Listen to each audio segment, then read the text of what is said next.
Chapter 761. Li Wangyu felt that ever since he transmigrated to the Tang dynasty, this sentence had almost become his catchphrase. However, this matter could not be blamed on him. Who asked the Tang people to be so fond of gambling? Furthermore, his words were often doubted by others. Therefore, Li Wangyu did not mind using this kind of thing to obtain some benefits for himself.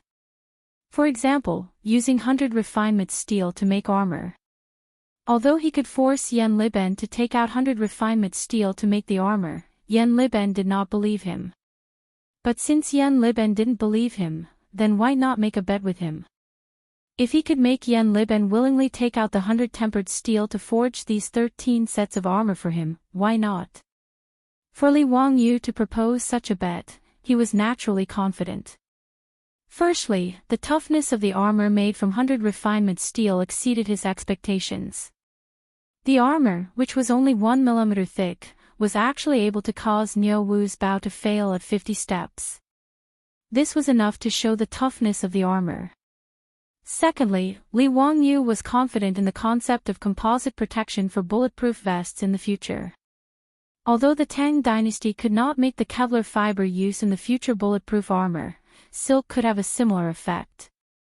When the Mongol cavalry swept across Europe and Asia, their suicide squad, the Balu battalion, would use many layers of silk to tightly wrap their bodies before every battle. They would use layers of silk to wrap it up and use it as a soft armor to reduce the damage caused by the arrows. The world's first bulletproof armor was invented by a tailor in England after the Industrial Revolution. It was made from coated silk. Coupled with the cowhide lining, Li Wangyu didn't believe that Niu Wu's arrow could pierce through the 3 layers of armor that were hard, soft, and tough together. However, Yan Liben and Niu Wu didn't see it that way. Yan Liben carefully looked at the armor that Niu Wu's bow had made a small hole in. Niu Wu was able to make a hole in the armor when he was 50 steps away. If he was 20 to 30 steps away, how could the armor not be pierced?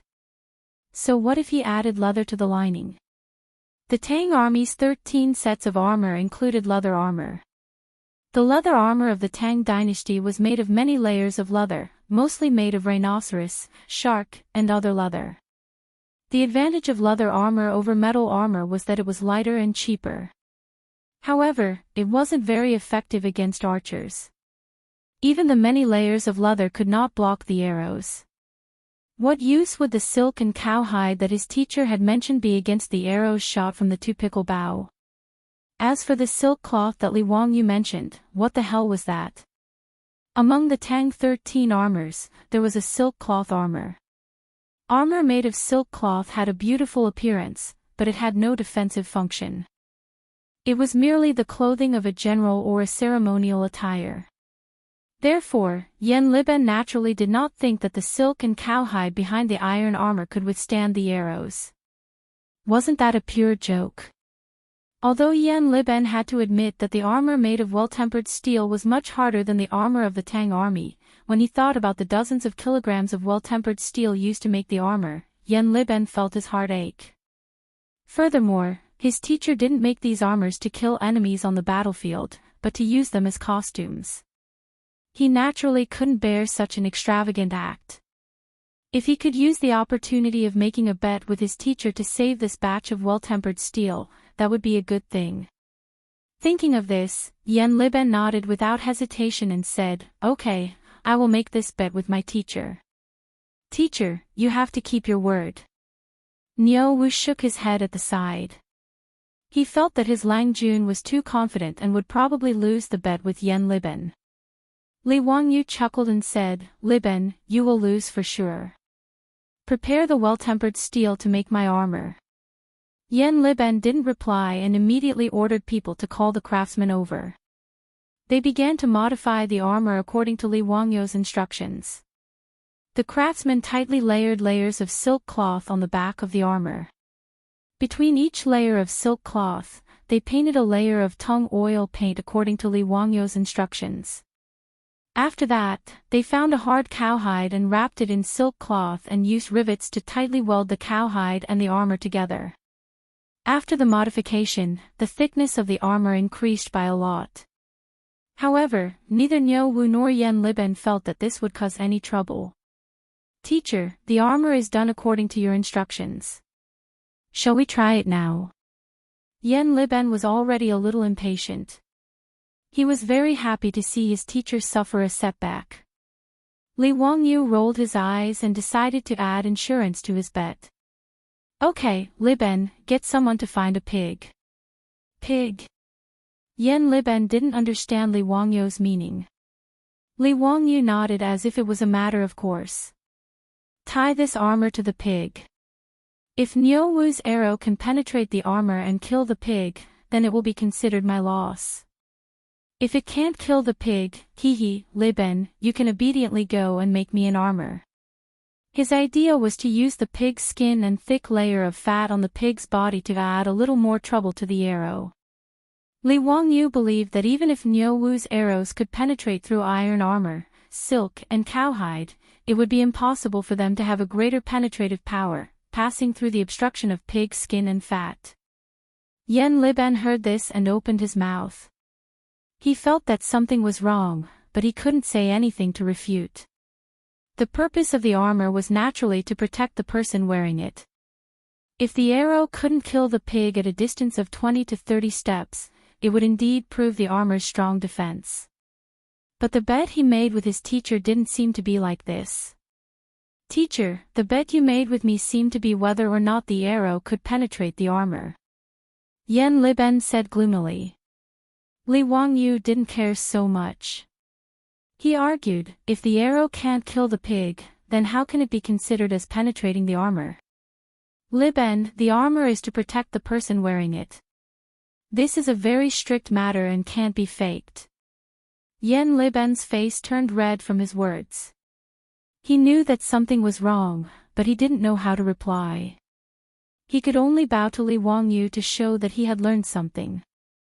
Niu Wu, who was watching from the side, was also dumbfounded. His Lang Jun was really a little shameless. Wasn't this clearly bullying Yen Liben for being honest? How thick was the pig's skin? How could it be compared to a human? He and his brother Niu Yong often went into the Qinling Mountains to hunt. Usually, when they encountered wild boars in the mountains, they were unwilling to provoke them. Things with thick skin, not only would a few arrows not kill them, they would often arouse the wild boar's ferocious nature. Although domesticated pigs weren't as difficult to provoke as wild boars, they weren't easily killed by a few arrows. Niu Wu naturally wouldn't expose his Langjun's thoughts. He only looked at Yen Liben with a sympathetic gaze. He was afraid that this fellow was going to lose the bet with his Langjun. Naturally, there were no pigs in the valley where Jade Star Palace was located. Li Wangyu had the troops in the palace ride back to Dingzhou village and bring back a 200-gene fat pig. The poor pig that was used as a target had no idea what was going on. It was led to the target and tied up. The specially made armor was also tightly tied to the pig's side by the craftsman. Li Wangyu said with a smile, "All right, Niu Wu, shoot it. You have to aim properly. Don't shoot outside the armor. Even if you kill the pig, it won't count." Niu Wu silently rolled his eyes.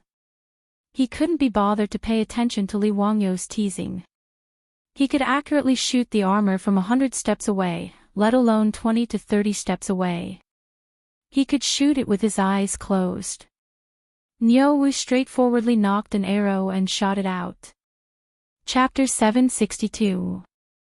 The armor-piercing arrow pierced through the armor the moment it left the bowstring.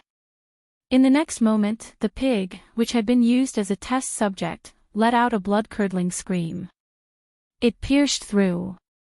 In fact, the arrow pierced through. Yen Liben looked at the pig, which was screaming and struggling with all its might. It was obviously injured by the arrow. If it wasn't for the fact that the pig was tied up tightly, it would have already run away. Li Wangyu was also stunned. He thought to himself, could it be that this composite armor really couldn't block Niu Wu's armor-piercing arrow? However, when he looked carefully, although the pig was screaming, there wasn't any blood flowing out from under the armor. Moreover, looking at the pig's appearance, it didn't seem to be injured at all. It was very spirited.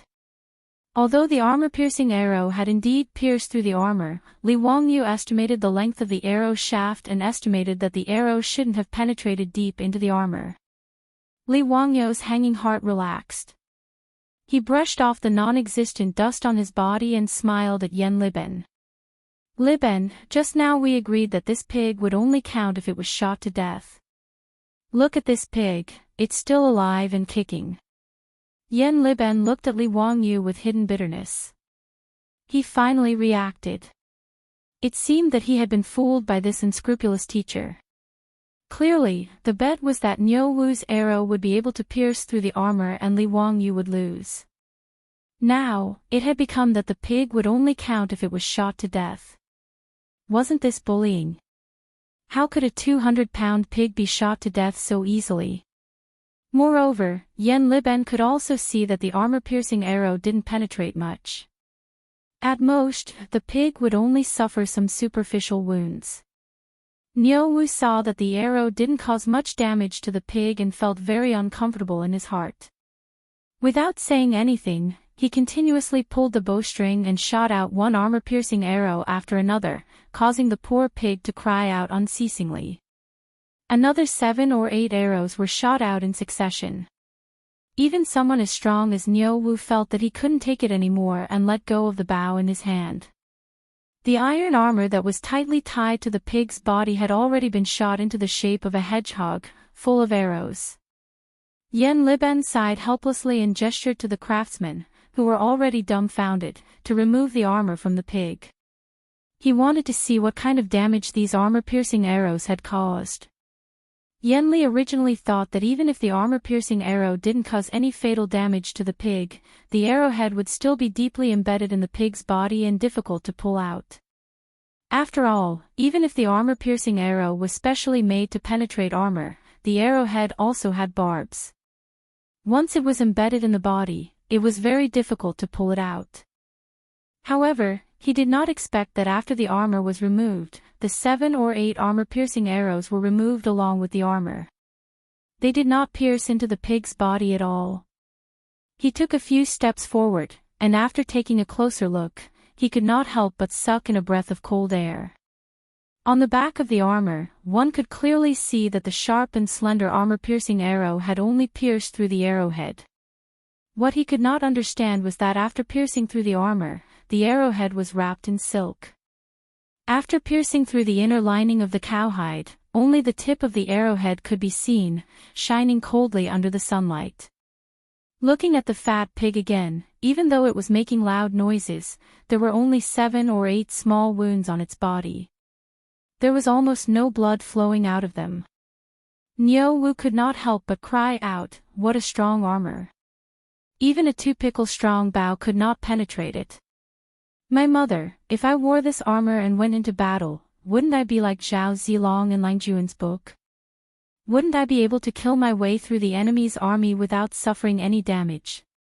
Li Wangyu was also very satisfied with the armor's defensive power. He could not help but pat Niu Wu's shoulder and laugh loudly.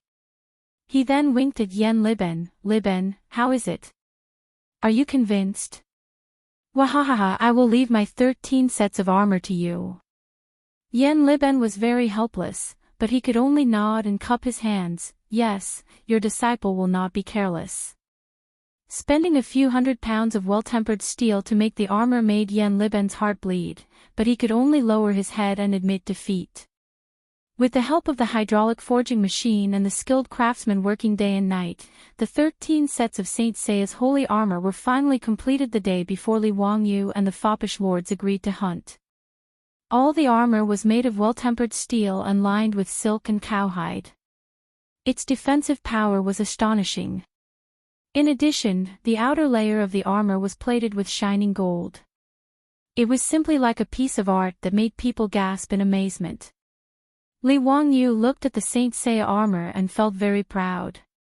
This was what it meant to be cosplay. Compared to the genuine Saint Seiya armor, the cosplay Saint Seiya armor in the future was simply a knockoff that couldn't be more knockoff.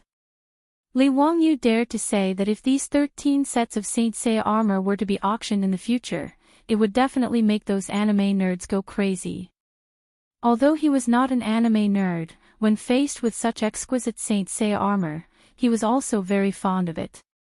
After all, these were beautiful memories of his youth. Li Wangyu could not wait any longer and had Niu Wu help him put on the Saint Seiya armor.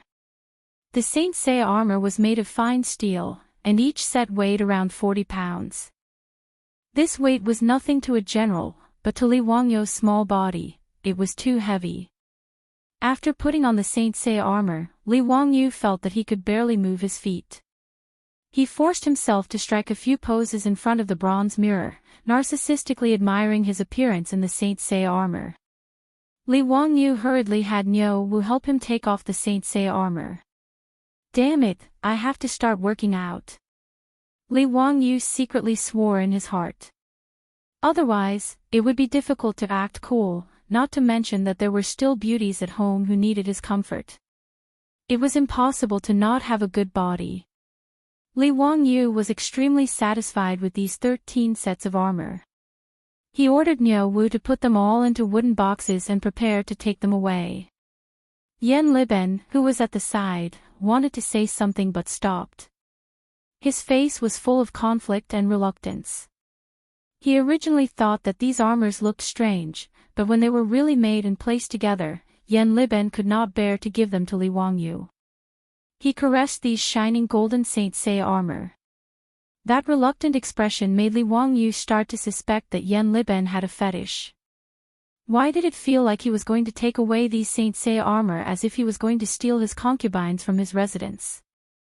Teacher, are you really going to use these armors as costumes?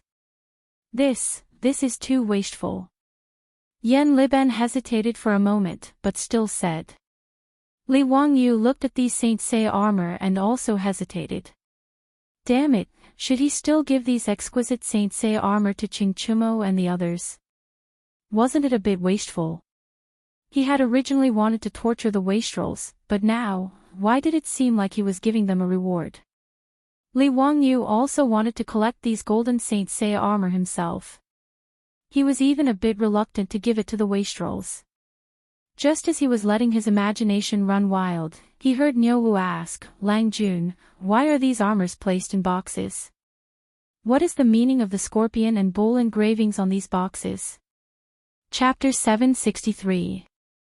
Li Wangyu knew that Niu Wu was asking about the constellation diagrams of the 12 ecliptic palaces on the wooden box.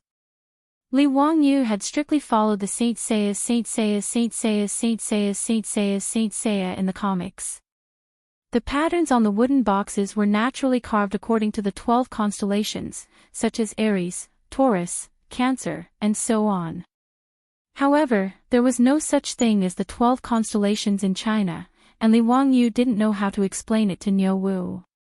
Since ancient times, China had divided the sky near the ecliptic into 12 parts from west to east. They were called the 12 stars, and their meaning was the same as the 12 constellations in the west. Star Epoch, Xian Ku, Baiyan, Jianglu, Daliang, Shixin, Quail Head, Quail Fire, Quail Tail, Longevity God, Dehua, and Jiamu were the 12 stars of China. The 12 stars corresponded to the 12 constellations of the zodiac: Capricorn, Aquarius, Pisces, Aries, Taurus, Gemini, Cancer, Leo, Virgo, Libra, Scorpio, and Sagittarius. However, the 12 constellations of the zodiac were created by the ancient Greeks, and the Tang dynasty didn't know about Greece. Li Wangyu didn't know how to explain it to Niu Wu, so he could only vaguely say, it's the 12 stars, also known as the 12 constellations of the zodiac. Yan Liben, who was standing to the side, suddenly clapped his hands. No wonder I felt that these armors were strange. So it turns out that Master had forged them according to the 12 constellations. He pointed at the Taurus Saint cloth and said, this set of armor has a pair of horns on the helmet, so it should correspond to the Taurus. Master, am I right? Li Wangyu was dumbfounded. Yen Liben actually knew about constellations. Why did this matter sound so fantastical? The Tang people also knew about constellations. This didn't make sense. Yen Liben still wanted to continue. He found the Capricorn saint cloth and said self-mockingly, "This should be the armor corresponding to the Capricorn saint cloth. Speaking of which, I was born with the Scorpion saint cloth as my palace." "Master, the people in the Capricorn saint cloth palace don't have any riches. They have a lot of slander in their life, and their fate is bad." When Li Wangyu heard this, he felt as if he had been struck by lightning. Damn, did Yen Liben take the wrong script? He turned his head stiffly and looked around, trying to confirm whether he was in the Tang dynasty or in modern times. When he was sure that he was still in the Valley of the Jade Star Palace and that there were no space-time distortions or wormholes, he began to feel suspicious again. Could it be that Yen Liben was also a transmigrator? Or was Yen Liben's soul replaced by the soul of a modern person? Otherwise, how would he know about the 12 ecliptic palaces, and even talk to him about how Capricorn constellation's fate was bad? Li Wangyu wiped the cold sweat from his forehead and carefully asked, "Li Ben, what's your QQ number?" "What QQ?" Yen Liben was confused. He didn't understand what Li Wangyu was talking about. Li Wangyu saw his blank face and asked curiously, "The Heavenly King covers the Earth Tiger." Yen Liben became more and more confused. He didn't understand why his teacher would say something he didn't understand. Li Wangyu saw that his confused expression wasn't fake, and that he didn't reply with, "Pagoda suppresses river demons," or "a chicken stewed with mushrooms." Only then did he put down a big rock in his heart. That scared him to death. He thought he saw a ghost. "Li Ben, you also know about the 12 ecliptic palaces." He didn't explain his words just now and asked Yen Liben. Yen Liben looked at Li Wangyu curiously and nodded, explaining, "Yes, this 12 ecliptic palaces was passed down from India to the Central Plains. This disciple also heard about it from a Buddhist monk. It is also recorded in the Buddhist scriptures. This disciple feels that the 12 ecliptic palaces' numerology is somewhat reasonable, so I studied it." Li Wangyu finally relaxed. He thought that the 12 ecliptic palaces in the Tang dynasty had already spread to China. But it was clearly the constellations of ancient Greece, so how did it become India's? He naturally didn't know that the 12 ecliptic palaces were first invented by the ancient Babylonians. At the beginning, their main purpose was to be used in astronomy and calendars. Later on, it spread to Greece, and through Greece, it spread to India. In India, the 12 ecliptic palaces were combined with the Buddhist scriptures, and along with the Buddhist scriptures, it spread to China. Han Yu of the Tang dynasty once said, "On the day of my birth, the moon sleeps in the Southern Dipper, a unique spirit in the Southern Dipper. No good name to hear, no evil name to be feared. Reputation multiplies and divides, gain little and lose more. It means that my palace is in Capricorn, and none of the stars that preside over fate are good.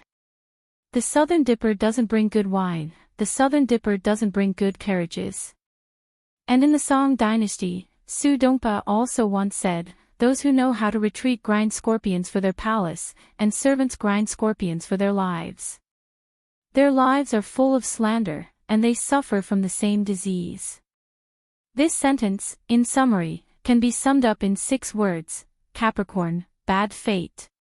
This is probably the time in history when Capricorn was badly offended, and was comparable to the Virgo constellation of the future generations. Li Wangyu didn't know about this, so when he suddenly heard Yen Liben's words, he was scared half to death. After understanding the whole story, Li Wangyu smiled and said to Yen Liben, "Liben, why do you believe in ecliptic palaces? Moreover, Capricorn is the most patient constellation among the 12 ecliptic palaces, don't belittle yourself." Hearing this, Yen Liben's eyes lit up. Teacher actually knows about ecliptic palaces. Can you tell this disciple in detail? Li Wangyu was speechless. He didn't know anything about ecliptic palaces, he only occasionally heard about them from rumors. But his beautiful boss really did research on ecliptic palaces. Women mostly like to talk about ecliptic palaces. In the future, when they were resting in the office, his beautiful boss would often talk about ecliptic palaces with the female colleagues in the office. Although Li Wangyu didn't understand, he felt that their words were very professional, even though he didn't understand. It was only after he transmigrated to the Tang dynasty that his beautiful boss didn't talk about ecliptic palaces. After all, no one around them knew about ecliptic palaces, so it was like playing the lute to a cow. Hearing Yan Liben's question, Li Wangyu thought that the ancient people mostly believed in ecliptic palaces. His beautiful boss's knowledge of ecliptic palaces might really be able to find a soulmate in the Tang dynasty. Hee, how would I know anything about ecliptic palaces? I only know a little. Liben, if you are interested, you can ask Lady Su for advice. She is very good in this aspect. Oh. Lady Su also knows about ecliptic palaces. If there is a chance, this disciple would like to ask for advice. Yan Liben smiled. He didn't really believe Li Wangyu's words, he was just being polite. After all, in the eyes of the Tang people, a woman who could read was already considered talented. Although Su Chongqing was capable and was his teacher's woman, Yan Liben didn't think much of her. He didn't believe that she really knew anything about ecliptic palaces. Li Wangyu also didn't take Yan Liben's insincere and perfunctory words to heart. He just habitually started to daydream, his mind randomly thinking about how much benefit his beautiful boss could bring to them if she was proficient in ecliptic palaces. Chapter 764. When Yan Liben suddenly talked about the 12 constellations, Li Wangyu felt that he had grasped some inspiration. There were two things that he was most annoyed about. One was that Pai Lupi was going to force him to become an official next year, and the other was how he was going to successfully marry his beautiful superior. The matter of becoming an official was easy to deal with. He could think of many ways. At worst, he could just pretend to be sick. Pai Lupi would not be so inhumane as to force a sick person to become an official. But the matter of marrying a wife was very troublesome. Even if he said it himself, it did not count. Ever since he was conferred the title of nobility by Pai Lupi, although it was a good thing, many things became out of his control. Empress Chang'an had already wanted to give him a marriage several times, but he used the excuse of mourning to cut off his decline. As for directly telling Pai Lupi and Empress Chang'an that he wanted to marry Su Chongqing as his wife, he did not even need to think about it. He would be rejected by the two in-laws, and might even be reprimanded. Even if Su Chongqing and Empress Chang'an were familiar with each other and had a harmonious relationship, from Empress Chang'an's point of view, Li Wangyu could take Su Chongqing as a concubine, but definitely not as a wife. No matter if it was Pai Lupi or Empress Chang'an, they both naturally believed that this talented nephew of theirs had to marry a woman of equal status with a prominent background as his wife. Li Wangyu deeply hated this, but he was also helpless. Every time he thought of this, he felt his head swell. But the conversation with Yan Liben just now made Li Wangyu suddenly realize that he and his beautiful superior could borrow the fate of the constellations and work together. But this matter was not urgent. He had to go back and plan it with his beautiful superior. Li Wangyu was thinking about something and did not pay attention to what Yan Liben was saying. Teacher. N. Li Wangyu heard this and came back to his senses, looking at Yan Liben. Teacher, this disciple is asking, what do you plan to do with these armors? Yan Liben brought up this topic again. He really couldn't stand Li Wangyu preparing to use these armors as costumes. Wouldn't that be a waste of God's gifts? Give it to someone, Li Wangyu answered matter-of-factly. Yan Liben was stunned. He didn't expect that Li Wangyu would spend so much money to make these armors for someone else. Teacher, are you going to offer these armors to the saints or Lu Guogong? Yan Liben asked again. Li Wangyu shook his head. No, I am preparing to give it to Qing Chumo, Fang Yai, and the others. Tomorrow, I have an appointment with them to hunt in the Forbidden Garden, so I can give them these armors. These saint garments were meant to be given to the rich. Li Wangyu wasn't a stingy person. Now that he had something good, he naturally wanted to share it with the other rich kids. Yan Liben was speechless. He opened his mouth, wanting to persuade his teacher, but he didn't know what to say. The armors were paid for by his teacher. Naturally, he could do whatever he wanted with them. But in Yan Liben's view, these armors with astonishing defensive power were not given to Li Er, or given to Qing Yaojin, Yuqi Jingde, these military generals, but instead given to Qing Chumo, that group of silk pants. It was indeed casting pearls before swine. As a junior supervisor, Yan Liben also had some craftsmanship. Originally, he was unwilling to use the well-tempered steel to make armors. But when these 13 sets of armors were made, his thoughts naturally changed. As the saying goes, a sword is given to a hero, and powder is given to a beauty.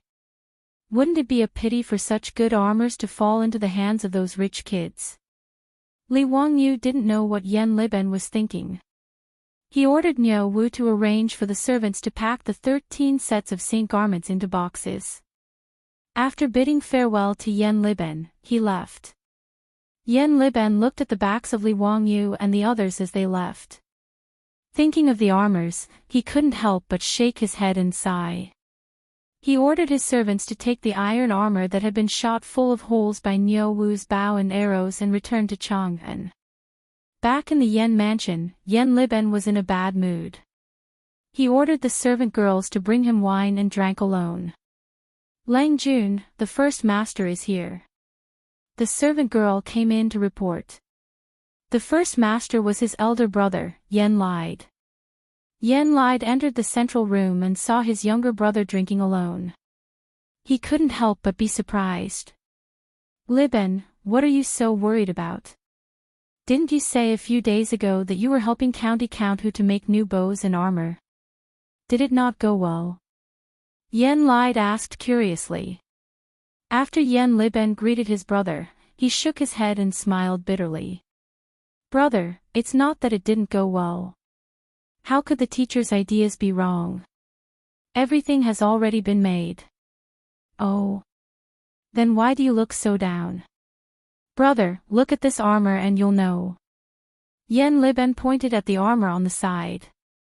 Yan Lide picked up the armor that was full of holes. He could tell at a glance that the holes on the armor were all made by armor-piercing arrows. What's wrong with this armor? Yan Lide didn't understand. Yan Liben smiled bitterly and said, Brother, do you know what this armor is made of? Yan Lide habitually knocked on the armor with his knuckles and looked at the patterns on the armor. He couldn't help but ask in surprise, Liben, is this armor made of well-tempered steel? These patterns are clearly unique to well-tempered steel. Brother is right. It is made of well-tempered steel. Do you know how far away these holes were made by armor-piercing arrows? Yan Lide shook his head. I can't guess.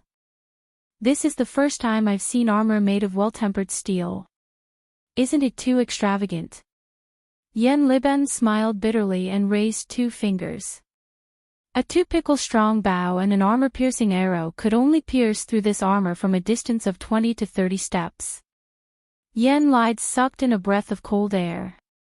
Really? What a strong armor. I've never seen an armor with such a strong defense. Not only that. Brother, look at the back of the armor. Yan Liben continued, this is the idea that the teacher came up with. The back of the armor is lined with many layers of silk and cowhide. That day when we tested the arrows, this armor was tied tightly to a pig. But 7 or 8 armor-piercing arrows only scratched the pig's skin. There wasn't even much blood. I reckon that armor made with this method can be said to be invulnerable. It's very impressive. As a supervisor of craftsmen, Yan Lide naturally knew how impressive this armor was. He was amazed and praised it repeatedly. He admired Li Wangyu's bold and imaginative ideas. Unremarkable silk and cowhide could actually increase the armor's ability to defend against arrows. This kind of fantastic idea, even he, a master craftsman, could only admire Shan Do for a long time. Li Ben, isn't that a good thing? Why are you frowning? Yan Li didn't understand. Yan Li Ben bitterly smiled and shook his head. He told Yan Li about how his teacher wanted to gift this batch of armor to Ching Chumo and the other rich kids. Hearing this, Yan Li also shook his head, understanding why his younger brother was so depressed.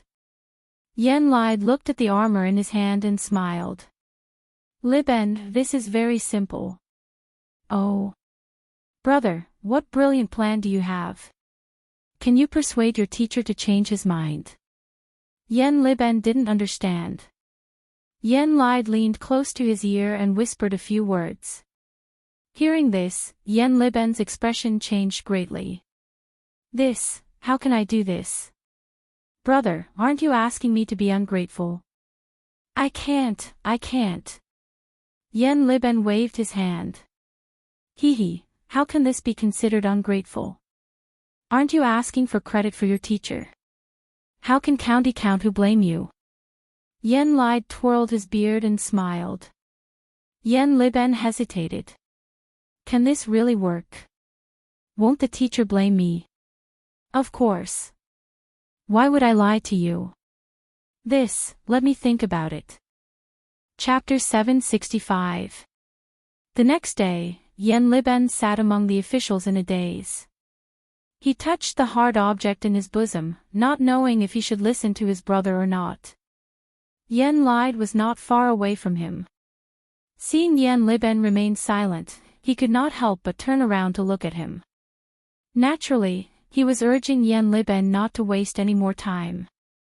Yan Li Ben's gaze was unfocused. He still could not make up his mind. His gaze unconsciously landed on the two sides of Taiji Palace, on the armored palace guards. The armor that these guards wore looked majestic, like the majesty of the royal family. However, Yan Li Ben knew that this armor was just for show. Not to mention armor-piercing arrows, even ordinary arrows would be able to pierce through it from a distance of 1 to 200 steps. Compared to the armor in his bosom, it was like the difference between heaven and earth. At this moment, in Taiji Palace, the matter of sending troops to the Eastern Turks was being discussed. In the winter of the second year of Chang'an, internal strife broke out in the Eastern Turks. Shui Yentua, Huehe, Bei, and the other tribes betrayed them. The plains were also hit by a snowstorm, causing many sheep and horses to die. As a result, there was a famine, and the Eastern Turks all left. The second Khan of the Eastern Turks, Tuli Khagan, had been suppressed by Shili Khagan for a long time. He had also secretly contacted the Tang dynasty, expressing his willingness to submit. Faced with such an opportunity, how could Pai Lupi let it go? He had already made up his mind to attack the Eastern Turks. The officials in Taiji Palace had already discussed for a long time about the preparation of the various troops and provisions, as well as how to send troops. Yan Li Ben listened to Li Er, Li Jing, Qin Yao Jin, and the others discussing military matters. He once again reached out to touch the armor in his bosom. Finally, he gritted his teeth and made up his mind to listen to his elder brother's suggestion and betray his teacher. He had already made up his mind. After the court ended, he would go to his teacher's residence to ask for forgiveness. He was willing to accept any blame from his teacher. Yan Li Ben suddenly stood up and interrupted the court meeting. Your Majesty, I have something to report. Pai Lupi was listening to Dai Ren's report on the provisions of the various provinces. Suddenly interrupted by Yan Li Ben, he could not help but frown.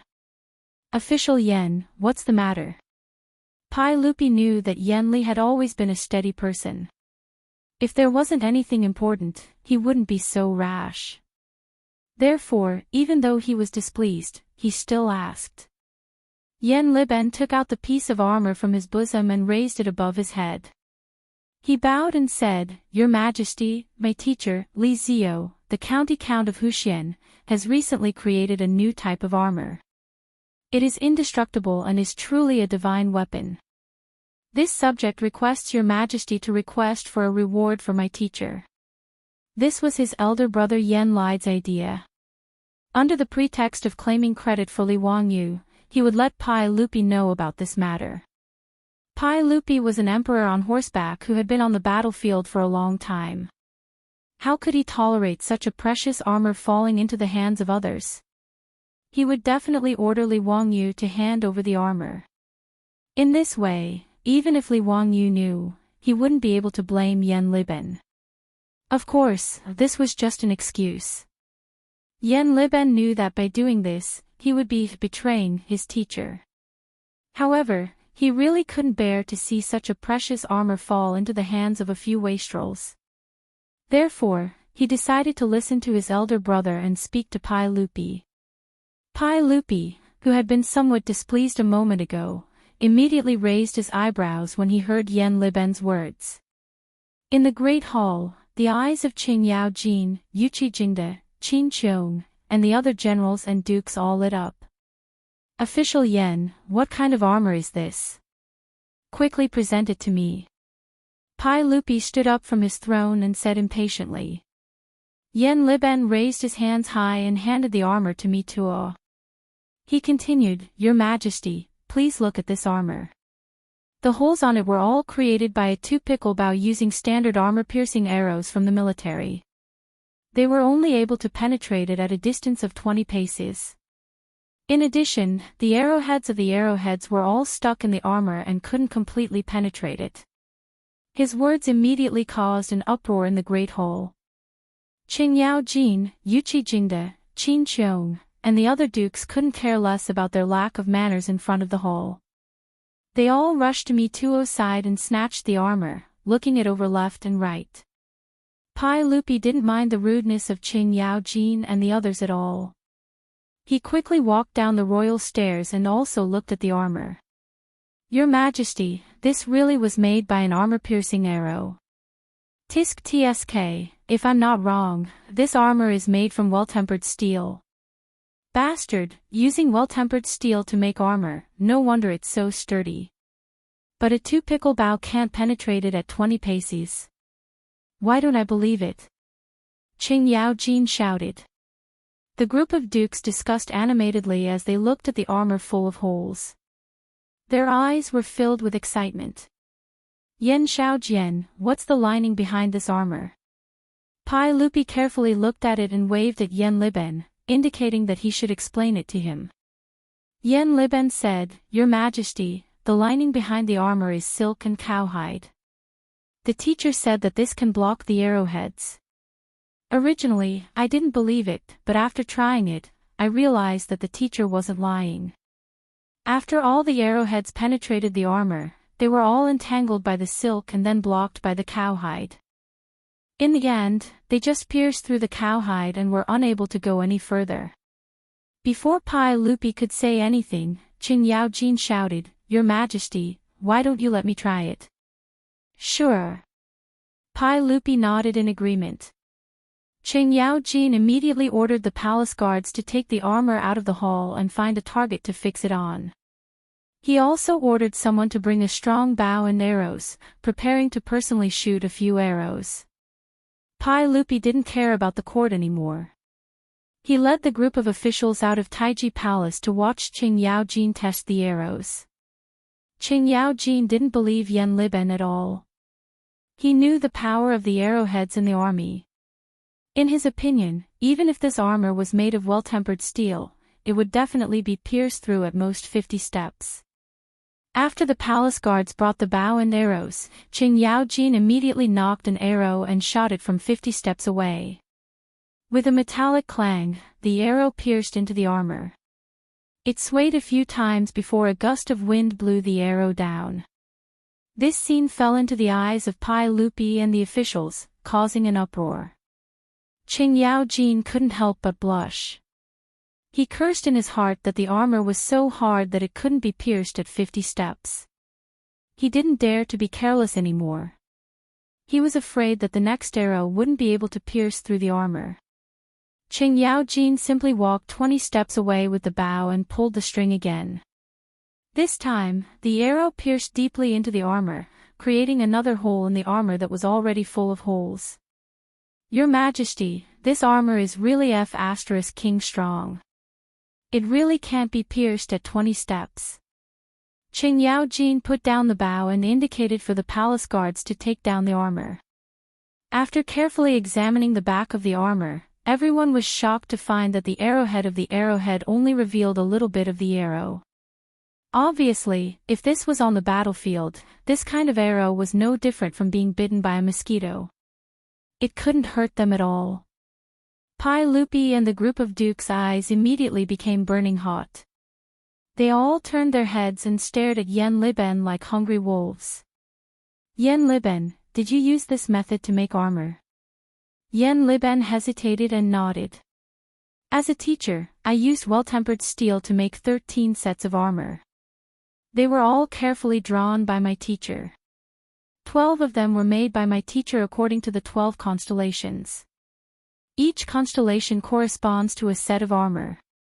Once they heard that Li Wangyu had 13 sets of armor made of well-tempered steel, the eyes of all the generals and dukes, including Pai Lupi, began to shine.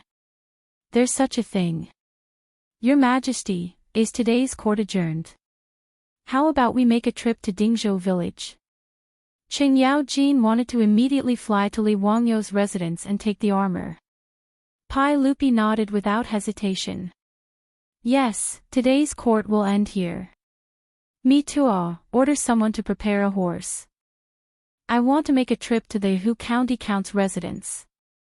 Yen Liben swallowed and said with difficulty, Your Majesty, my teacher is not in Dingzhou village today. It is said that he made an appointment with Qing Chumo and the others to go hunting in the Forbidden Park. With Yen Liben's tip-off, Pai Lupi led Chang'an and the other generals to the Forbidden Park on horseback. Chapter 766. Li Wangyu would never have thought that he would be betrayed by his disciple Yen Liben.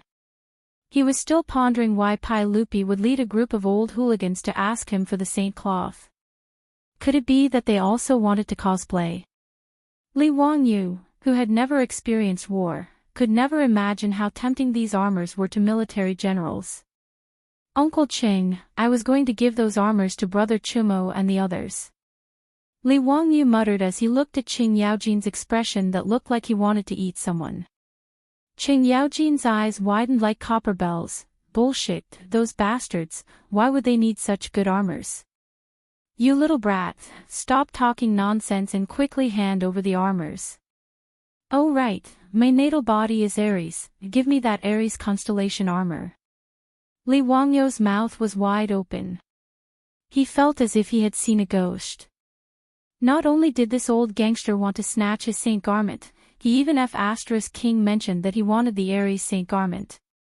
Did he have any shame? Without waiting for Li Wangyu to speak, Pai Lupi also laughed loudly. Ha, I am Aquarius natal body. Ziyu, go and bring the Aquarius armor to me. Li Wangyu's mouth twitched, not knowing whether to laugh or cry. It felt like they had teamed up to rob him. But since Pai Lupi and Chang'an, these old hooligans, had spoken, what else could he say? He could only wave his hands towards Niu Wu and the others, indicating for them to bring the wooden boxes over. Uncle, these are the boxes for the armors. Every box has a set of armor corresponding to the constellation. Li Wangyu helplessly explained as he pointed at the saint cloth boxes. Pai Lupi, Chang'an, and the others ignored Li Wangyu and the other hooligans. They each looked for the constellation that their natal body belonged to in the wooden boxes. After Yen Liben revealed and personally witnessed the incomparably fierce defense of the armor, even a big shot like Li Jing could not resist the greed in his heart and followed Pai Lupi to the Imperial Garden, preparing to ask Li Wangyu for the armor. Since Yen Liben said that he had helped Li Wangyu make 13 sets of armor, then those who had the qualifications to follow Pai Lupi to the Imperial Garden and ask for a set of armor would have an explanation. Obviously, those who did not have enough status and were not close enough could only stand to the side. Chang'an, Yuqi Jingde, Qin Qiong, Li Jing, Duan Jishuan, Lu Hongji, Chai Shao, Su Shiji, and Li Daozong were all Grand Dukes, and no one dared to compete with them. As for Ho Junji, although he was also a Grand Duke, he knew that his relationship with Li Wangyu was terrible. Even though he coveted the armor, he did not follow Pai Lupi to the Imperial Garden to join in the fun. Although there were 13 sets of armor, they did not push things too far. They were prepared to leave one set for their master, Li Wangyu. They were planning to divide the 12 sets among themselves, which could be considered quite benevolent. But with Pai Lupi included, there were only 10 spots. There were still 2 spots left, and that was enough for the prefectural dukes to fight over. After a battle of words, Niu Jinda relied on his son, Niu Jingping, and his good relationship with Li Wangyu to snatch one of the spots. Zhang Gongjin, as the prefectural duke of Dingyuan and one of the 24 meritorious officials of Lingshao Pavilion, was able to snatch the last spot. 11 of the most illustrious generals in the army, who had accumulated many achievements, followed Pai Lupi to the Imperial Garden as if they were going into battle to snatch the armor. Li Wangyu wanted to cry, but no tears came out. As he looked at these old hoodlums happily rummaging through the chest of armor, Li Wangyu wanted to call the police. "Hello, is this Yao Yaoling? Someone is robbing here. Is there still any law?" As for the wastrels, they still had no idea what had happened. Feng Yai moved to Li Wangyu's side and whispered, "Zio, His Majesty, Duke Lu, and the others, what armor did they ask you for?" The wastrels were also confused. They did not understand why Pai Lupi and the others had excitedly rushed over to ask Li Wangyu for armor. Could it be that His Majesty, Duke Lu, and the others were lacking armor? Li Wangyu squeezed out a smile that was uglier than crying. "Brother Yai, I had someone make a batch of armor. I was originally going to give them to my brothers. I don't know how the news got out, but Uncle and the others actually found out." Ching Chumo heard this and casually patted Li Wangyu's shoulder. He smiled, "Zio, you are too considerate. We brothers appreciate your kindness. There are plenty of armors in the mansion. Zio, why don't you give your brothers some nurses from the hospital? That's the right thing to do. Brother Chumo's words are reasonable. Armors and whatnot are not important. Why don't you give us a few young ladies?" Ha!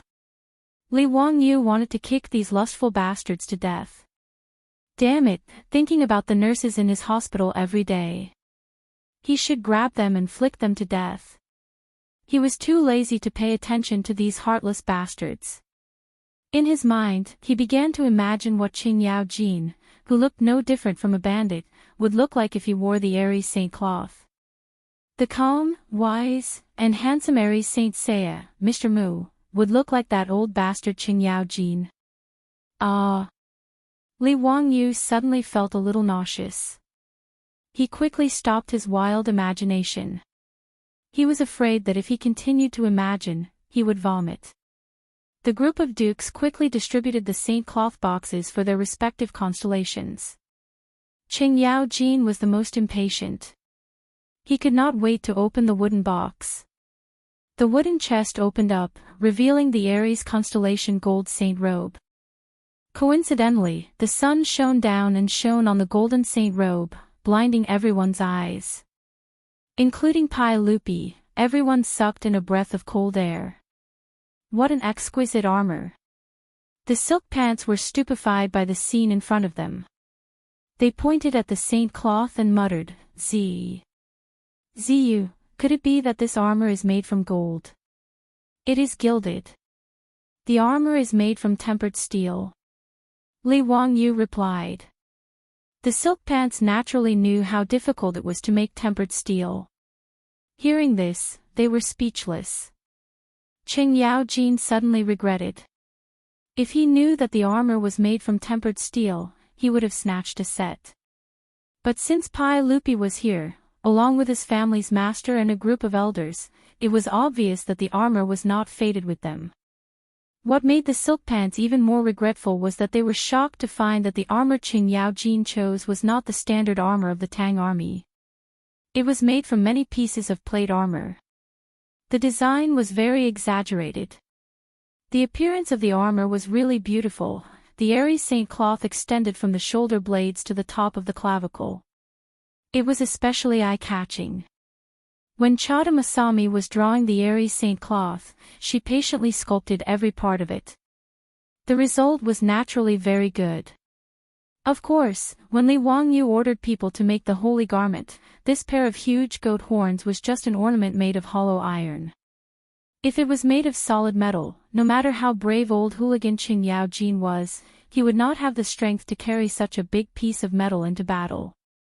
This type of armor that was made entirely from plate armor was something that no one had ever seen before. Qing Yaojin immediately ordered people to put on the armor for him. He could not wait to try it out. Pai Lupi and the rest were not in a hurry to check their own armor. They all gathered around to see the effect of the new armor on Qing Yaojin. Chapter 767. As the saying goes, a beautiful person looks good in anything, but an ugly person looks ugly in anything. This saying was very suitable for Qing Yaojin. Looking at Qing Yaojin in the golden saint garment, Li Wangyu silently cried in his heart. This was simply a scene of a large-scale car accident. His childhood memories had turned into a horror film. Of course, this was only Li Wangyu's inner disdain. Including Pai Lupi, the group of big shots and rich kids looked at Qing Yaojin in the airy saint garment with admiration in their eyes. It had to be admitted that the armor made of large pieces of plate armor was indeed more powerful than the Tang army's armor made of small pieces of metal. Even the Mingguang armor was not as good in terms of aesthetics. After Qing Yaojin put on the airy saint garment, he was very proud. He looked left and right and almost asked someone to bring him a bronze mirror to look at himself. Zio, I heard from Yan Liqiang that the style of this armor was all drawn by you. It is indeed beautiful and exquisite. However, this armor is not the traditional style of our Central Plains. May I know where Zio got the inspiration? Pai Lupi looked at Qing Yaojin in the golden saint garment and asked curiously. Yan Liben. Li Wangyu immediately understood. Yan Liben had sold him out. No wonder Pai Lupi and a group of old hooligans chased him to the Forbidden Garden today. This bastard disciple was simply deceiving his master and destroying his ancestors. Damn it, he had to teach him a good lesson when he returned. Naturally, he was not really angry at Yan Liben. He was just a little depressed that the props he wanted to cosplay with were snatched away by Pai Lupi and the others. In response to Pai Lupi's question, Li Wangyu only smiled and said, "Uncle, you know that I have a Huji in my residence. Her hometown is in the distant Great Qin. The 12 constellations are the astronomical calendar of the Great Qin. Therefore, I drew this set of armor according to the legends of the 12 constellations and used the style of the Great Qin armor." Of course, what he said was nonsense, but he couldn't explain to Pai Lupi who was Takeda Masami and what was a Saint Seiya manga, right? As for Greece, the Tang people had never heard of it before, so they could only call it Great Qin. Great Qin was what China called the Roman Empire and the Near East since ancient times. Pai Lupi naturally knew about it. He didn't think too much about Li Wangyu's explanation. He nodded and continued to admire Qing Yaojin's armor. It could be seen that the Saint Seiya cloak, which was a combination of Greek and Roman styles, was unanimously appreciated and recognized by Pai Lupi and the big shots. After commenting on the airy saint garment, Pai Lupi and the others also began to call for people to help them put on the armor. Not long after, 12 tin cans that emitted a dazzling golden light under the sun appeared in front of Li Wangyu. Dazzling, it was simply too dazzling. Li Wangyu suspected that if Pai Lupi or Qing Yaojin really wore the golden saint garment on the battlefield, wouldn't it be too eye-catching? This was simply an excellent tool for luring monsters in online games. It was completely telling the opponent that the commander was here, come quickly. However, he thought about it again. It seemed that in ancient battles, the commanders were all like this. They even had to raise a banner and parade it around the city. In any case, there were no snipers in ancient times. It seemed that there was nothing wrong with wearing such eye-catching clothes. On the contrary, because of the presence of the commander, it could boost the morale of the soldiers. Since Pai Lupi and the others liked it, Li Wangyu naturally didn't have anything to say. As for the group of wastrels, it was too late for regrets. They also coveted these armors. Chingchumo didn't say anything about how there were plenty of armors in his residence. He only looked at Li Wangyu with resentment. Naturally, he also wanted it. Li Wangyu turned his head and pretended that he didn't see Chingchumo, and Chingchubi's eyes filled with desire. Damn, did these bastards think that it was easy to get these armors? Didn't it cost money to make them? These 12 golden saint garments cost a lot of money. Basically, the cost of each golden saint garment was almost 100 taels of gold. Although the Lai Hot family had a large business now, the landlord didn't have any extra food, right? It was very obvious that Pai Lupi and the group of old hooligans had snatched his golden saint garments. They definitely weren't prepared to pay him. Of course, the most important reason was that almost half of Yen Liben's stockpile of well-tempered steel had been ruined by him. If he let Yen Liben use well-tempered steel to make another set of armor for him, that stingy granddette would probably directly kill himself in front of him. He couldn't bully honest people again and again, right? Li Wangyu ignoring the wastrels made Chingchumo grit his teeth in anger, but there was nothing he could do. He simply opened his mouth and shouted, "Ziyu, don't forget our bet today. It's getting late, let's start hunting." When Pai Lupi heard this, his interest was piqued and he asked, "Chingchumo, what bet did Ziyu make with you?" "He, replying to your majesty, Ziyu made a bet with us. He didn't need the help of the prefectural troops and could use his own bow to kill his prey.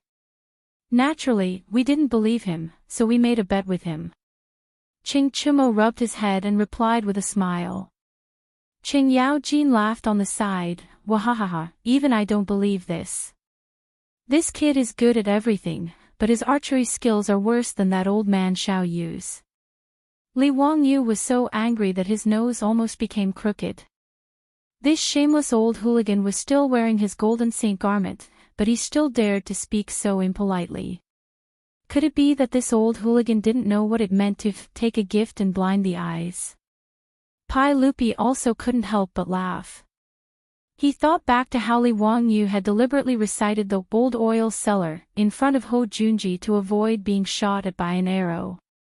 The literary talent of that old oil cellar was naturally excellent, but it also showed that Li Wangyu didn't know how to shoot an arrow. Not even Pai Lupi believed that he would be able to hit his prey. But if he could see this kid make a fool of himself, that would also be excellent. With this thought, Pai Lupi turned to the other elders and said, "Sirs, since we've already come to the Imperial Garden and obtained this precious armor, why don't we also relax and hunt with these brats?" "Excellent. Your Majesty's words are exactly what this subject wishes for. Why don't we also have a competition today to see who can hunt the most prey?" Those who had come with Pai Lupi to rob Li Wangyu of his armor were all elders of the army with illustrious military achievements. Hunting was naturally their favorite pastime, so when they heard Pai Lupi's words, they immediately rubbed their palms together. Even someone as experienced and prudent as Li Jing had an excited look on his face. Pai Lupi smiled and looked at Li Wangyu. "Zio, if you can personally hunt the prey today, we will bestow upon you the salliot purple." Li Wangyu was taken aback for a moment before he became overjoyed. "Uncle, are you serious? A ruler doesn't joke about his words. You can't lie to me." Of course. How can we go back on our words? But the prerequisite is that you don't need the help of your troops and can personally hunt the prey. Li Wangyu nodded his head like a little chick pecking at rice. He was overjoyed. He felt that he hadn't given away these saint garments for nothing. To be able to obtain the salliot purple from Pai Lupi was a huge profit. Chapter 768. Emperor Taizong of the Tang dynasty, Li Shimin, was good at both civil and martial arts. At the age of 18, he went to war for his father, creating immortal martial arts. He rode a total of 6 horses, and thus walked on the altar of horse life. White-hoofed Shadow, Qingfu, Telugu, Saliuzi, Shifachi, and Jianmao Ruo were the names of these 6 horses. Jianmao Ruo was shot 9 times during the battle between Pai Lupi and Lu Haida, and died in front of the 2 armies. Saliuzi was also shot in the chest during the battle between Pai Lupi and Wang Shichong. This purple swallow steed was also Li Er's favorite mount. He even gave it a special compliment: "Purple swallow leaps, bone-soaring divine steed, spirit swells 3 rivers, might dominates 8 formations." Pai Lupi loved these 6 horses to the bone. Later, he ordered Yan Liben and Yan Lai to carve these 6 horses into stone carvings and place them in front of his mausoleum. These were the famous 6 horses of Zhao Ling. Saliuzi and Jianmao Ruo were stolen by unscrupulous merchants and sold to the United States. They were later collected in the University of Pennsylvania Museum. The other 4 horses were collected in the Steel Forest Museum in Xi'an, Shaanxi. Li Wangyu obviously knew about the 6 horses of Zhao Ling. When he traveled to Xi'an in the future, he also saw the carvings of the remaining 4 horses in the Steel Forest Museum. When he traveled to the Tang dynasty and saw the horses with his own eyes, Li Wangyu was pleasantly surprised and felt that it was very surreal. The purple Saliuzi was a tall Dewan horse. It was unusually divine, and Li Wangyu had the deepest impression of it. First, it was because the carvings of Saliuzi were lost overseas, which made Li Wangyu feel deeply regretful. Second, it was because Saliuzi's carvings were the most special of the 6 horses of Zhao Ling.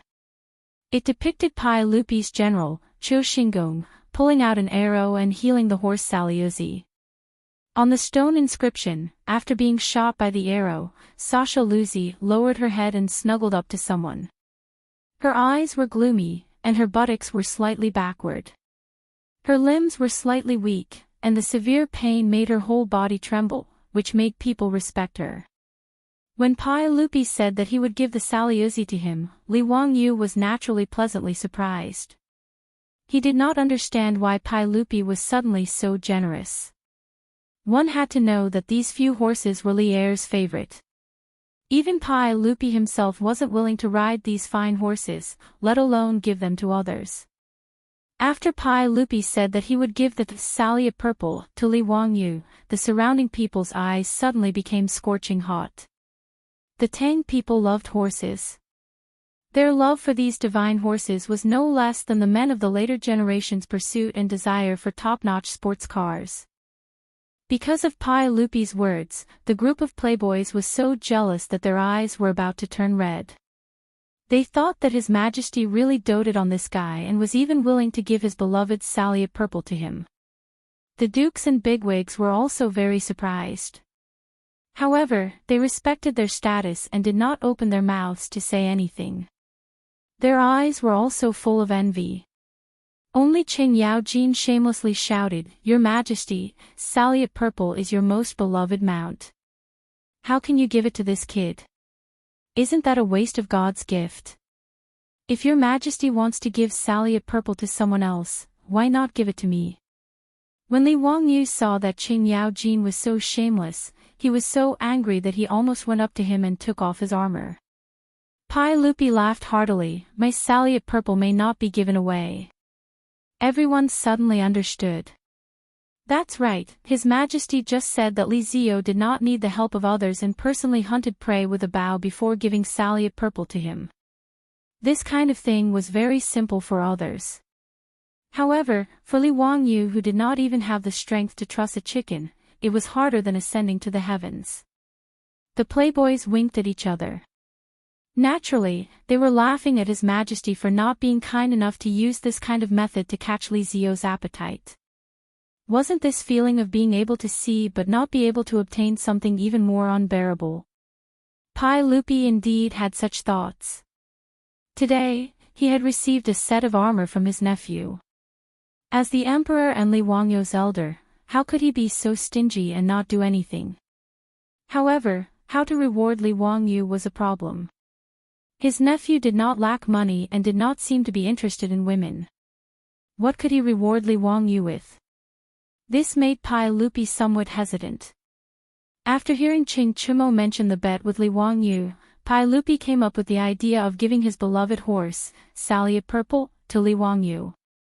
If Li Wangyu did not live up to expectations and was unable to shoot prey, then naturally he could not say that he was stingy as an uncle, could he?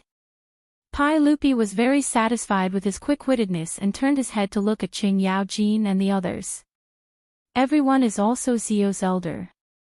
How could you have the nerve to take Zio's armor for free?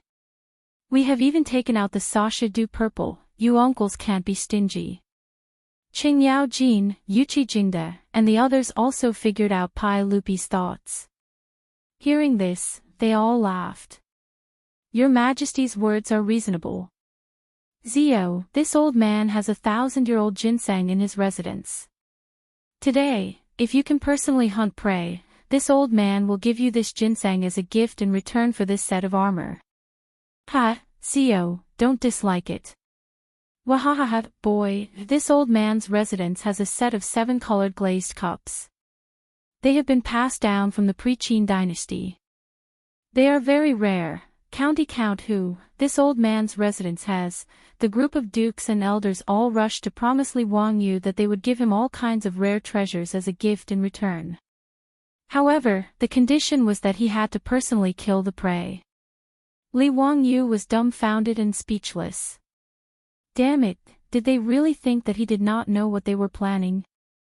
This group of old ruffians, including Pai Lupi, really were not good people. However, Li Wangyu was secretly laughing in his heart. Later, when he used his new composite crossbow to kill the prey, he did not know if Pai Lupi and the others would still be able to laugh. He was also afraid that if he used the crossbow to kill the prey, Pai Lupi and the others would not admit to it. He hurriedly asked, Uncle, everyone, this nephew plans to use the crossbow to hunt. Is that possible? Pai Lupi, Qing Yaojin, and the others all laughed and nodded. What the silk pants understood, this group of elders naturally understood even more clearly. Li Wangyu could not even draw a 1-pickle bow. How could he hope to string a 2-pickle crossbow? Zio, Chen said that as long as you can hunt prey without the assistance of others, it is fine. Naturally, using a crossbow is not impossible, Pai Lupi said with a smile. Yuqi Jingde and the others all nodded in agreement. Qing Yaojin was very astute. He was afraid that Li Wangyu would be a blind cat that caught a dead mouse, so he added, Brat, the prey that you shoot should at least be rabbits. Don't use some small things like field mice to make up the numbers. That is natural. Hee, Uncle Qing, let's not talk about small things like rabbits. Today, this nephew will at least hunt some deer, wild boar, and the like. Who knows, I might even kill a few wolves and leopards to satisfy my craving. Wahaha, brat, you really know how to brag. Qing Yaojin only thought that Li Wangyu was bragging and laughed until he was rocking back and forth. Pai Lupi and the others also could not help but laugh. No one believed Li Wangyu's words. Li Wangyu did not argue and directly took the composite crossbow from his back. He waved at Niu Wu and said, Niu Wu, bring me the crossbow arm and the crossbow string. Today, I am going to start a massacre. Chapter 769. Niu Wu smiled happily at his Langjuan's order. He hurriedly took out the holy garment box on his back, took out the crossbow arm and bowstring, and began to assemble it. Niu Wu and the Lai Hot troops naturally saw what happened just now. In Niu Wu's eyes, it was like a saint fighting with a group of dukes to give something to his Langjun. He almost laughed out loud. Other people didn't know that Li Wangyu had ordered people to make the crossbow, but Niu Wu and the troops were well aware. Not to mention hunting a few prey, it could be said to be a piece of cake. Even when facing heavy cavalry, the crossbow was a super killing weapon. In order to make the composite crossbow, Li Wangyu had put in a lot of effort. From the spring steel needed for the crossbow arm to the eccentric wheel and the lever-winding mechanism, they were all difficult problems that the craftsmen of the Tang dynasty couldn't solve. Fortunately, with Yan Liben's help and a large amount of gold as a reward, the craftsmen were so excited that their eyes turned red. After desperately trying day and night, they finally made the composite crossbow that Li Wangyu needed.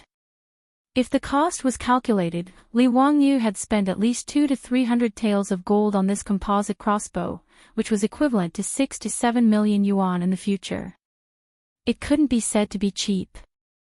However, as mentioned before, with money and willfulness, Li Wangyu didn't feel the slightest bit of heartache for spending a few hundred taels of gold to make a toy. In the future, he was a white-collar loser with a mortgage of over 1 million yuan. When he ordered takeout, he had to calculate the full discount. Spending money as one pleased like this only existed in one's dreams. However, if the gold and copper coins in his residence were converted into yuan, he could barely be considered a nouveau riche. After all, the gold that he had cheated from the aristocratic families with Pai Lupi was worth at least 300 million yuan. In this kind of situation, Li Wangyu naturally spent money as he pleased. It all depended on whether he was in a good mood or not. After Yan Liben weighed the composite crossbow that used spring steel as the crossbow arm, he was shocked to find that the flux strength of the crossbow had reached an astonishing 4 pickles. This was equivalent to the Tang army's siege crossbow. Yan Liben could not imagine how fierce the arrows shot from this crossbow would be. At the very least, he was certain that at a distance of 50 paces, this crossbow could easily penetrate the well-tempered steel armor that couldn't be penetrated by a 2-stone bow. The 4-pickle crossbow, even with the use of eccentric wheels, did not reach the level where Li Wangyu could easily pull the bowstring. On the other hand, Yan Liben was full of praise for the eccentric wheel on the crossbow. After using the eccentric wheel, a 4-pickle crossbow could be drawn with less than 2 pickles of strength. But even so, Li Wangyu still couldn't use the composite crossbow. In that case, the only way was to install a lever-winding device on the crossbow. After a few experiments, Yan Liben, together with the craftsman who would be the supervisor, finally solved these problems one by one and completed the creation of this epic-making crossbow. After receiving this composite crossbow, Li Wangyu had already practiced in his residence for 2 days. He was very satisfied with the power and accuracy of this crossbow. Originally, in Niu Wu's eyes, the crossbow that Li Wangyu had made was just a big toy. For a godly archer like him, crossbows were very disdainful. After all, compared to a strong bow, a crossbow's firing speed was too slow and its range was too short. But when Li Wangyu received this crossbow and tested it a few times, the power and accuracy of the crossbow arrow shocked Niu Wu and the Lai hot troops. The special crossbow arrow was made of fine steel and was only 1/3 the length of a normal arrow. After being shot by the composite crossbow, the arrow easily penetrated the Tang army's standard armor from 200 paces away. As for accuracy, with the help of the scope, Li Wangyu could easily hit the center of the target from 200 steps away with the crossbow. It was a very easy task. At this distance, even Niu Wu couldn't guarantee that he could hit the target. With such a godly weapon in hand, hunting a few prey was no different than playing with a toy. Niu Wu and the Lai hot troops naturally snickered. They even sympathized with the saints and the dukes, as well as Qing Chumo and the other rich playboys. This time, they were miserably deceived by their Lang Jun. The assembled composite crossbow surprised Pai Lupi, Qing Yaojin, and the others. The crossbow arm and the crossbow string seemed to be made of metal. Niu Wu, bring this crossbow to me, Pai Lupi said. Niu Wu naturally didn't dare to be negligent. He respectfully presented the composite crossbow with both hands. Pai Lupi reached out and took it. After carefully examining it, he confirmed that he didn't see wrong. The crossbow in his hand looked strange, but the crossbow arm was really made of metal. Even the crossbow string was made of steel. Qing Yaojin, Qin Qiong, and the others also saw this composite crossbow clearly. They were all shocked. Hiss. Your Majesty, the crossbow arm of Zio's crossbow is made of fine steel. This fine steel can also be used to make a crossbow. This is the first time I've seen it. Li Jing, the Minister of War, also sucked in a breath of cold air. Pai Lupi's eyes flashed.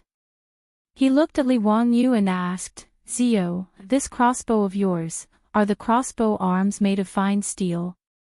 How much time did it take to make it? How much flux energy does this crossbow have? Li Wangyu nodded. Uncle's words are correct. This crossbow arm is made of spring steel. And it was very troublesome. It took me 7 to 8 days to ask the craftsman to help me make it. As for the flux energy, I have measured it. It should be around 4 stones. His words immediately made Pai Lupi, Qing Yao Jin, and the others' eyes almost pop out. They looked at him dumbstruck, not knowing what to say. 7 to 8 days. 4 stones of flux energy. This guy wasn't talking nonsense, right? Crossbows were projectile weapons, so they needed elastic crossbow arms to provide powerful kinetic energy. Generally speaking, regardless of whether it was a bow or a crossbow, it needed to be made of hard and elastic wood. Then, it needed to be supplemented by horns, tendons, and other composite materials to increase its elasticity. Making a bow was not a simple matter. Not only did it have strict requirements for the materials, but the process was also quite complicated. The Kaogong Ji had detailed records. In winter, the bow would be dissected, in spring the horns would be fixed, in summer the tendons would be fixed, in autumn the materials would be fixed, in winter the crossbow arms would be fixed, and in severe winter the exterior would be fixed. Next spring, the bowstring would be fitted and hidden for a year before it could be used. The above complicated process required 2 to 3 years to make a good bow. The process of making a crossbow and a bow was basically the same, but the process was even more complicated. Because of this, Li Wangyu's words caused Pai Lupi and the others to be dumbstruck. They felt that he was simply joking. Bastard, you brat, don't talk nonsense. Answer me properly, what is the deal with this crossbow? Qing Yaojin roared. Li Wangyu innocently shrugged his shoulders. Why didn't anyone believe him when he spoke the truth? Pai Lupi tried to pull the string of the crossbow and found that the string was really strong. He used all his strength and barely managed to hook the string onto the crossbow. The flux energy of this crossbow was similar to that of the original crossbow, requiring at least 2 stones of flux energy. It wasn't as exaggerated as what Li Wangyu had said. Pai Lupi naturally thought that Li Wangyu was boasting, but even so, if the crossbow could be made from steel, it was still an extraordinary matter. Chapter 770. Li Wangyu didn't respond to Qing Yaojin's words. He only smiled and asked, Uncle, gentlemen, do you still keep your word? Pai Lupi and the others looked at each other. They couldn't figure out what Li Wangyu was planning. Pai Lupi already had a hard time pulling this crossbow, let alone Li Wangyu. Could it be that he had some trick up his sleeve? Pai Lupi lowered his head and looked at the crossbow in his hand. Although there were many mechanisms on the crossbow that he didn't understand, he still stubbornly believed that this crossbow was definitely not something that Li Wangyu could pull. Do you think that I will go back on my words? Today, I want to see how you will use this crossbow to hunt prey. Pai Lupi straightforwardly pressed the trigger of the composite crossbow. The crossbow string quickly rebounded and made a buzzing sound. Pai Lupi was slightly surprised. What a strong firing sound. It seemed to be much stronger than the crossbows in the army. Could it be that this crossbow really had the strength of 4 pickles? Immediately, Pai Lupi shook his head and denied his guess. If it was a 4 pickles crossbow, even he wouldn't be able to pull it. In the Tang army, 4 pickles crossbows all required the use of a capstan. Many people had to work together to pull the bowstring. Qing Yaojin, Yuqi Jingde, and the others were also very curious about Li Wangyu's steel crossbow. They all gathered around and tried to pull the bowstring. They felt the strong pulling force from the steel crossbow. "Your Majesty, this crossbow is indeed 2 pickles. It's comparable to the crossbows in the army. Zio calling it a 4 pickles crossbow is an exaggeration." The people present were all veterans in the army. They knew the pulling force of the crossbow as soon as they started.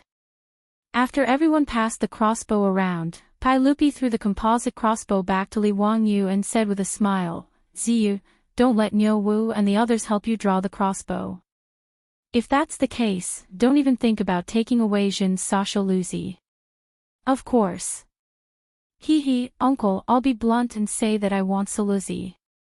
Thank you for your reward." After Li Wangyu finished speaking, he called Niu Wu over to help him put on the armor. As the royal hunting ground of the Tang dynasty, the imperial Forbidden Garden had more than just pheasants, rabbits, and deer, which were gentle herbivores. For the thrill of the game, Pai Lupi and the others even raised a lot of wolves, leopards, tigers, wild boars, and bears in the Forbidden Garden. Li Wangyu wouldn't have dared to go hunting if he wasn't fully armed. If he was accidentally bitten or scratched by a ferocious beast, wouldn't he be wronged? When Li Wangyu put on the silver-plated sacred robe, it was obvious that he looked better than the golden sacred robe worn by Pai Lupi and the others. This was also normal. When Li Wangyu transmigrated to the Tang dynasty, the appearance he occupied was indeed quite good. When a handsome person wore armor, he looked even more valiant. The playboys became more and more depressed. They looked resentfully at Pai Lupi and the others who snatched the armor that was supposed to belong to them. Pai Lupi and the group of old ruffians didn't care about the playboys' resentful eyes. Pai Lupi waved his hand and everyone spurred their horses to gallop into the depths of the Forbidden Garden. After putting on the armor, Li Wangyu moved his feet with difficulty. With the help of Niu Wu and the Fu Zhongchu, he climbed onto the back of a horse and chased after Pai Lupi and the others. More than a dozen hunting dogs followed the group. When they reached the forest in the Forbidden Garden, Chingchumo whistled. The hunting dogs immediately rushed into the forest and began to help drive the prey out for the group to hunt. These hunting dogs were all well trained. Not long after, there was a commotion in the forest. Many pheasants and rabbits were chased by the hunting dogs and rushed out of the forest in a panic. Pai Lupi, Qing Yaojin and the others didn't hesitate. They each drew their bows and shot arrows at the prey. Those unlucky pheasants and rabbits were all shot by the arrows and brought back by the hunting dogs. Pai Lupi and the others laughed as they took the prey they shot and tied them behind their horses. Fong Yai also shot a rabbit with his bow and was very proud.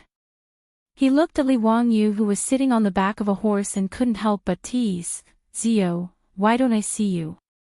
Are you looking down on these prey?" "Ha, Zio is probably still accumulating strength and preparing to give us a surprise." Ching Chumo also teased Li Wangyu. The wastrels laughed and teased Li Wangyu. Even Pai Lupi and the others had a mischievous expression. It was obvious that no one thought that Li Wangyu would be able to catch any prey today. "Ha, brother Yai, you are right. This little brother said just now that today I am not going to hunt these small things. If I want to hunt, I will hunt a big guy." His words made everyone laugh again. They only thought that he was finding an excuse for himself. While everyone was talking and laughing, a black wild boar came out from the forest in the distance. It didn't care about the hunting dogs barking around it and slowly looked for food in the grass. When Fong Yai saw the wild boar, he immediately clapped his hands and laughed. "Ha, it really is what you say. Zio, do you like that wild boar?" Fong Yai's words made everyone laugh again. Wild boars were completely different from domestic pigs.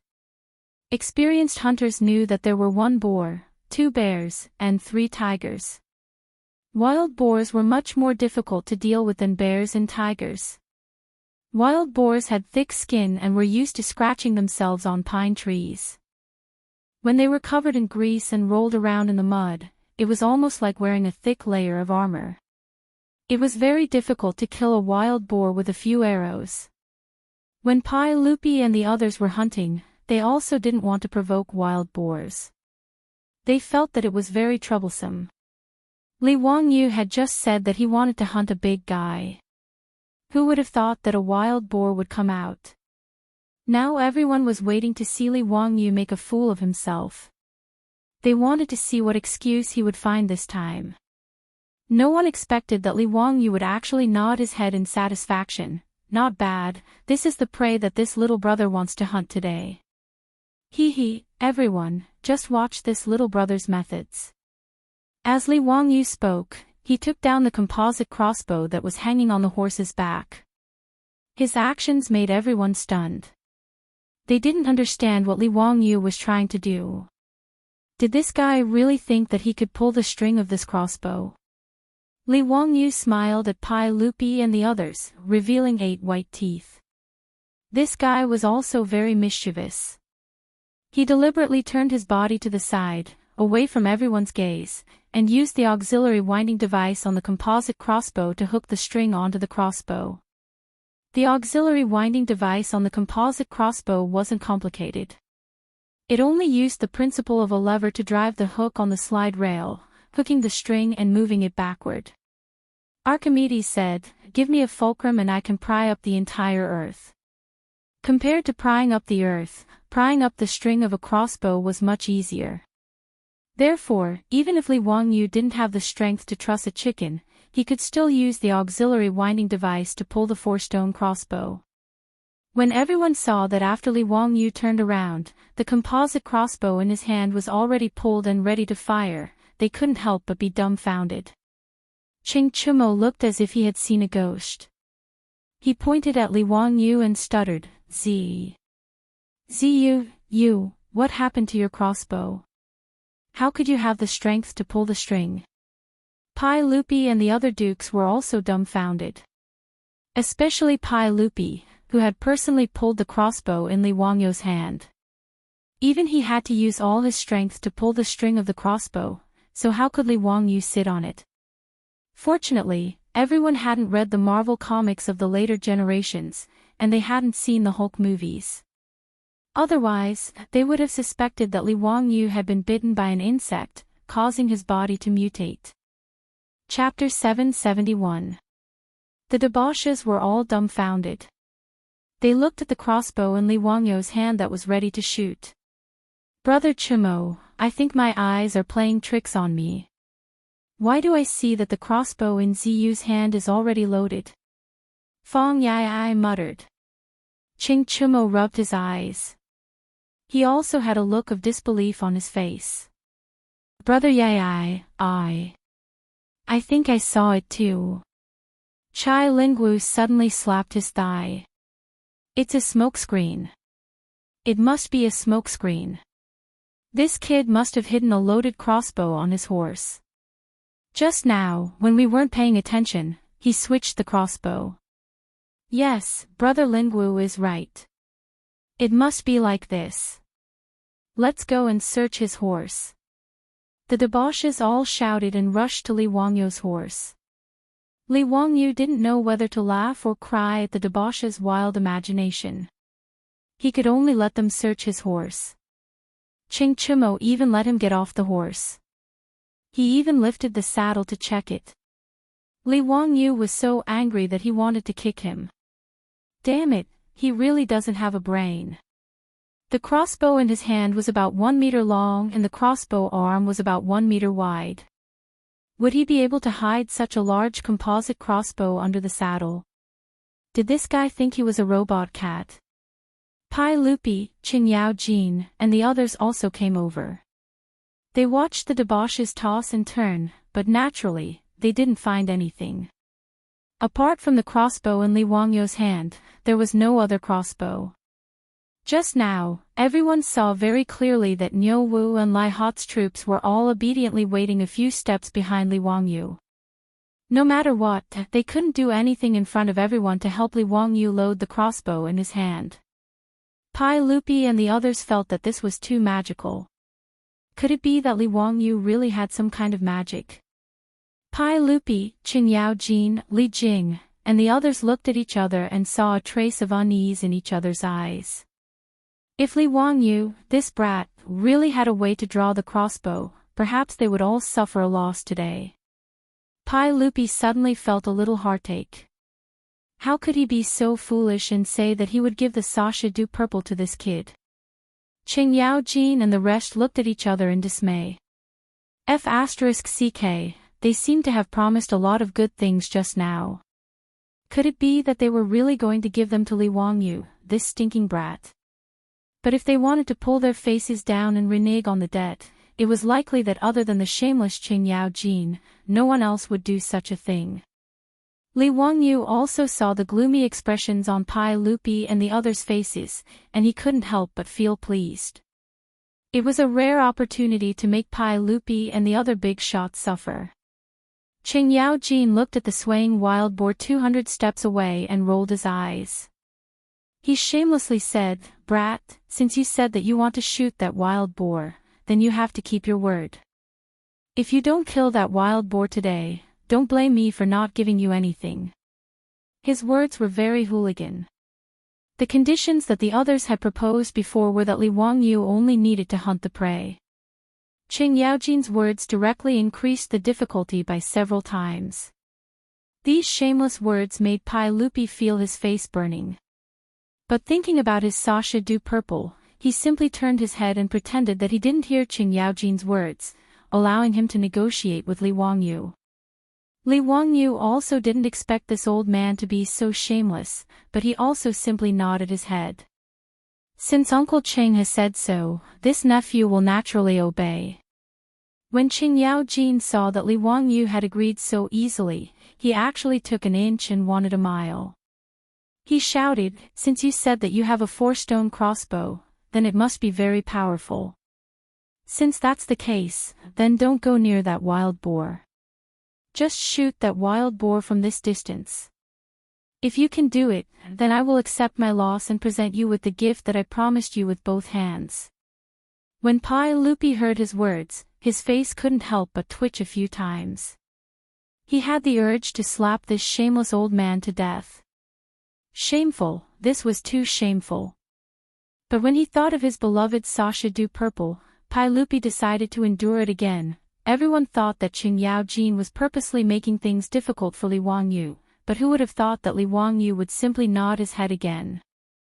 Uncle Cheng's words are very true, so I will do as Uncle Cheng says. If this nephew doesn't kill that wild boar today, then I would be too embarrassed to ask for Uncle's Sasha du Purple. Pai Lupi and the others were once again speechless. They all raised their eyes to look at the wild boar in the distance. The distance of 200 steps was equivalent to 300 meters in the modern world. At such a distance, even Qingyao and the others couldn't guarantee that they would be able to hit that wild boar. Looking at it from this distance, the black wild boar was only the size of a fingernail. It was still faintly discernible in the grass. Even if one was a godly archer, who would dare to say that they would be able to hit it accurately?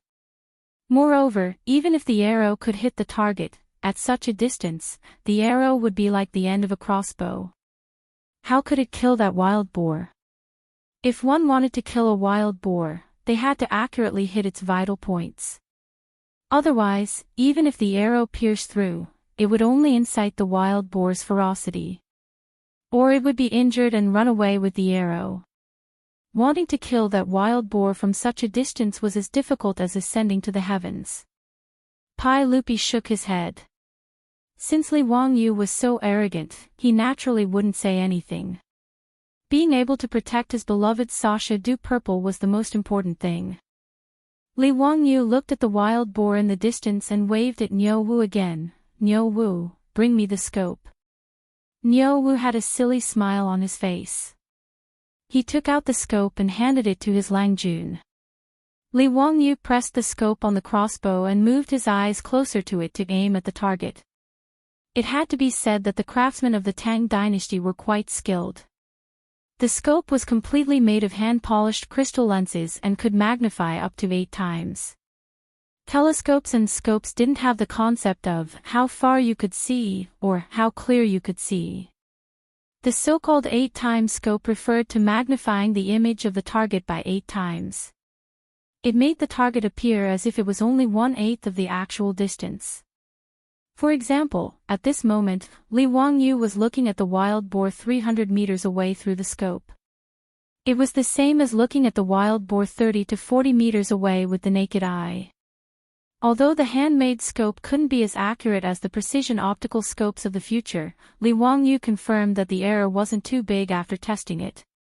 At a distance of 100 meters, the error was only a few centimeters. At a distance of 300 meters, the error wouldn't be more than 10 centimeters. This error was enough to hunt a target as big as the wild boar. Li Wangyu aimed at the wild boar in the distance. He took out a steel arrow from the quiver at his waist and gently placed it into the slide of the crossbow. Lang Jun, aim at the side of the wild boar's chest. That's where its heart is. You can kill it in one shot.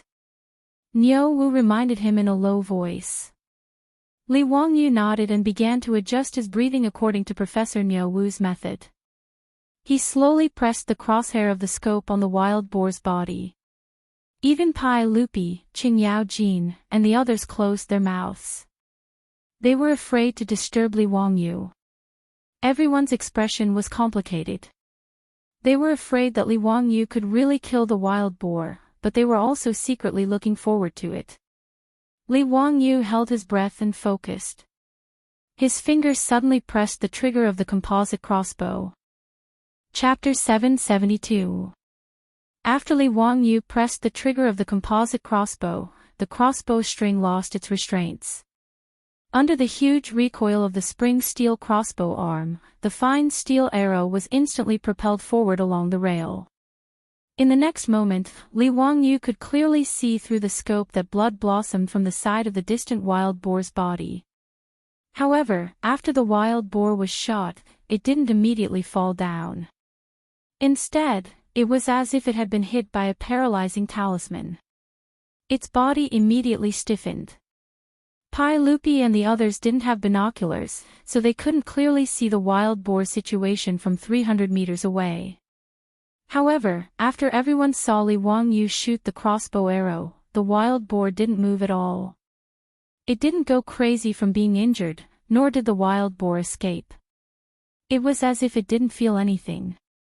Chang'an let out a long breath and laughed. Wahahaha, Zio, you brat. You bragged for so long, but in the end, you didn't even know where the arrow flew after you shot it.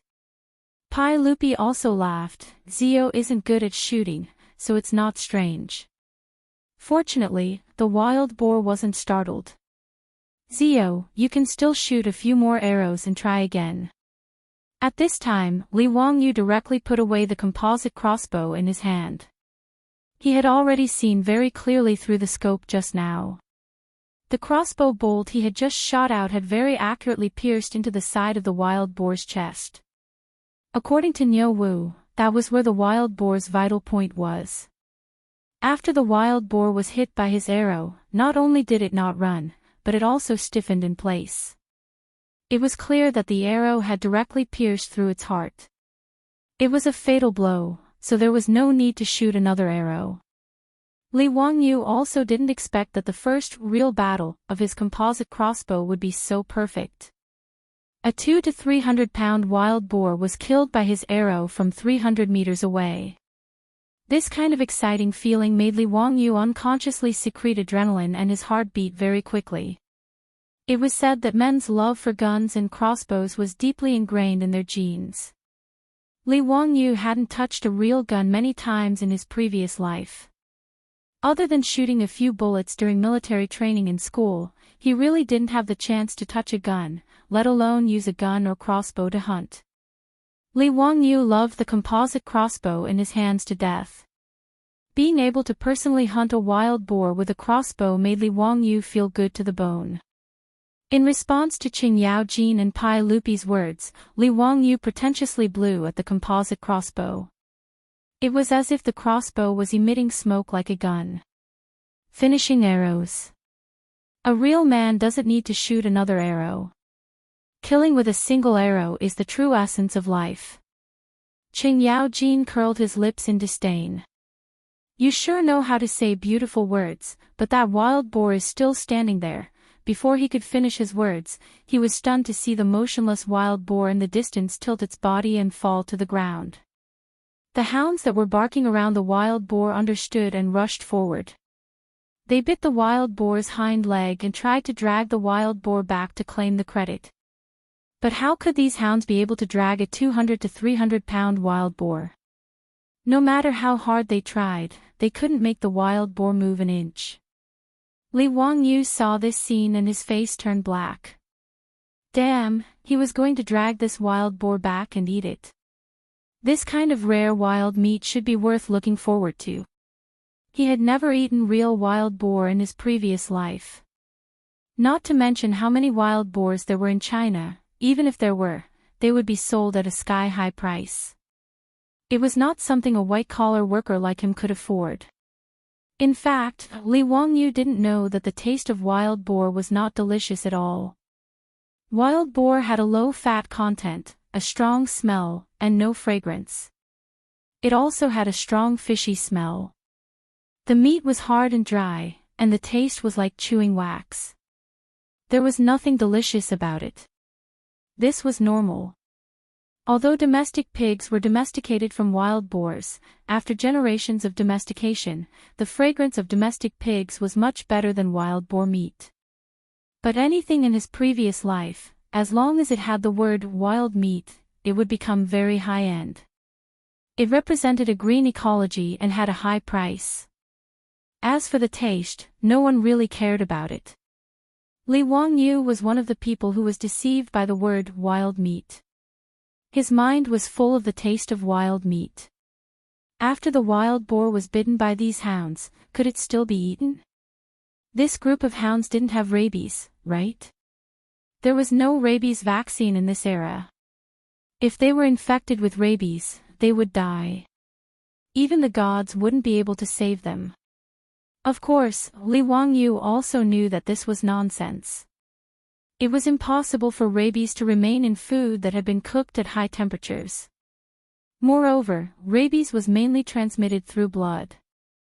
There were many people who ate dog meat, but he had never heard of anyone getting rabies from eating dog meat.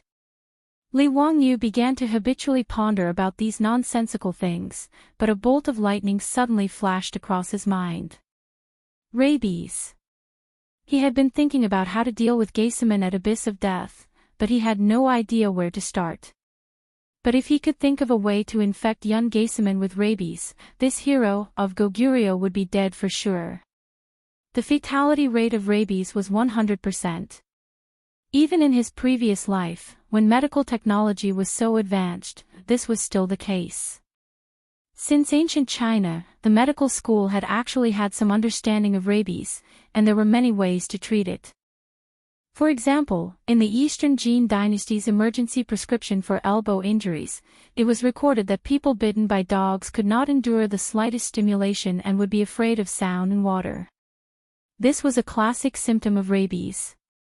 Guhong had even thought of killing a rabid dog, taking out the dog's brain, and applying it to the patient's wound. He could be considered a pioneer of immunology in ancient times. When French biologists first developed a rabies vaccine, they infected rabbits with rabies and then took out the rabbit's brain to make an injection. The principle was similar to Guhong's method, but it was 1,000 years later. But Li Wangyu also knew that applying the brain of a rabid dog to a patient's wound was purely a matter of fate. But there was a certain chance. Because the rabies virus in a dog's brain was relatively infective, there was a certain chance that the patient would gain immunity and not get sick. But this method was too simple and crude, and success depended entirely on luck. Li Wangyu didn't believe that there was much chance of curing the patient. As long as Yun Geisaman was bitten by a rabid dog, in Li Wangyu's view, he was basically a dead man. At that time, no matter how unwilling Goguryeo was, no matter how much Yun Geisaman's father controlled the Goguryeo court, it would be impossible for Goguryeo to clash with the Tang dynasty. After all, if Yun Gaesaman died of his own illness, how could the Tang dynasty be blamed? The more Li Wangyu thought about it, the more he felt that this method was feasible. He even turned a deaf ear to Pai Lupi's words. Only when Yo Wu couldn't help but nudge him did he react. Uncle, this little nephew was thinking about something else. Does Uncle have any instructions?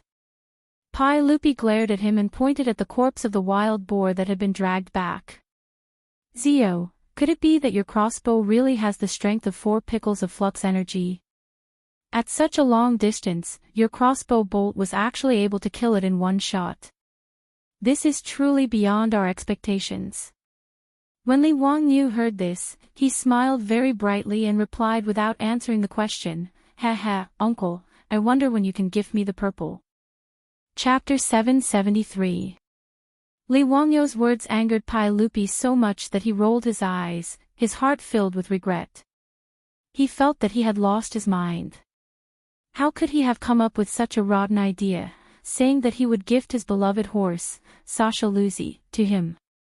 Now that Li Wangyu had really killed the wild boar, Pai Lupi and the other dukes were in a predicament. Pai Lupi wanted to go back on his words, but he couldn't bring himself to do so. He could only vaguely say, "Why are you panicking? Could it be that I don't keep my word?" Li Wangyu curled his lips and whispered, "Who can say for sure? Just now, I wanted to go back on my word. We agreed that I would only need to hunt prey, but now I have to hunt a wild boar. Isn't this bullying an honest person?" Although his words were whispered, Pai Lupi heard them clearly. He couldn't help but blush. He coughed dryly and quickly changed the topic. "Ahem, Ziyu, stop messing around. Hurry up and show me how you string this crossbow." Li Wangyu was helpless. He couldn't force Pai Lupi to ask for a horse. He could only reluctantly pick up the composite crossbow in his hand, open the folding mechanism below the crossbow, and hook the crossbow string. Then, Li Wangyu pressed down on the folding mechanism. Under the force of the lever, the crossbow string was pulled back until the crossbow mechanism was hooked up, completing the string drawing process.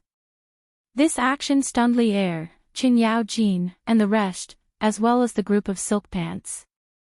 What is the meaning of this? How can you string the crossbow so easily?" Qing Chumo asked in confusion. Fong Yi-ai even shouted exaggeratedly, "This small iron rod can string the crossbow with just a press. How is this possible? Ziyu, did you cast an immortal spell on the crossbow?" Li Wangyu rolled his eyes speechlessly. To explain the principle of leverage to this group of illiterates, wouldn't it be like a chicken trying to talk to a duck? On the other hand, Pai Lupi's eyes flashed. He pondered for a moment and asked, "Ziyu, the mechanism on your crossbow looks like a hanger. All of them can magnify a person's strength, am I right?"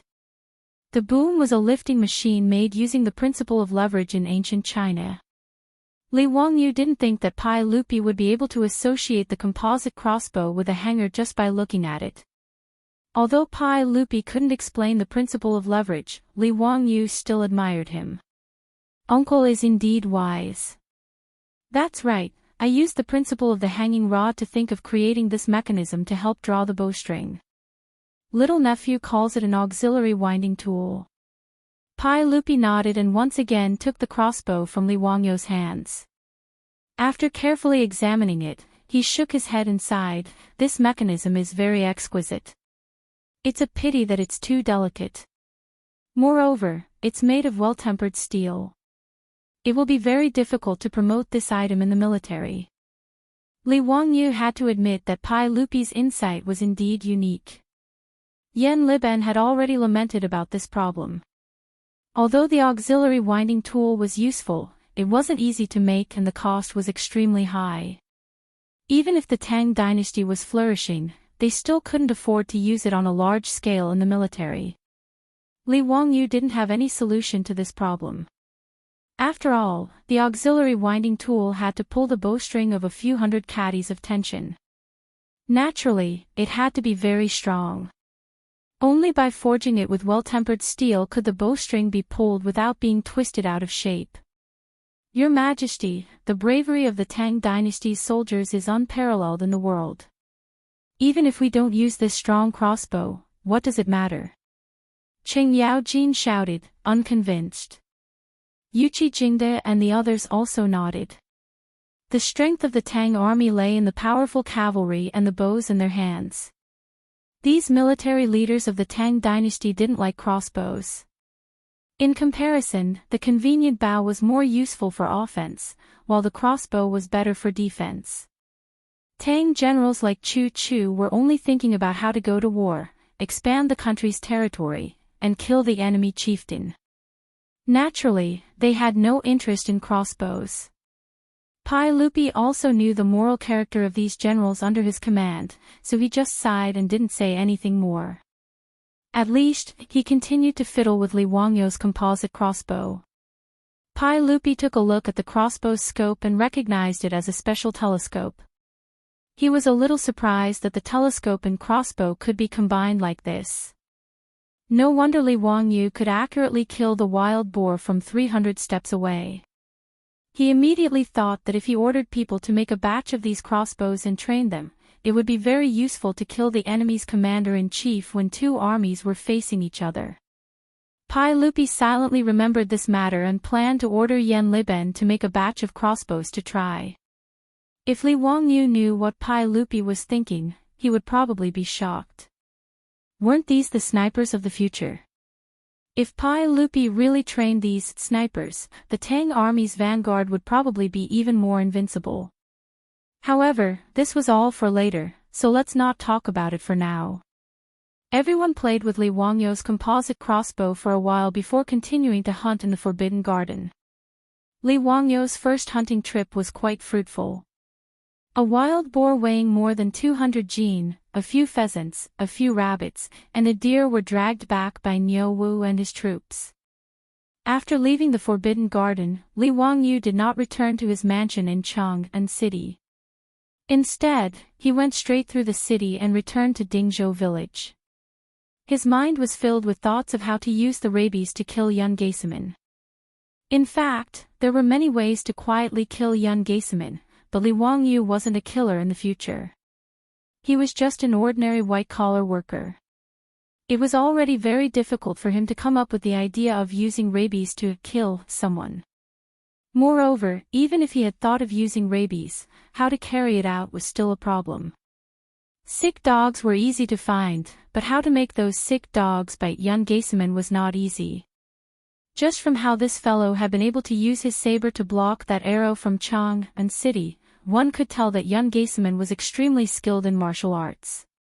Moreover, as the deputy envoy of Goguryeo, he always had guards accompanying him. How could those rabid dogs bite him so easily? Moreover, even if Yun Geiseman was bitten by a dog, he might not necessarily be infected with rabies. If this problem was not solved, how could he kill this fellow? Li Wangyou had no good solution to this problem, but he did not plan to discuss it with his beautiful boss. Even if Li Wangyou felt that he had not done anything wrong, he did not wish for his beautiful boss to know about this matter of attempting to kill someone else.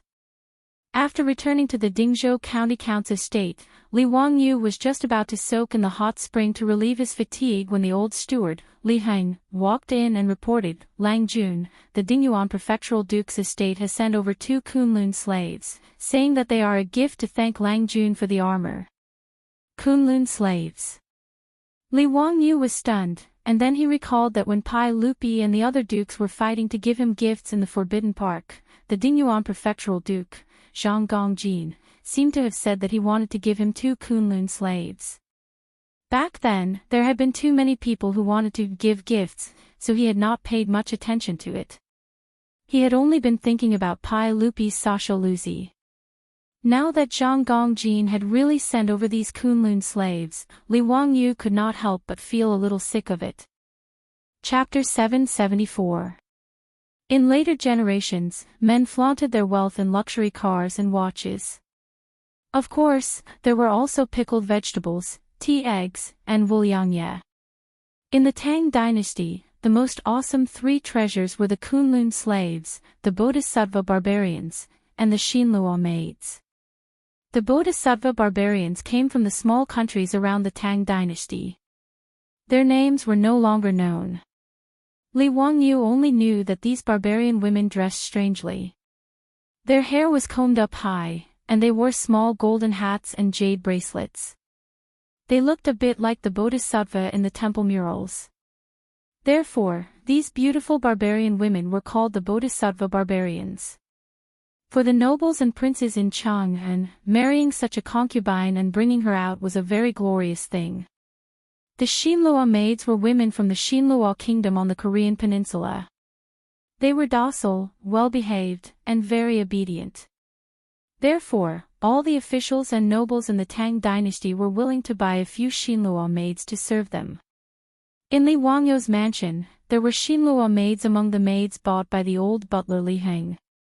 Because these maids came from the distant Shinluo and were well-behaved, the price of the Shinluo maids was much more expensive than other maids. As for the Kunlun slaves, it did not only refer to black people. It was a general term used by the Tangs for people with black skin, including South Asians and Africans.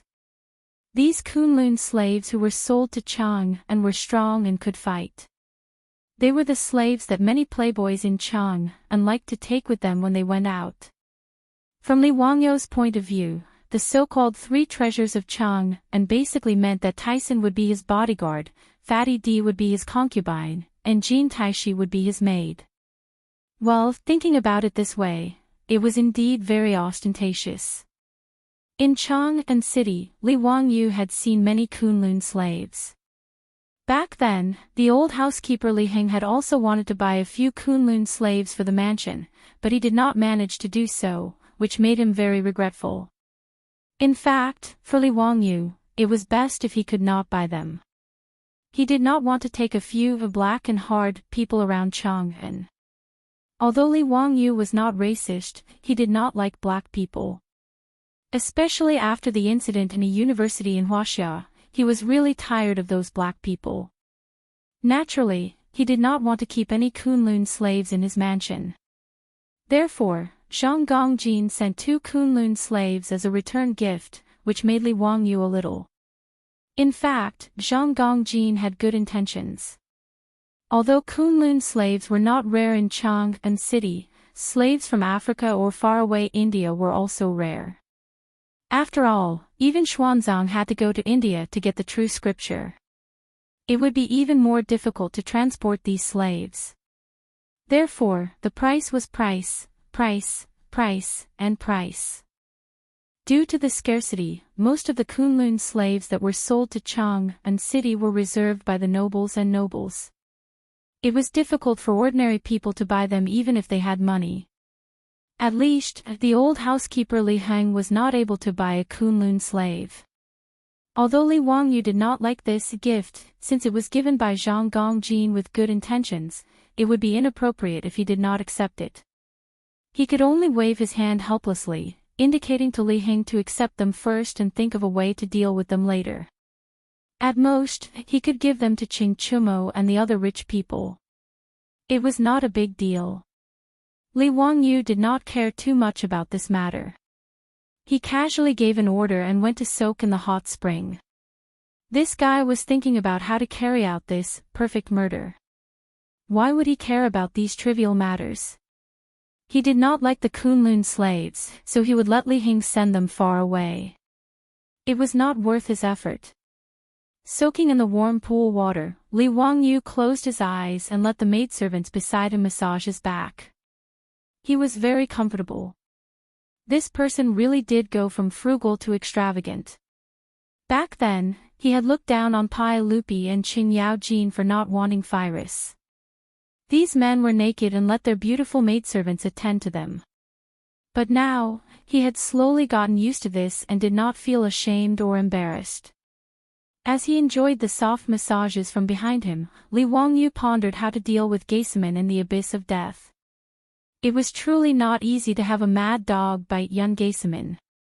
But Li Wangyu had thought that rabies was transmitted through the saliva of dogs and cats. Since this was the case, if he had someone find a mad dog, take its saliva, put it into a needle, and then find a chance to give young Geiseman a shot, he would undoubtedly die. The more Li Wangyu thought about it, the more feasible it seemed. But who would get close to young Geiseman and give him a shot was a problem. He naturally could not do it himself. Everyone in Chang'an knew that Qing Chumo and the others had a good relationship with him. Young Geiseman had accidentally injured Qing Chumo and almost killed the son of Duke Liu. At this time, he was worried about Duke Liu's revenge and was in a state of panic.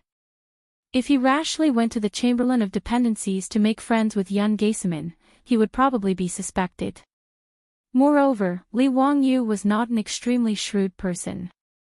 If he had to pretend to be brothers on the surface while secretly thinking about how to give someone a shot and take someone's life, he really could not do such a thing. Two names immediately popped up in Li Wangyu's mind, Su Jingzong and Li Fu. These two were famous men of the great Yin of the Tang dynasty and would be suitable to help him do something harmful. But Li Fu had not yet been recommended and was still in the Salt Pavilion of Sichuan, so he could not count on him. Su Jingzong was currently helping him with the matters of the Royal Academy, and he could be considered Su Jingzong's boss. He should find him to discuss this matter. Thinking of this, Li Wangyu suddenly felt that the two Kunlun slaves that Zhang Gongjin had given him had a place to go. If he gave them to Su Jingzong, would he not be afraid that this fellow would not work for him? He did not want these Kunlun slaves, but others did. Using two Kunlun slaves to buy young Geiseman's life was an extremely profitable transaction. Thinking of this, Li Wangyu immediately ordered someone to find Su Jingzong. Su Jingzong, this old bureaucrat, was quite diligent in his work. Ever since he had no choice but to accept the job of the Royal Academy, he had been waiting outside Dingzhou village at the Academy's construction site by the Gan River, supervising the officials of the Ministry of Works to build the Academy. Hearing that Li Wangyu was looking for him, Su Jingzong did not dare to delay and hurriedly rode his horse to the manor of the Count of Hu County. Su Jingzong got off his horse in front of the castle of the Count of Hu County and threw the reins to the servants of the Lai Hot. Just as he was about to step into the castle, he was shocked to notice that there were two strong Kunlun slaves with skin as dark as charcoal standing beside the castle gate. Su Jingzong could not help but feel envious. He thought to himself that the Count of Hu County was indeed in the limelight. He could even get such rare goods like the Kunlun slaves. There were so many nobles in Chang'an, but there were not many who had Kunlun slaves in their manors. Su Jingzong looked at the black and hard before following the servant girl of the Lai Hot into the castle.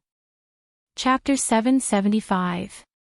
In the guest hall of the castle, Li Wangyu, who had just finished soaking in the hot spring, was sitting on the sofa with his legs crossed. Several beautiful Xinlua maidservants were massaging his hands and feet, making him look like an evil landlord. Seeing Su Jingzong being led into the guest hall by the maidservants, Li Wangyu smiled and nodded at him as a greeting.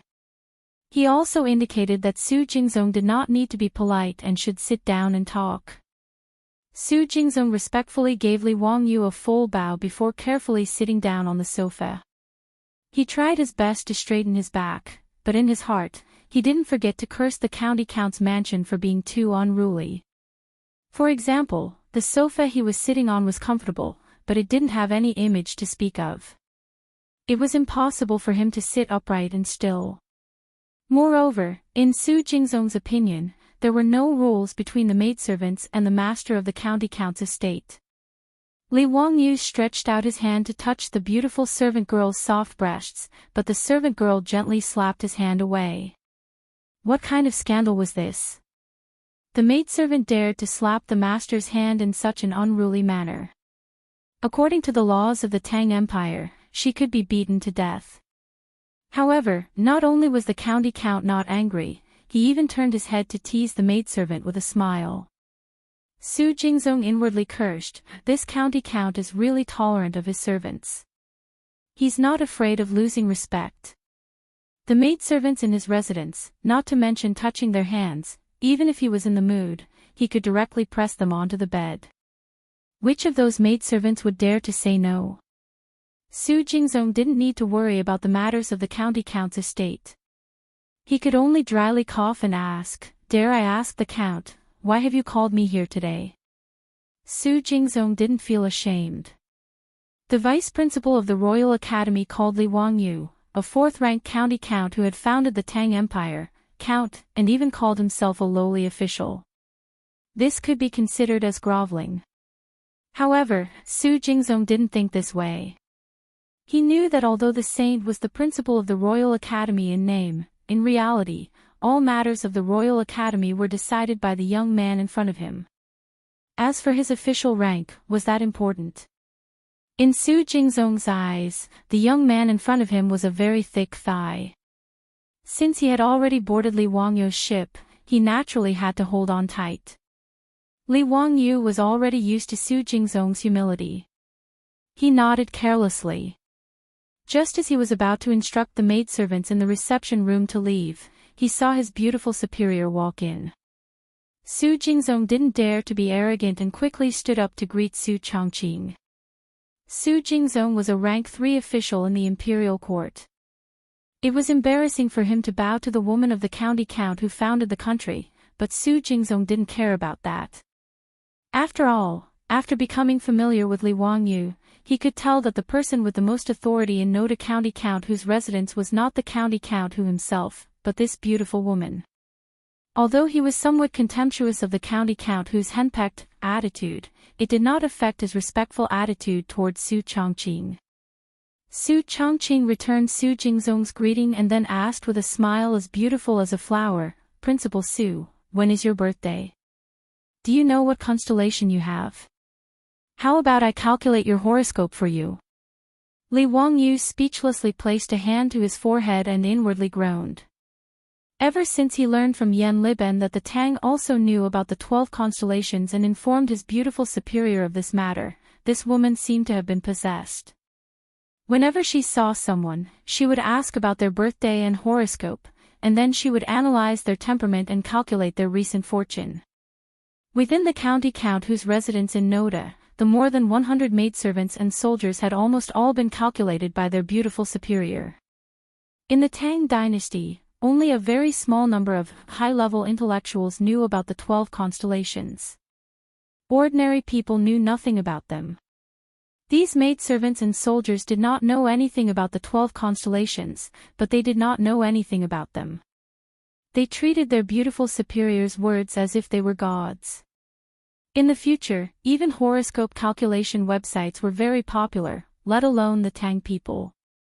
They believed in these mysterious things without a doubt. His beautiful superior also did not seem to get tired of it, making Li Wangyu speechless.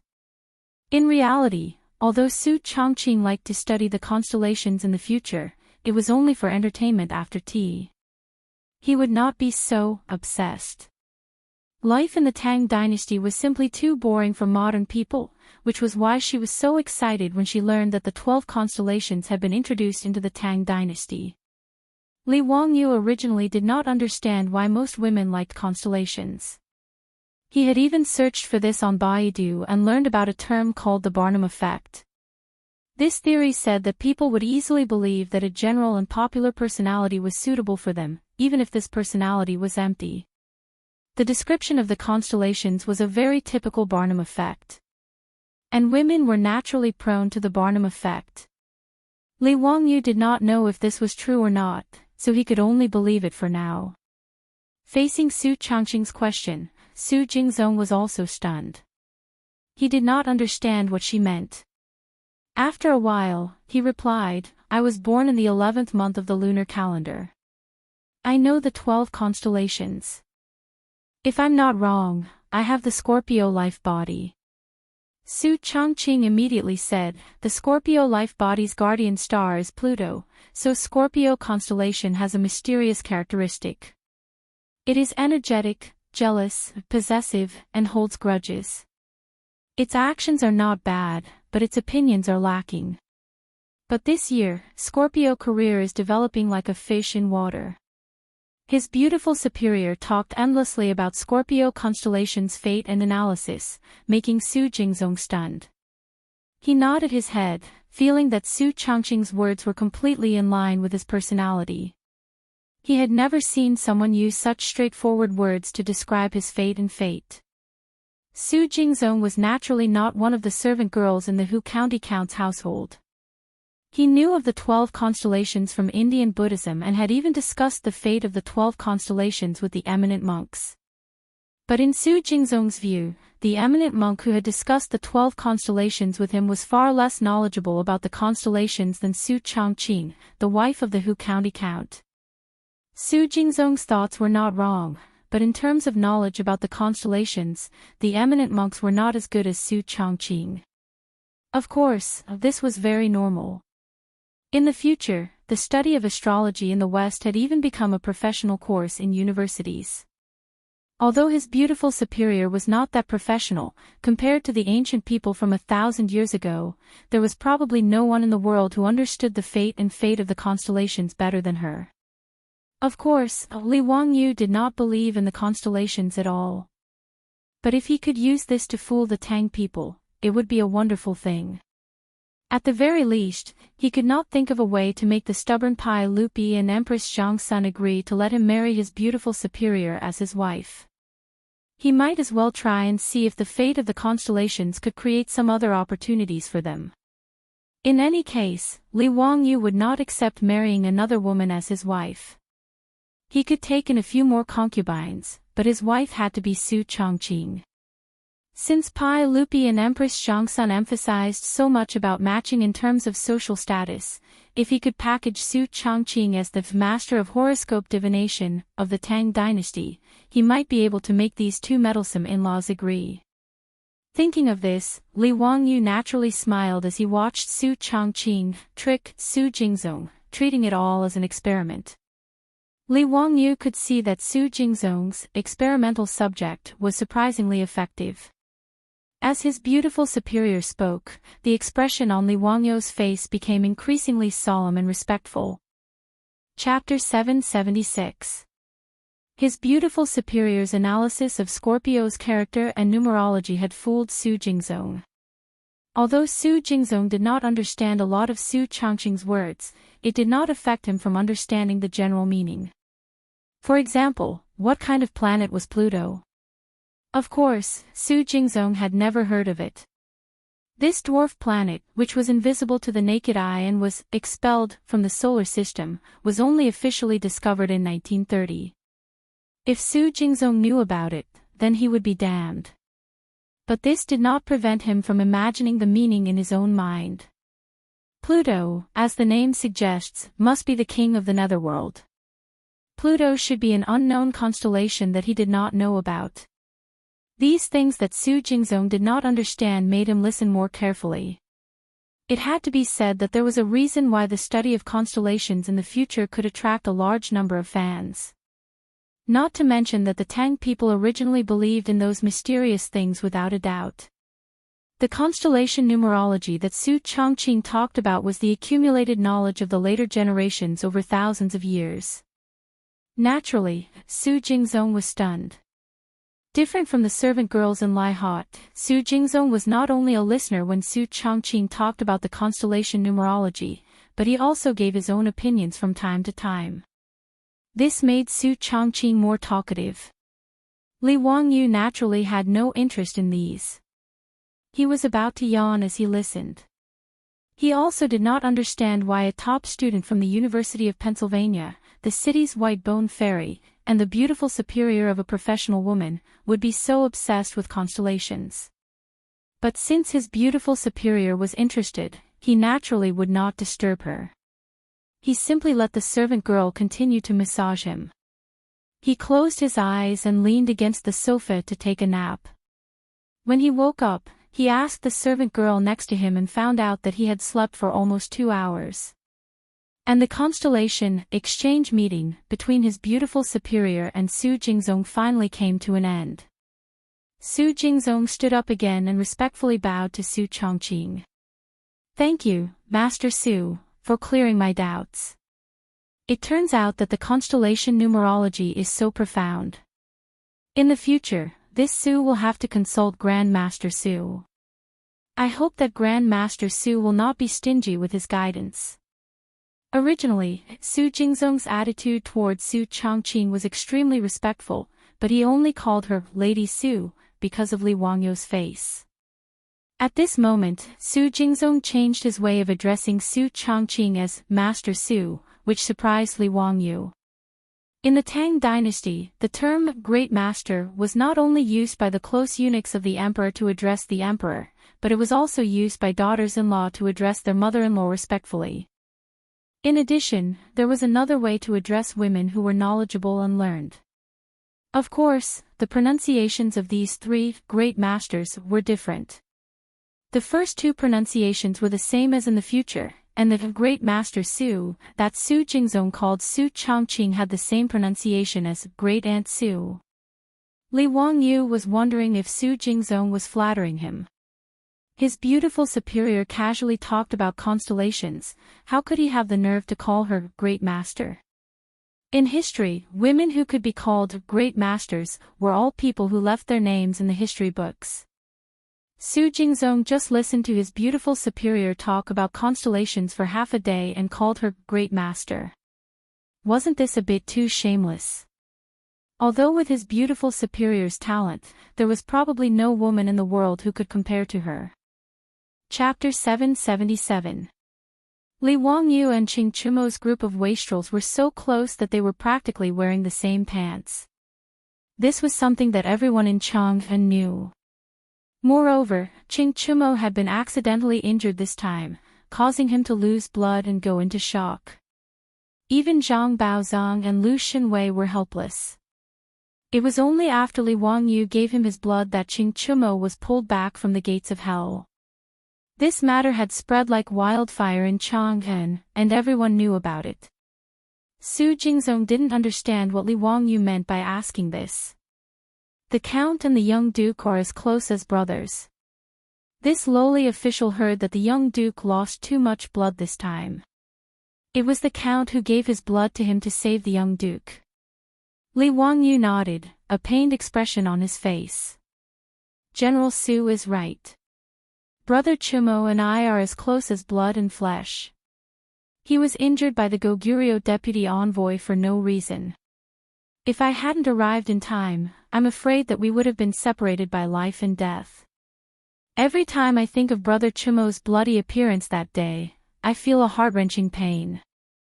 Su Jingzong didn't know what to say and could only console him. Fortunately, Count's methods are heaven-defying and the young Duke is also very lucky. Only then did he manage to turn the situation around. Since the young Duke has survived, he will definitely have good fortune in the future. Li Wangyu shook his head. Although that's the case, I still feel that my heart is filled with unease. He stopped mid-sentence and stared at Su Jingzong as if waiting for him to say something. Su Jingzong's mind was filled with questions. He couldn't understand what Li Wangyu wanted to do. After pondering for a while, Su Jingzong asked with uncertainty, "Does Count want to help the young Duke vent his anger?" Li Wangyu slapped his thigh. As expected, General Su understands my intentions. I am very relieved that General Su can think this way. Then I will leave this matter to General Su. Su Jingzong was dumbfounded as if he had been struck by lightning. What did he say? How did it become his matter? Even Duke of Lu couldn't do anything about the Goguryeo ambassadors, so what could he do? This pool of water was obviously very deep. Su Jingzong had always been wise to protect himself, so how could he be willing to get involved? Li Wangyu naturally saw through Su Jingzong's thoughts. He deliberately showed a displeased look on his face. What? Is General Su unwilling to help me? Su Jingzong's face stiffened as he said embarrassedly, "It's not that I don't want to, but the saints said that this was an accident." Even Duke of Lu was helpless against the Goguryeo envoy, so how could a lowly official like me share Count's burdens?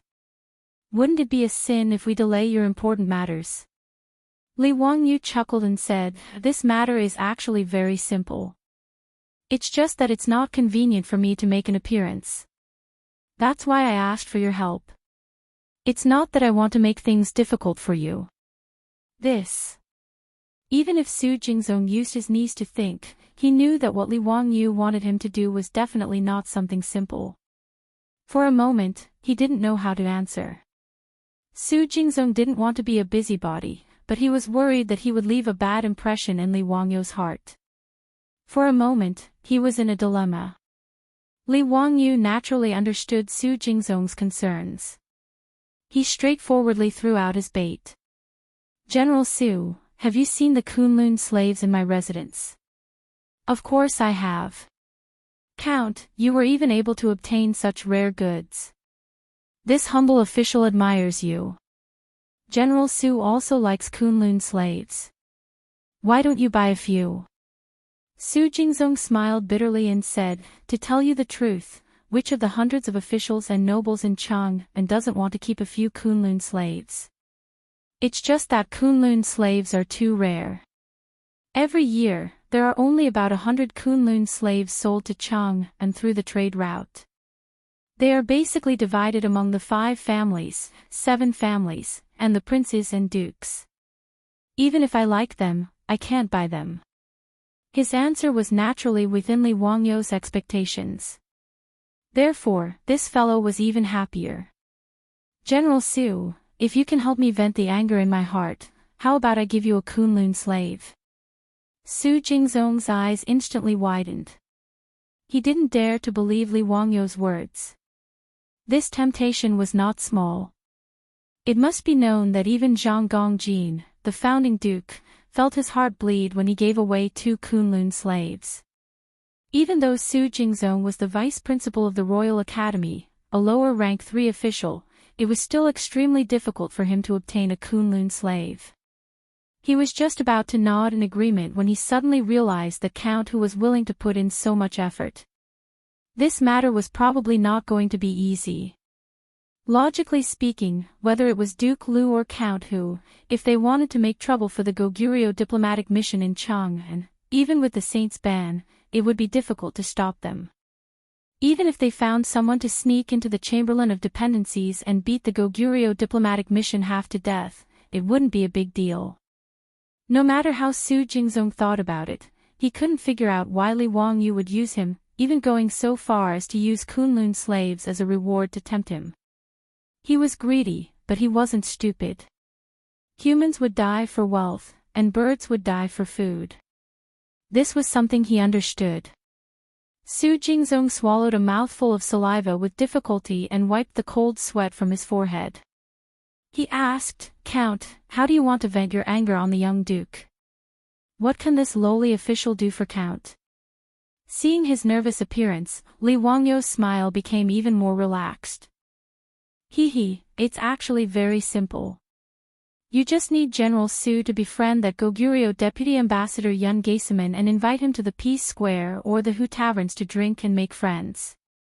Su Jingzong thought that he was hearing things. It was that simple. Was this Count Hu's revenge? "Count, what do you mean by this? There's no need for you to ask about other matters. Relax, I won't harm you. I'll have to trouble General Su with the matters of the Royal Academy in the future, so how could I put General Su in danger?" Li Wangyu naturally didn't tell Su Jingzong the complete truth. While his beautiful superior was chatting with Su Jingzong about the horoscopes, he had closed his eyes and pretended to sleep, but he was thinking about Death Abyss and Gaesaman. He naturally couldn't let Su Jingzong know the truth. Otherwise, given this fellow's cowardly personality, if he knew that he was going to take the life of the Goguryeo deputy ambassador, he probably wouldn't agree even if he was beaten to death. Even if he used his influence to forcefully suppress him, there would still be many variables. Thus, Li Wangyu dispelled the idea of discussing with Su Jingzong and made a plan for himself. Li Wangyu's words allowed Su Jingzong to relax a little. He naturally understood that while this count who was extremely intelligent and had unfathomable knowledge, he had a lazy personality and didn't have the patience to deal with such trivial matters. Su Jingzong also knew that Li Wangyu was definitely not telling him the truth. However, he had no grudges with Count Hu, and he was following Count Hu's lead. There was truly no need for him to harm him. When he thought of this and thought of those two towering Kunlun slaves in front of Count Hu's estate, Su Jingzong couldn't help but feel his heart palpitate. In Chang'an, with his status, he could easily obtain Guanyin man, Xinlua maidservants, and Guanyin man. He also didn't lack for beauties. However, such beautiful Kunlun slaves were truly hard to come by. It would be a pity to miss this opportunity. In the end, Su Jingzong gritted his teeth and nodded in agreement. Since Count trusts this lowly official dares to refuse. However, this lowly official has nothing to do with that Goguryeo deputy ambassador. It won't be easy for this lowly official to rashly request an audience. Chapter 778. In response to Su Jingzong's question, Li Wangyu casually shrugged. Duke Su, this matter is simple. I've heard that Kunlun slaves are rare goods even in Goguryeo. I presume that Yun Gaesaman also likes them. Duke Su has the Kunlun slaves as a stepping stone. Are you afraid that you won't be able to get close to Yun Gaesaman? Su Jingzong was taken aback. Could the Kunlun slaves that County Count who had given him be used as a stepping stone to get close to the Goguryeo deputy envoy called Yun Gaesaman? Wouldn't he have done all this for nothing? Li Wangyu saw that Su Jingzong was in a daze and knew that he had misunderstood. He smiled and said, Duke Su, be at ease. My residence has 2 Kunlun slaves. I'll give one to Duke Su and the other to Yun Gaesaman. Only now did Su Jingzong realize that he had misunderstood Li Wangyu's intentions. He couldn't help but feel his face heat up as he hurriedly changed the topic. Count, this lowly official is only worried that Yun Gaesaman will not easily leave the Chamberlain of Dependencies after Duke Lu's announcement. Li Wangyu was not worried about this. In a few days, it will be the Lunar Summit, and the Goguryeo diplomatic mission will be going to the Taiji Palace to meet the sage. Presumably, as the deputy envoy of the Goguryeo diplomatic mission, Yun Gaesaman will also be going to meet the sage. As long as he shows himself, with Duke Su's abilities, you won't be able to get close to Yun Gaesaman. Su Jingzong nodded. As an old bureaucrat, he naturally didn't need Li Wangyu to instruct him on such matters. In truth, Su Jingzong felt that the matter Li Wangyu had instructed him to do was very simple. He had plenty of ways to achieve his goal. Su Jingzong was even thinking that he didn't need to give the precious Kunlun slaves to the Goguryeo deputy envoy to become friends with him. But this was just a thought. While Su Jingzong was greedy, he was also clear about what he could and could not do. If County Count who found out that he had secretly taken a Kunlun slave, wouldn't he be asking for trouble? Su Jingzong was only slightly worried. Li Wangyu had invested so much, so it was likely that he was after something big. It was probably not as simple as just venting his anger as he had said before. However, since he had already agreed to this matter, it would not be good for him to go back on his word. In any case, even if Li Wangyu wanted Yun Gaesaman's life, Su Jingzong didn't care about the lives of these Goguryans. He just had to be careful and not let Li Wangyu use him as a scapegoat. Li Wangyu then instructed the old steward, Li Heng, to bring several hundred taels of gold to Su Jingzong, claiming that it was for his expenses. It was to be used for the banquet at Peace House and the Hu Tavern. Su Jingzong pretended to refuse for a while and finally accepted the gold with a smile. After having a delicious meal at Lai Hot, he led the 2 black and hard men back to Chang'an. After sending Su Jingzong away, Li Wangyu temporarily put the matter of Yun Gaesaman's murder to the back of his mind. He did not intend to kill Yun Gaesaman in a short time. After all, the death of the deputy envoy of the Goguryeo diplomatic mission in Chang'an was a troublesome matter. Moreover, there were many renowned doctors in Chang'an. If Yun Gaesaman fell ill and Pai Lupi sent Sun Simiao and Zhang Baozong to treat him, it would be bad if someone discovered the illness. The matter of Yun Gaesaman's death had too many implications. Li Wangyu was prepared to keep it to himself and not tell anyone, so he naturally had to clear himself of suspicion. It was precisely for this reason that Li Wangyu believed that the best time to strike was when the Goguryeo diplomatic mission was preparing to leave Chang'an and then find a chance to give young Geiseman a shot. By the time young Geiseman's rabies broke out, the Goguryeo diplomatic mission would have left Chang'an and would have nothing to do with the Tang dynasty or him. He had Su Jingzong get close to young Geiseman precisely so that he could strike quietly and without attracting attention. But this was just Li Wangyu's own plan. He had no idea if it could be realized, so he could only take it one step at a time. In any case, there were still several months before the Goguryeo diplomatic mission left Chang'an, but there was no rush. During this period of time, Li Wangyu had become idle again. He had left the matters of the academy to Su Jingzong to manage.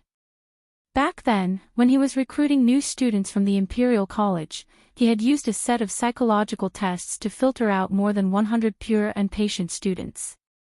After a few months of training, these students would be able to join the academy and serve as teaching assistants to teach the children.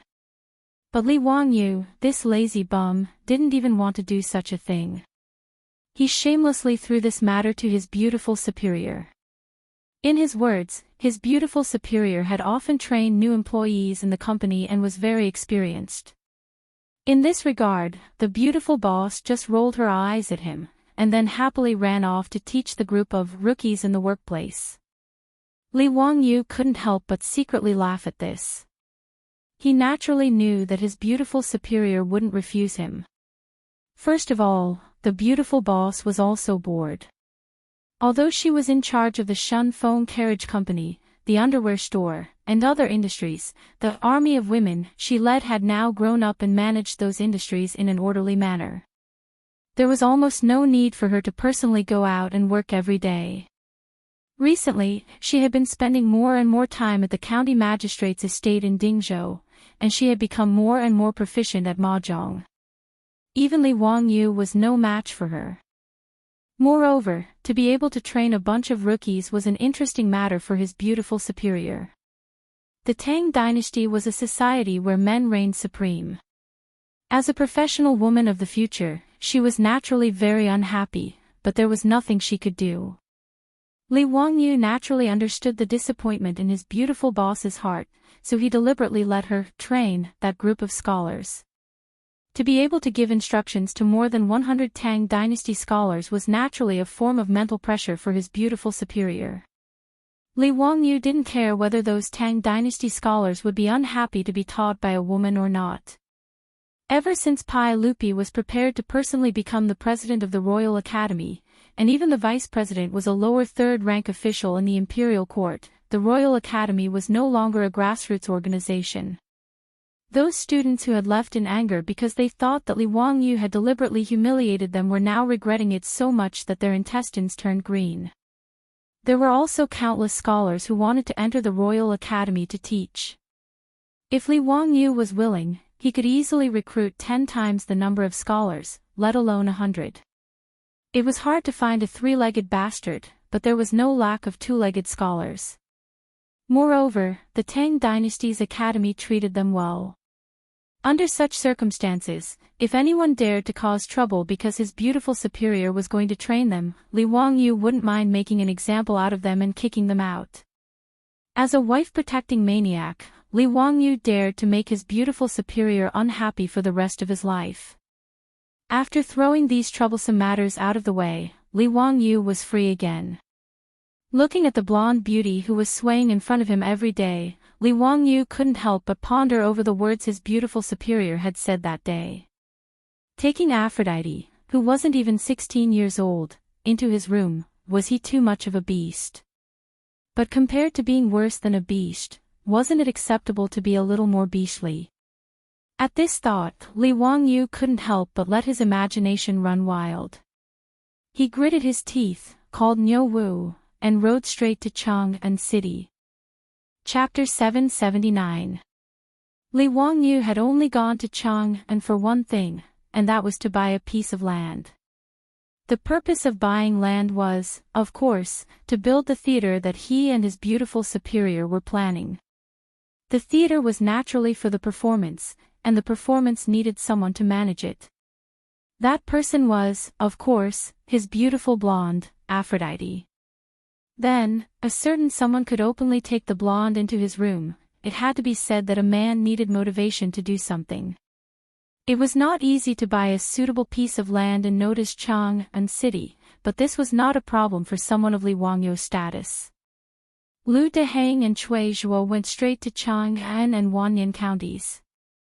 Lu Dehang and Cui Zhuo immediately ordered the officials of the county government to take out the files and maps, and found a few vacant plots of land for Li Wangyou to choose. Most of these were confiscated land by the county government. Li Wangyou could not help but laugh when he saw a house in Guangde Lane. He had an impression of this house. It seemed to be the house of the wealthy Luo Hui, who had been ordered by Ho Junji to arm wrestle with him and the other fops. After Luo Hui failed, he fled Chang'an city and his whereabouts were unknown. His house had been confiscated by Chang'an city and was ready to be sold. The location of this house was rather good. It was close to the bustling Shi city and was not small. Li Wangyou took a liking to this house at first glance. The backyard wall of Luo Hui's house was the wall adjacent to the Shi city. Li Wangyou pondered for a while and felt that he could open a door on this wall as the entrance to the theater in the future. Although the doors of houses could not be opened on the streets unless one was a third-rank official or above, Li Wangyou felt that it was not a big deal for him to go through the back door with Pai Lupi. Moreover, he wanted to build a theater and not a house, so it should not be a big problem. As an elegant art theater performance, the tickets were naturally not cheap. The target audience was of course the officials and aristocratic families of Chang'an city. The officials and aristocrats could not possibly go around Guangde Lane to watch the show, right? Guangde Lane did not have enough space for everyone to park their horses and carriages. Cui Ming House, how much is this house in Guangde Lane? I'm quite interested in this house.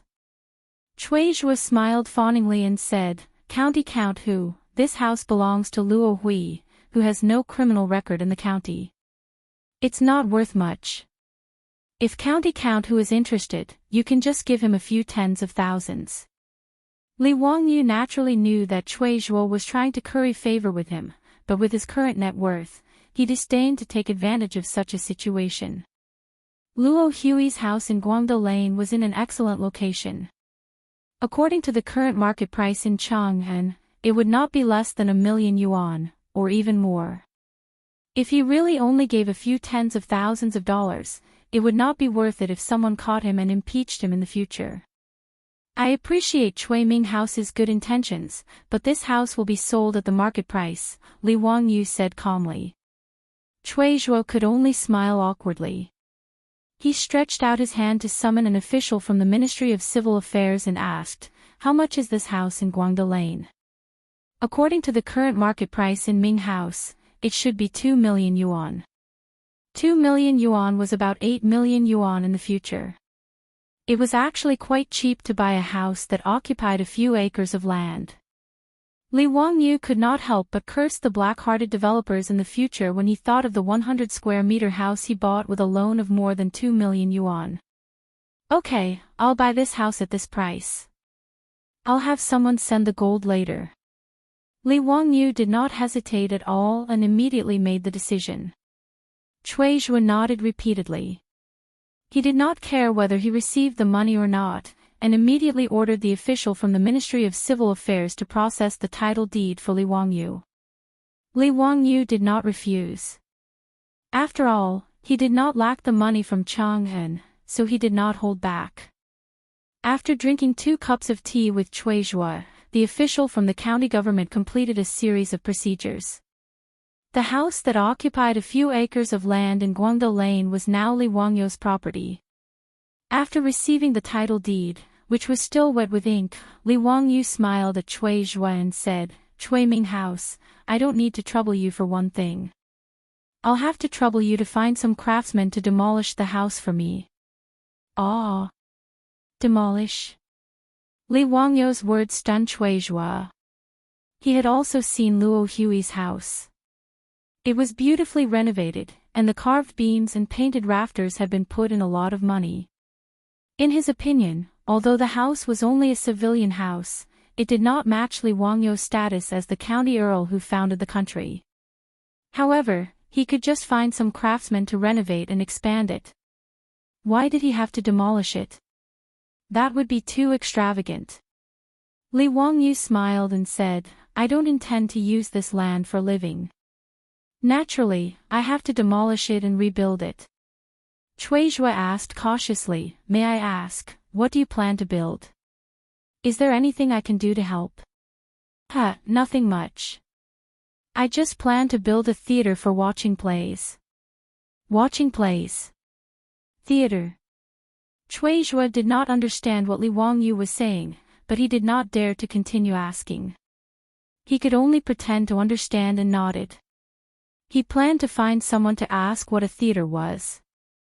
After leaving the Chang'an County Yamen, Li Wangyu saw that it was still early, so he went directly to the Ministry of Works in the Imperial City and asked to see the Minister of Works, Duan. To build a theater, cement and craftsmen from the Ministry of Works were indispensable. Now that the cement was in the hands of the Ministry of Works, the civilian craftsmen could not do this. When Duan heard his subordinate's report, he felt his head swell. Ever since he became the Minister of Works in the second year of Chang'an, he had been tormented by Li Wangyu. Whether it was building the Huxian County Earl's mansion or building the baseball field, they all gave the Ministry of Works endless headaches. Li Wangyu's prodigal road was even more lifeless. He took away a lot of mirage mud from the Ministry of Works, which gave Duan a headache. Now, Huxian County Earl Li Wangyu could be said to be on the Ministry of Works blacklist. Everyone, from the Minister of Works, Duan, to the ordinary officials of the Ministry of Works, could not help but shiver when they heard that Li Wangyu had come to visit. Everyone's first reaction was, F***, is this guy here to cause trouble again? Naturally, Duan could not avoid him. He could only rub his temples and order people to invite Li Wangyu into his office. Zio, how come you have time to come to the Ministry of Works today? Li Wangyu smiled and bowed to Duan. Minister Duan, I have come to ask for your help again today. Duan's hand, which was stroking his beard, could not help but tremble. He almost pulled out a few strands of his beard. Zio must be joking. The Ministry of Works is only in charge of some construction matters. How can they help you? In addition, the amount of mirage mud produced by the Ministry of Works is limited. Last time, you took so much mirage mud from the Ministry of Works in order to repair the road. Just thinking about it makes my heart ache. If Zio wants to ask for mirage mud again today, you can save your breath. Duan glared at him. He did not give Li Wangyu a chance to speak and directly refused. Li Wangyu's smile froze. He cursed Duan in his heart. Asking for some cement was the same as asking for his life. Did he have to go so far? It was not like he did not pay. Not only did he pay, but he also paid a high price. F***, 5 strings of copper coins for a ton of cement. He did not even complain that it was expensive. This old man Duan actually complained that he used a little cement from the Ministry of Works. He was really stingy to the extreme. Li Wangyu and Duan were very familiar with each other.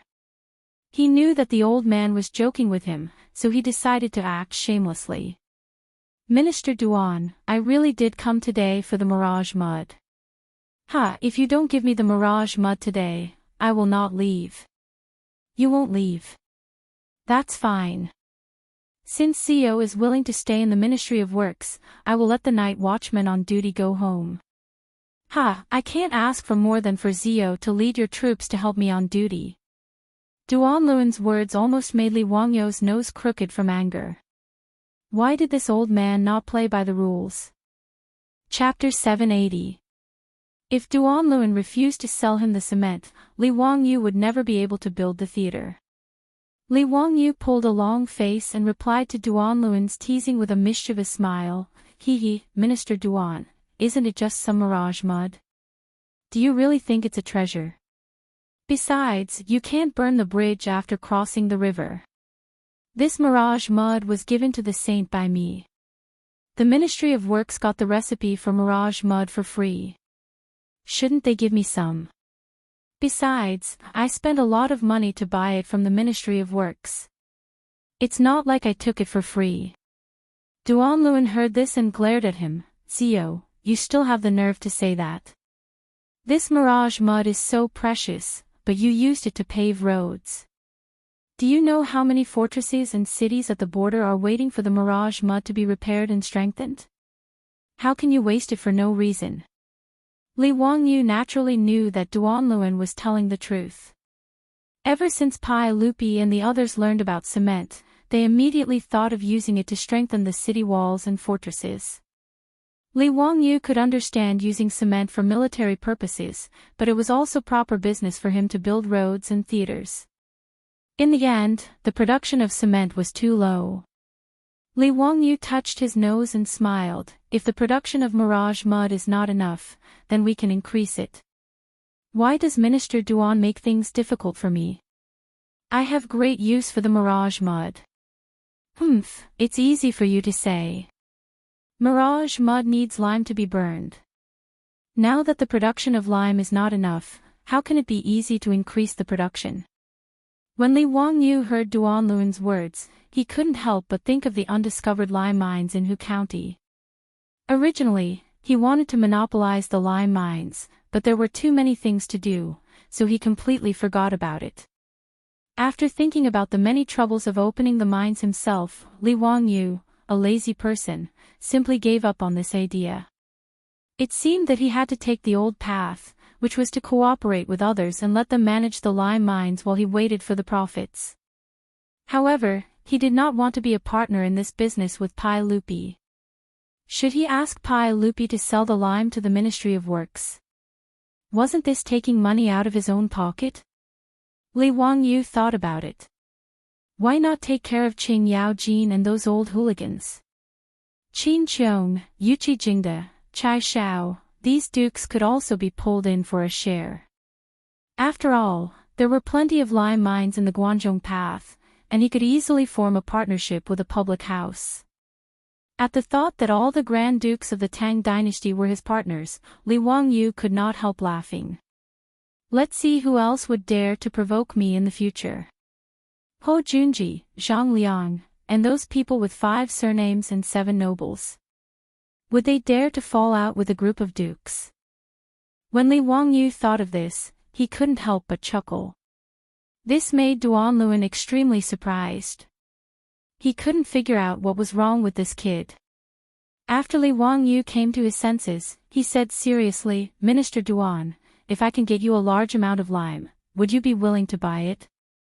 At that time, can you provide me with mirage mud? Hearing this, Duan Luan couldn't help but raise his eyebrows. Zio, is this true? If you really have a large amount of lime, I can buy it at 50 coins per stone. I'll buy as much as you have. As for the mirage mud you want, as long as there is enough lime supply, you can have as much as you want. The price will be the same as before. Li Wangyu curled his lips. This old man was really calculating. This kind of volcanic ash cement was just calcining lime and clay together. There was no cost to remove the lime. Duan Luan, this old man, actually wanted to buy his lime for 50 coins. After calcining it, he would sell it to him for 250 coins. He really thought of him as a fool. Minister Duan, do you think I don't know how to calcinate the mirage mud? I'll sell the lime to you. After calcining it, you'll sell it to me at 5 times the price. Do I have the word stupid written on my forehead? Li Wangyu's words made Duan Luan's face turn red. He felt that he seemed to be a little unkind. Ha, Zio, what are you talking about? I was wrong just now. As long as you have enough lime supply, the Ministry of Works won't make any money from you. We'll supply you at 60 coins per stone. Li Wangyu nodded with satisfaction. Minister Duan, it's a deal. Zio, when can you start to supply the Ministry of Works with lime? I won't hide it from you. The sage has been urging us to increase the production of mirage mud. Now that the imperial court has seen the usefulness of mirage mud, it's in urgent need everywhere. Zio, the mirage mud you made is really a treasure that benefits the country and the people. Speaking of which, I have to thank you for being the Minister of Works. Duanluan smiled amiably and was very amiable.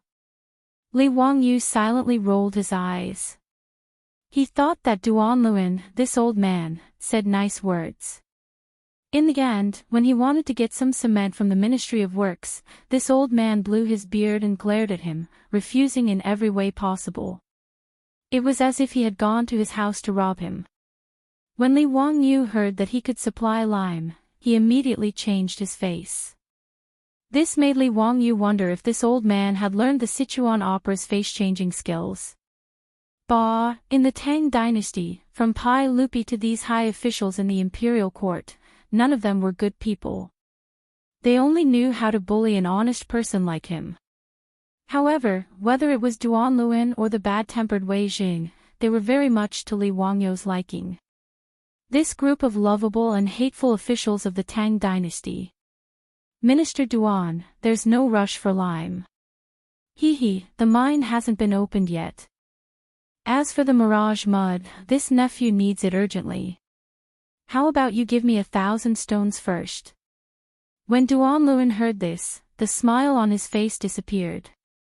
He glared at Li Wangyu. Zio, are you here to make fun of me? The mine hasn't even been opened yet and you dare to say that you can supply lime to the Ministry of Works? Do you think this old man is stupid? How can I be fooled by a brat like you? Li Wangyu was speechless. Why did this old man change his face faster than flipping a book? Minister Duan, how can this nephew deceive you? 1 month. This nephew guarantees that in 1 month, the Ministry of Works will be able to start steadily supplying lime. Really? How much can it be? How could Li Wangyu know how much lime could be produced from those mines? In the future, it was mechanized mining. In the Tang dynasty, it was all manual labor. He didn't dare to guarantee the output. Well, I think I can still guarantee 10,000 stones a month. Li Wangyu pondered for a moment and replied. 10,000 stones, that's 500 tons. If he cooperated with Qing Yaojin and opened a few more mines at the same time, it shouldn't be a problem, right? Good. Then this old man will believe you this time. Come, let's make an oath. In 1 month, if this old man doesn't see lime, don't blame this old man for finding a saint to judge. Li Wangyu nodded straightforwardly. He clapped hands with Duanluan and settled on the supply of lime in a month. Duanluan also straightforwardly summoned the officials of the Ministry of Works and told County Count Hu that if he needed it, he could give 1,000 stones of mirage mud. Li Wangyu thanked Duanluan again and again before leaving the Ministry of Works. Seeing that it was getting late, Li Wangyu estimated that he wouldn't have time to go back to Zhou village today. He sent one of his troops back to report. He called Niu Wu and led his troops. Holding the mentality that the wind was blowing and the water was cold, he went to kill his way to Duke Lu's residence. Chapter 781. Ever since he rescued Qing Chumo, Li Wangyu had been avoiding the Duke Lu residence and the old hooligan Qing Yaojin. Usually, if it was not necessary, he would never pass by the Duke Lu residence. He would rather take a detour than pass by the old hooligan's residence.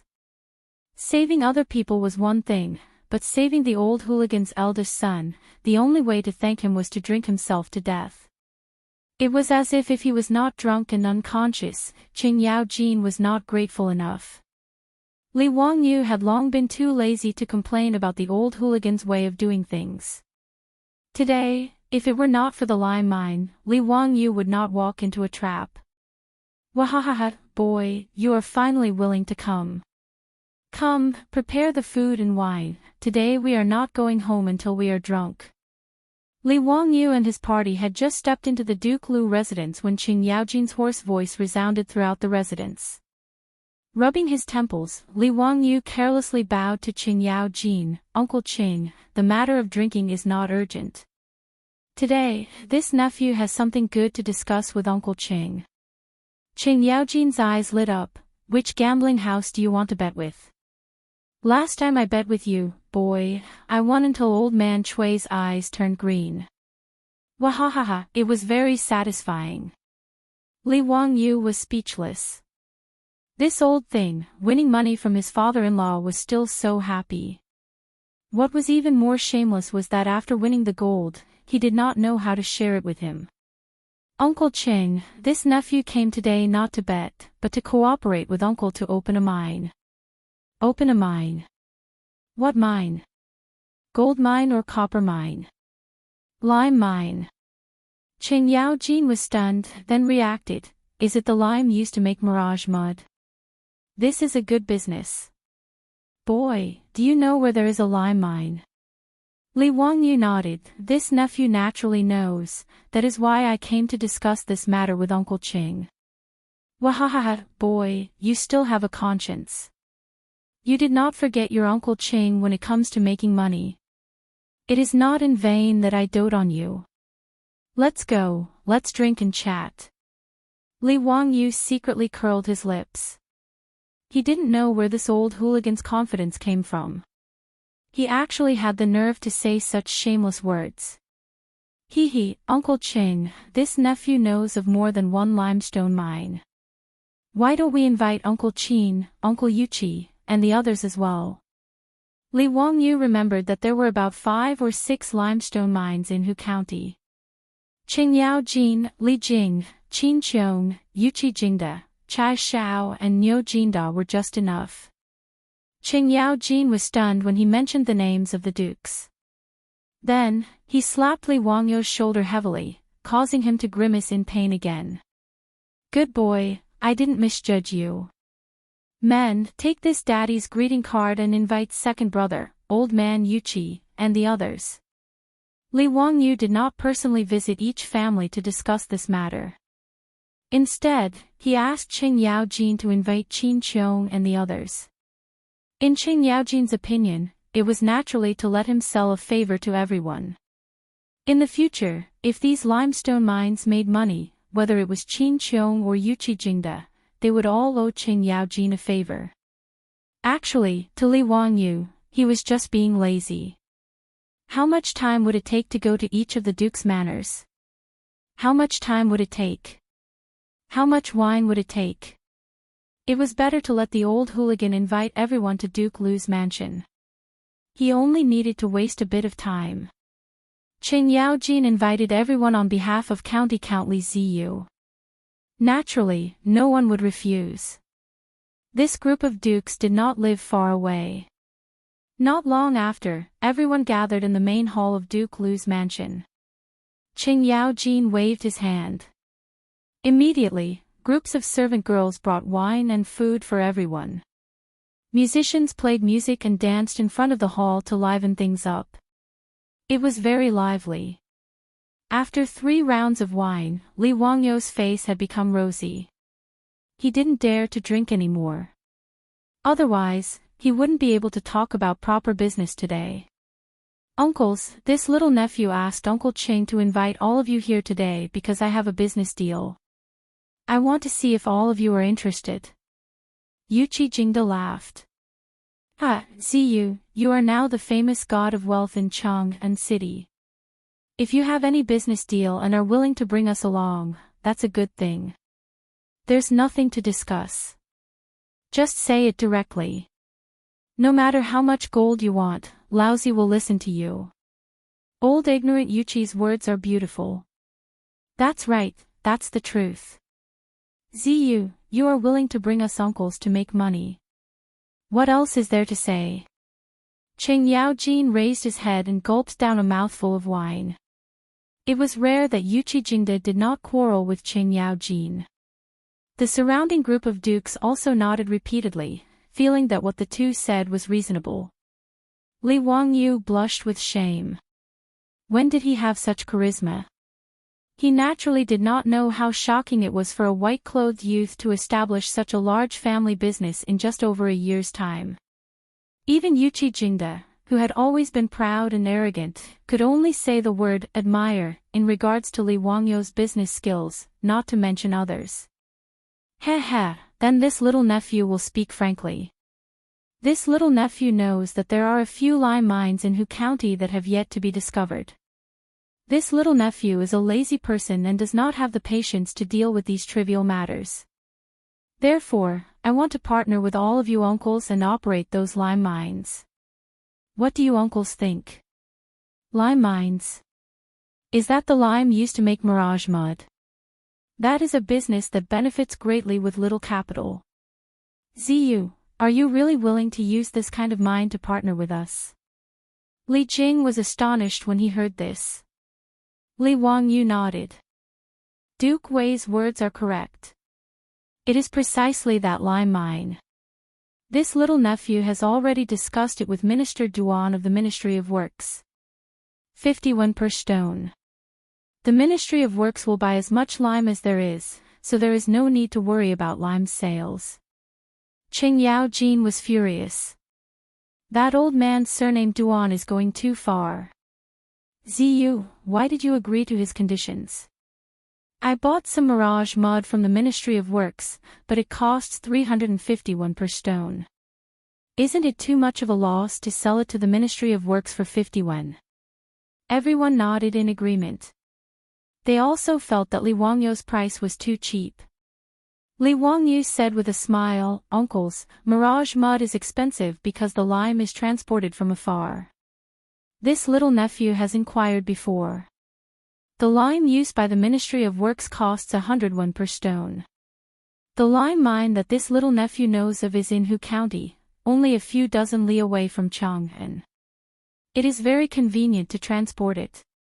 51 per stone seems cheap, but from now on, the Ministry of Works can only use the lime produced by our mines.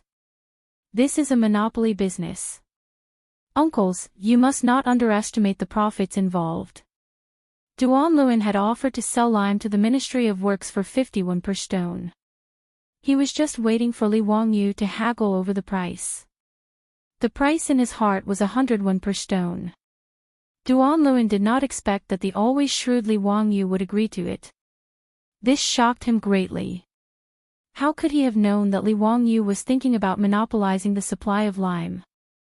His appetite was quite big. Li Wangyou's words made Qing Yao Jin and the others ponder for a while. In the end, they slapped their thighs. Ziyu, you little brat, you are indeed full of cunning ideas. Fine, we will do as you say. How are we going to share this lime mine? You should give us an explanation.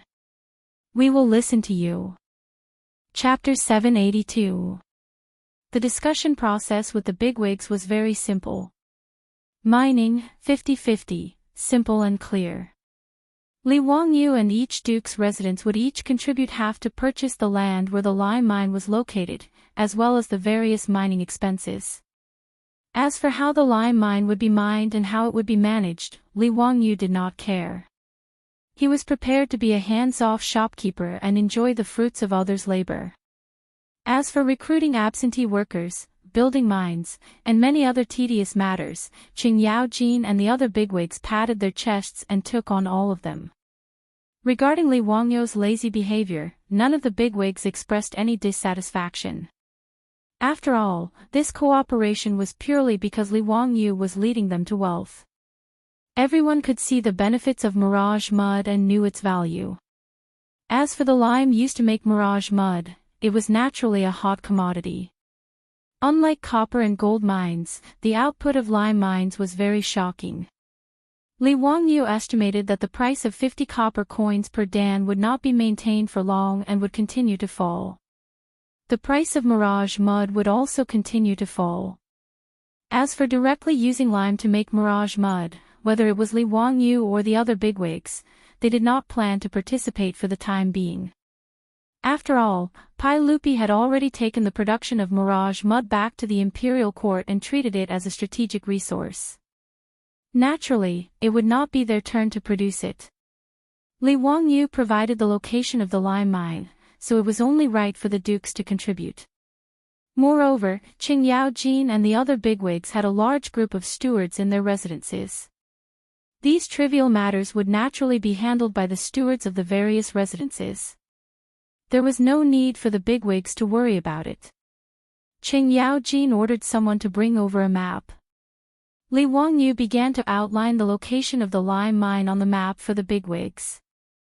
It had to be said that as the great general of the Jin Wu Guards, the maps in Qing Yaojin's residence were all used for military campaigns and were very detailed. They were much more detailed than the maps in Chang'an for 10,000 years. Although the mountains and rivers had changed a lot in the past 1,000 years, Li Wangyu only remembered that there were many lime mines in Shijing Town and Hu County in the future. He had asked Yang Quan before, but there was no place called Shijing Town within the jurisdiction of Hu County. Fortunately, Li Wangyu still remembered the general location of Shijing Town in the future.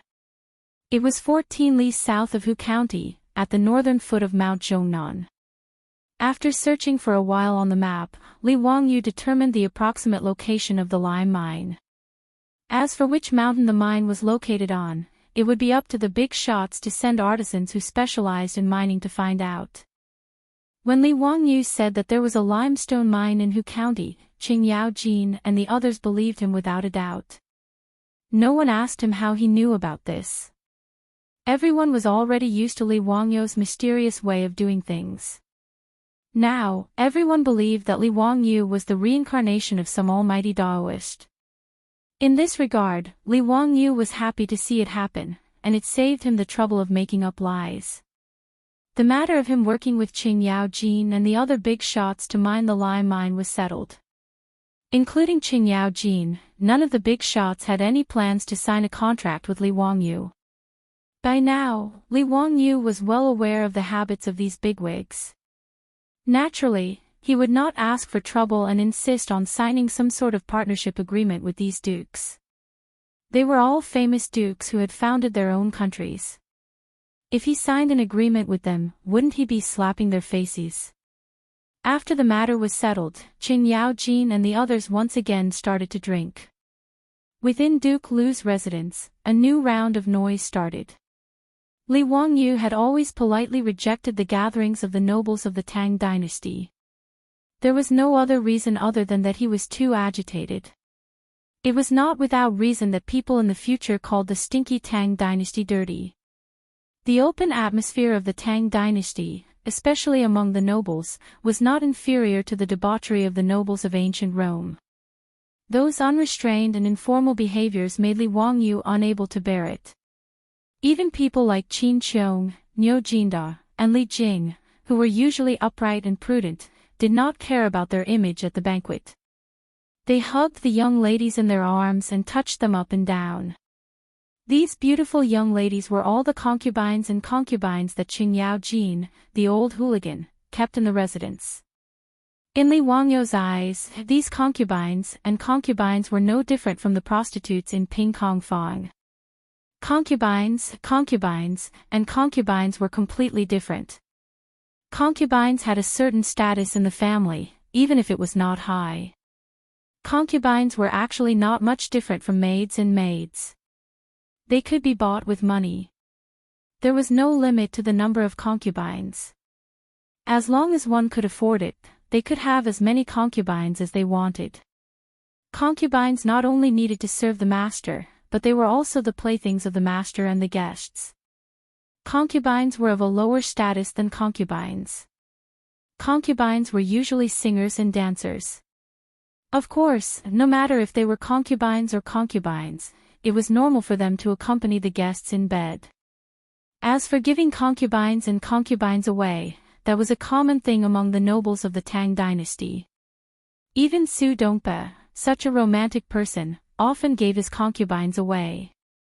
Bai Ji even had a poem, 10 years of spring cries become oriole tongues, 3 years of disdain for old ugliness change into moth eyebrows. It meant that after 3 years, concubines felt that they were too old and had to be sold in exchange for a new batch. From this, one could see that concubines were indeed very lowly and pitiful in ancient times. Chang'an, this old hooligan, had dozens of concubines in his residence. Including Li Wangyu, all the founding dukes had 2 or 3 young and beautiful concubines serving them. This group of old hooligans, after drinking a few cups of wine, did not care if they would poison Li Wangyu, this young man, and directly touched him in the hole. Yuqi Jingde, that old man, quickly stripped the concubines by his side into pink little white lambs. He was just short of directly performing a live erotic scene in this hole. Chang'an and the others not only did not feel offended, but also applauded loudly. Niu Jingde was considered more reserved. His pair of large hands had already reached into those concubines' dresses and continuously kneaded. Seeing this, Li Wangyu was very speechless. As for Li Jing, this old man, his hair and beard were already white, but he was hugging a few young women who were old enough to be his granddaughters for a while. He even let those concubines use their mouths to feed him wine. He was really old and unruly. During the banquet, all kinds of shining white peaks and tender gasps were heard, dazzling Li Wangyu's eyes. Seeing this, he even wanted to call the police. Although the concubines of Chang'an's residence were young and beautiful, Li Wangyu did not want to have any mishaps. To have something happen with the concubines of Chang'an, this old scoundrel's residence, just thinking about it was too frightening. Continuing to stay in Duke Lu's residence's main hall to be stimulated and forced to endure was really unbearable. What was the difference between this and watching a later generation Japanese romance movie? Li Wangyu simply glanced at Niu Wu, who was standing on the side, and secretly gave him a meaningful glance. Naturally, the meaning was to quickly run away. Uncle Ching, this little nephew is going to go to the toilet and change clothes. For the time being, I will take my leave. Li Wangyu stood up and bowed to Chang'an, who was playing happily with his concubines.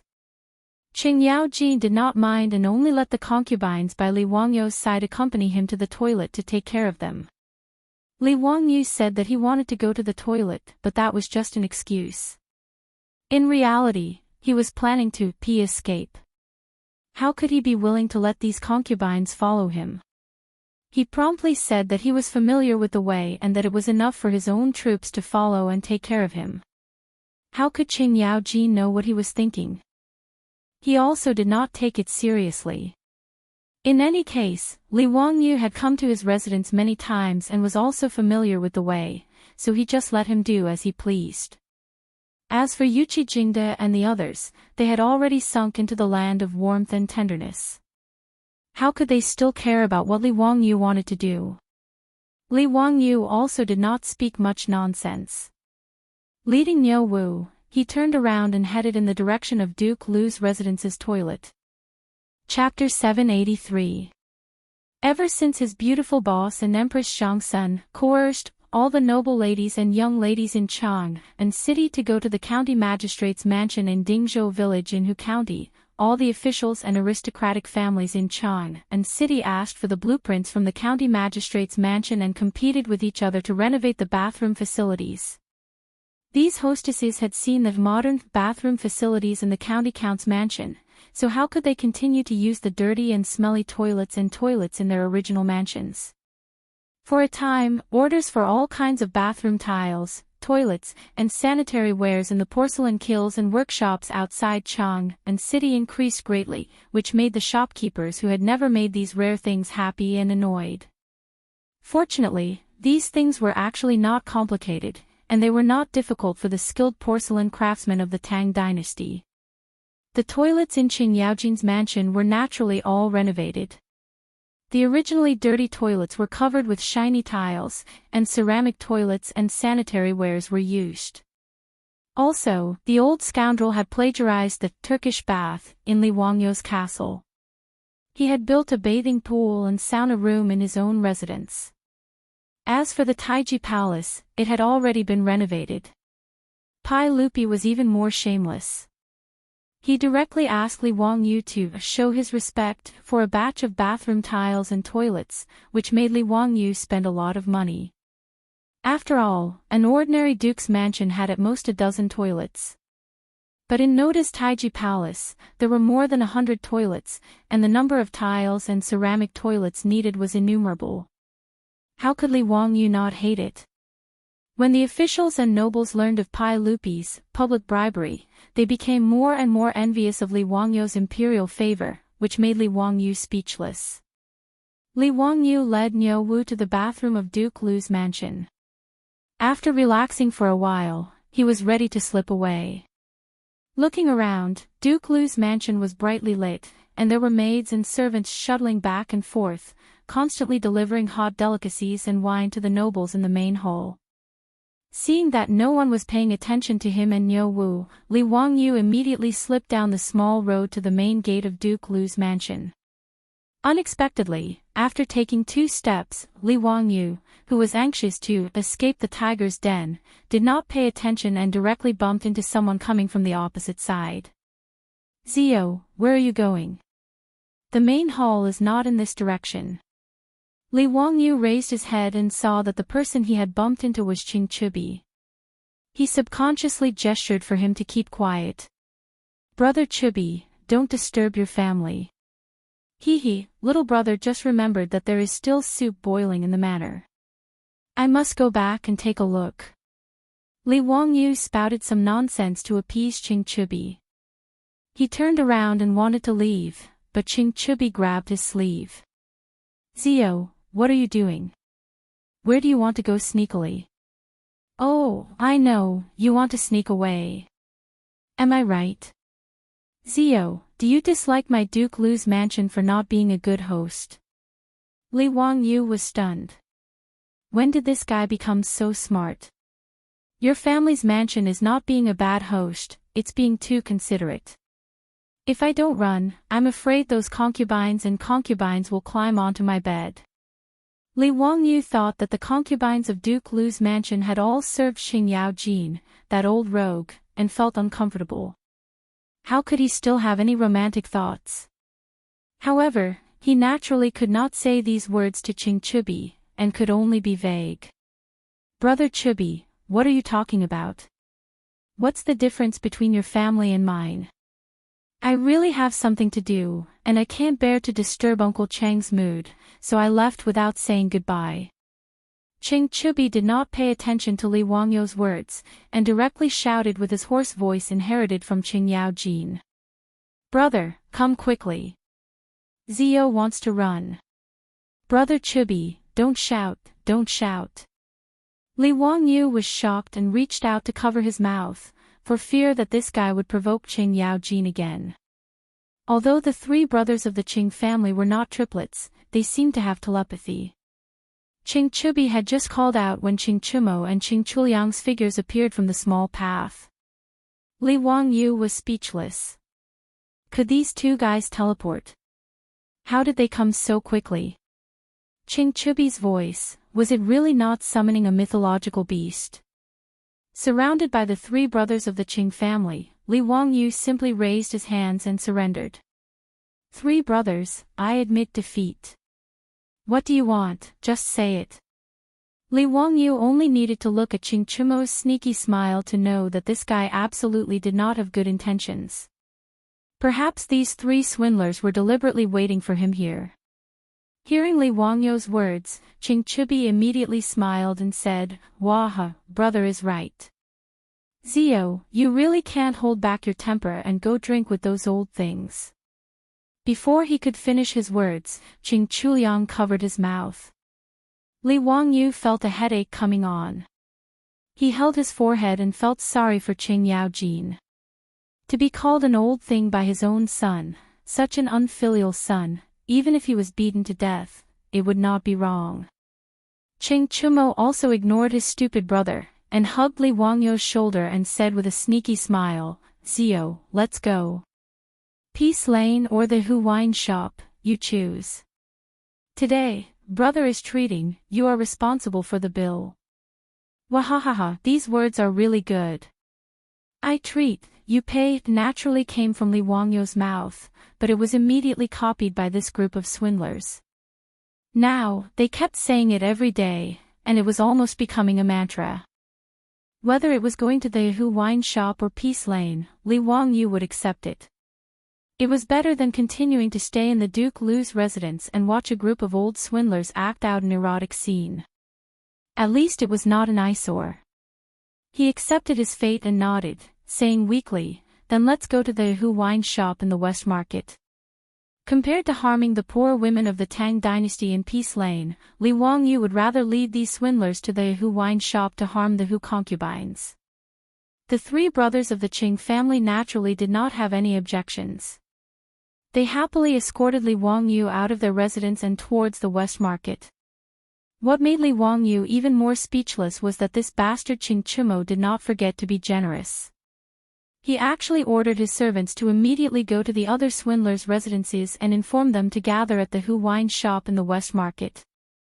Today, someone was treating, so hurry and eat. If it were not for the fact that he could not beat these three brothers, Li Wangyu would definitely let them know why the flowers were so red. After a while, the swindlers and Li Wangyu gathered at the Hu wine shop in the West Market and started a new round of revelry. With County Count Hu and a group of young dukes at the door, the shopkeeper of the Hu wine shop naturally did not dare to be negligent. He respectfully invited everyone into an elegant room, and then sent the youngest and most beautiful Hu concubines in the wine shop into the room. Li Wangyu was not some old master or a moralist, so he was very relaxed and at ease with these swindlers. His arms were wrapped around two scantily clad Hu concubines, and he was very happy to take advantage of them. While everyone was drinking and having fun while chatting, Li Wangyu noticed the conversation between Chai Lingwu and Du He and couldn't help but frown. Chapter 784. Just as Li Wangyu was exchanging toasts with Qing Chumo and the others, he heard Wei Shuyu and Chai Lingwu laughing and saying, "Brother Lingwu, I heard that you know Master Faya of the Mercy Temple." Chai Lingwu nodded. "Yes, there is such a thing. I am acquainted with Grandmaster Faya. The retired emperor missed my mother, so he invited Great Master Faya to my brother's residence to perform a blessing ceremony for my mother." "Why, does Brother Shuyu want to find Master Faya?" Chai Lingwu's mother was Princess Ping Yangzhao, Li Yuan's third daughter. Princess Ping Yangzhao could be called a heroine. At the end of the Sui dynasty, when the world was in chaos, she gathered the heroes of Guangzhou and led the army of women to achieve great things. She joined forces with Pai Lupi on the north bank of the Wei River and together they broke through Chang'an. Unfortunately, in the 6th year of Wuda, Princess Ping Yangzhao passed away, which made Li Yuan and Pai Lupi very sad. Princess Ping Yangzhao was the only woman in the history of Huaxia to be buried with military rites. It could be said that she was truly honored in life and death. Li Yuan also missed this daughter of his very much. He often ordered Buddhist and Taoist, two sects eminent monks and Daoist priests to perform rituals and pray for Princess Ping Yangzhao. It's like this. My mother's birthday is coming soon, and she is a devout Buddhist believer. Therefore, I want to find a Buddhist scripture personally copied by a monk as a gift for my mother. In Chang'an, Master Faya is a monk of the San sect. If I can ask him to personally copy a Buddhist scripture, it would naturally be excellent, Wei Shuyu explained with a smile. Chai Lingwu didn't say anything and immediately agreed. Brother Shuyu, don't worry. Leave this to me. Haha, then thank you, Brother Lingwu. Come, let me toast you. Fong Yai couldn't help but laugh. Why are you two patronizing yourselves? Everyone, come, today is a beautiful day, and it's rare for Zio to be the host. Don't waste this wine and beauty. Everyone, drink up. Hearing Fong Yai's words, everyone laughed and raised their cups. There was a lot of noise in the room. No one paid attention to the conversation between Chai Lingwu and Wei Shuyu. Only Li Wangyu was stunned. Master Faya. Why did this name sound so familiar? Where have I heard of it before? He furrowed his brows and pondered for a long time. Then, he suddenly stood up, scaring the wastrels. Zio, what are you doing? You're not going to change again, are you? Brat, are you trying to escape by peeing again? Brothers, keep an eye on Zio. Don't let him slip away. Ha! Li Wangyu did not pay attention to the playboy's teasing. He only remembered who Master Faya was. There was a record in the old book of Tang. 3 years ago, there was a shaman Faya, who entered and left the 2 palaces by chance, but was forbidden from doing so. Faya was resentful and spoke evil words, and was executed. Demon Monk Faya. Chang'an year was a very famous case. Although there were only 36 words about Faya in the old Tang book, its influence was huge. This Master Faya could be considered an eminent monk during the Sui and Tang dynasties. He was loved and respected by Li Yuan and Crown Prince Li Jianqing. Faya could enter and leave the palaces as he pleased. For a time, he was very famous in Chang'an city. Countless noble families and officials tried to befriend him. However, every dog has its day. In the 9th year of Wuda, Pai Lupi risked everything and started the Xuanwu Gate Rebellion. He killed Crown Prince Li Jianqing and Prince Qi Li Yuanji, forcing Li Yuan to abdicate. Li Yuan was forced to make Pai Lupi the crown prince. He then abdicated and lived in the Taiji Palace. However, this Master Faya still frequently entered and exited the palaces to meet with Emperor Li Yuan and discuss Buddhism. If Faya only talked about Buddhism, it would be fine. As an emperor, Pai Lupi would not make things difficult for a monk.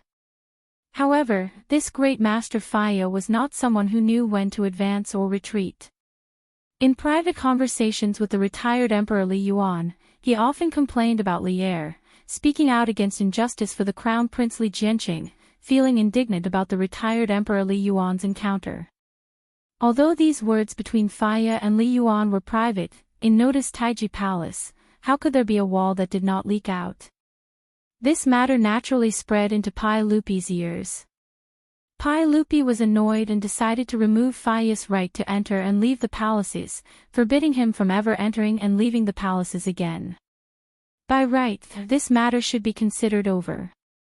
Faya could continue to stay in his Great Mercy Temple as a senior monk and live in peace.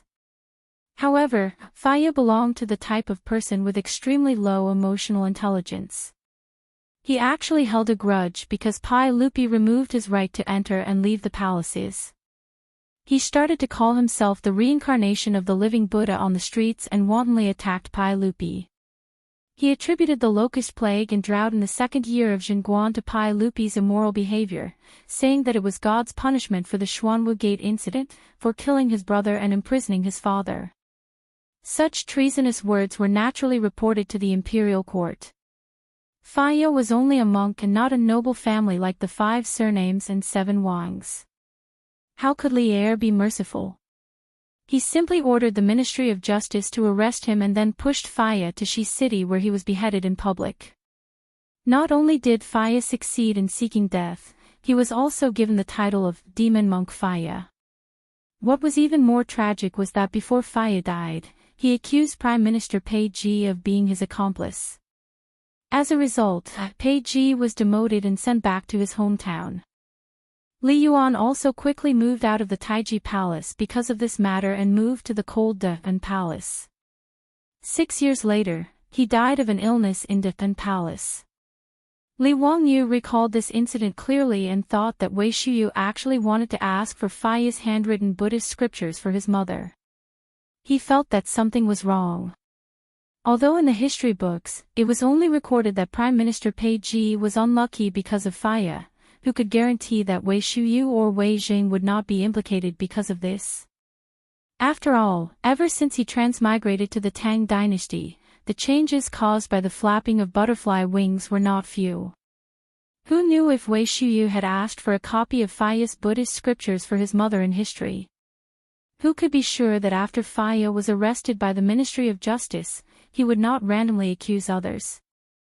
Li Wangyu also knew that the main reason why Prime Minister Pei Ji was demoted and sent back to his hometown because of the case of demon monk Faya was that Pei Ji was an old official of the retired emperor, Li Yuan. Pai Lupi's actions were also to clean up Li Yuan's influence in the imperial court. However, it was best to avoid such matters as much as possible. It was already the third year of Chang'an, and Faya should be banned from the palace by Pai Lupi soon. At this time, it would be unwise to get involved with that idiot. Thinking of this, Li Wangyu could not help but advise, "Brother Shuyu, I advise you to change the congratulatory gift for your mother. You don't need the Buddhist scriptures copied by Master Faya." His words made Wei Shuyu, Chai Lingguo, and the others stunned. They asked in confusion, "Why do you say that? What's wrong with the Buddhist scriptures personally copied by Master Faya?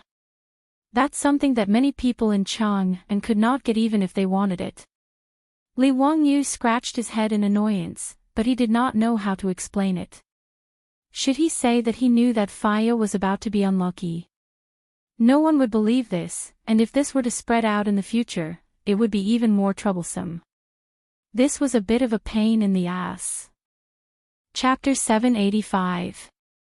In the face of the popinjay's doubts, Li Wangyu could only beat around the bush, vaguely saying, "That great Master Faya, I feel that although he is valued by His Majesty the retired emperor, he might not be some eminent monk." Feng Yai asked curiously, "Oh. Why do you say that? Everyone in Chang'an knows about Master Faya's reputation." Li Wangyu shrugged, "Aren't the disciples of the Sand sect all about jumping out of the mortal world and cutting off worldly ties? Then why does this Master Faya frequently go in and out of the Forbidden Palace? In little brother's opinion, he's just a person that's angling for fame and fortune." On the other hand, old immortal Sun had tactfully refused the title of nobility bestowed by the saint and lived in seclusion in the mountains to research the Tao of medicine. Anyway, Master Faya would seek his own death soon. Li Wangyu didn't care whether or not he would offend this person and directly demoted him to fishing for fame. Wei Shuyu pondered over Li Wangyu's words and shook his head, not saying anything more. He was also a smart person and picked out two phrases from Li Wangyu's words, Emperor Emeritus and forbidden to enter and leave the palace. Ever since the aristocratic families led hundreds of officials to force the emperor to abdicate in the second year of Chang'an, everyone could see that the so-called filial sons and fathers of the royal family was just a joke. His father, Wei Zheng, was an imperial censor of the censorate and Pai Lupi's confidant. At this time, it wasn't worth it for the Wei residents to form a relationship with Master Faya, the Emperor Emeritus' favorite. If his master was suspected by the saint because of this, it would be bad. Wei Shuyu understood this point and suddenly felt that he hadn't thought it through before. He looked at Li Wangyu with eyes full of gratitude. He faintly sensed that this was probably the reason why Li Wangyu was against him asking Master Faya for scriptures for his mother. In the elegant room, apart from the playboys, there were also 20 to 30 prostitutes present. It was naturally inconvenient to continue talking about this topic.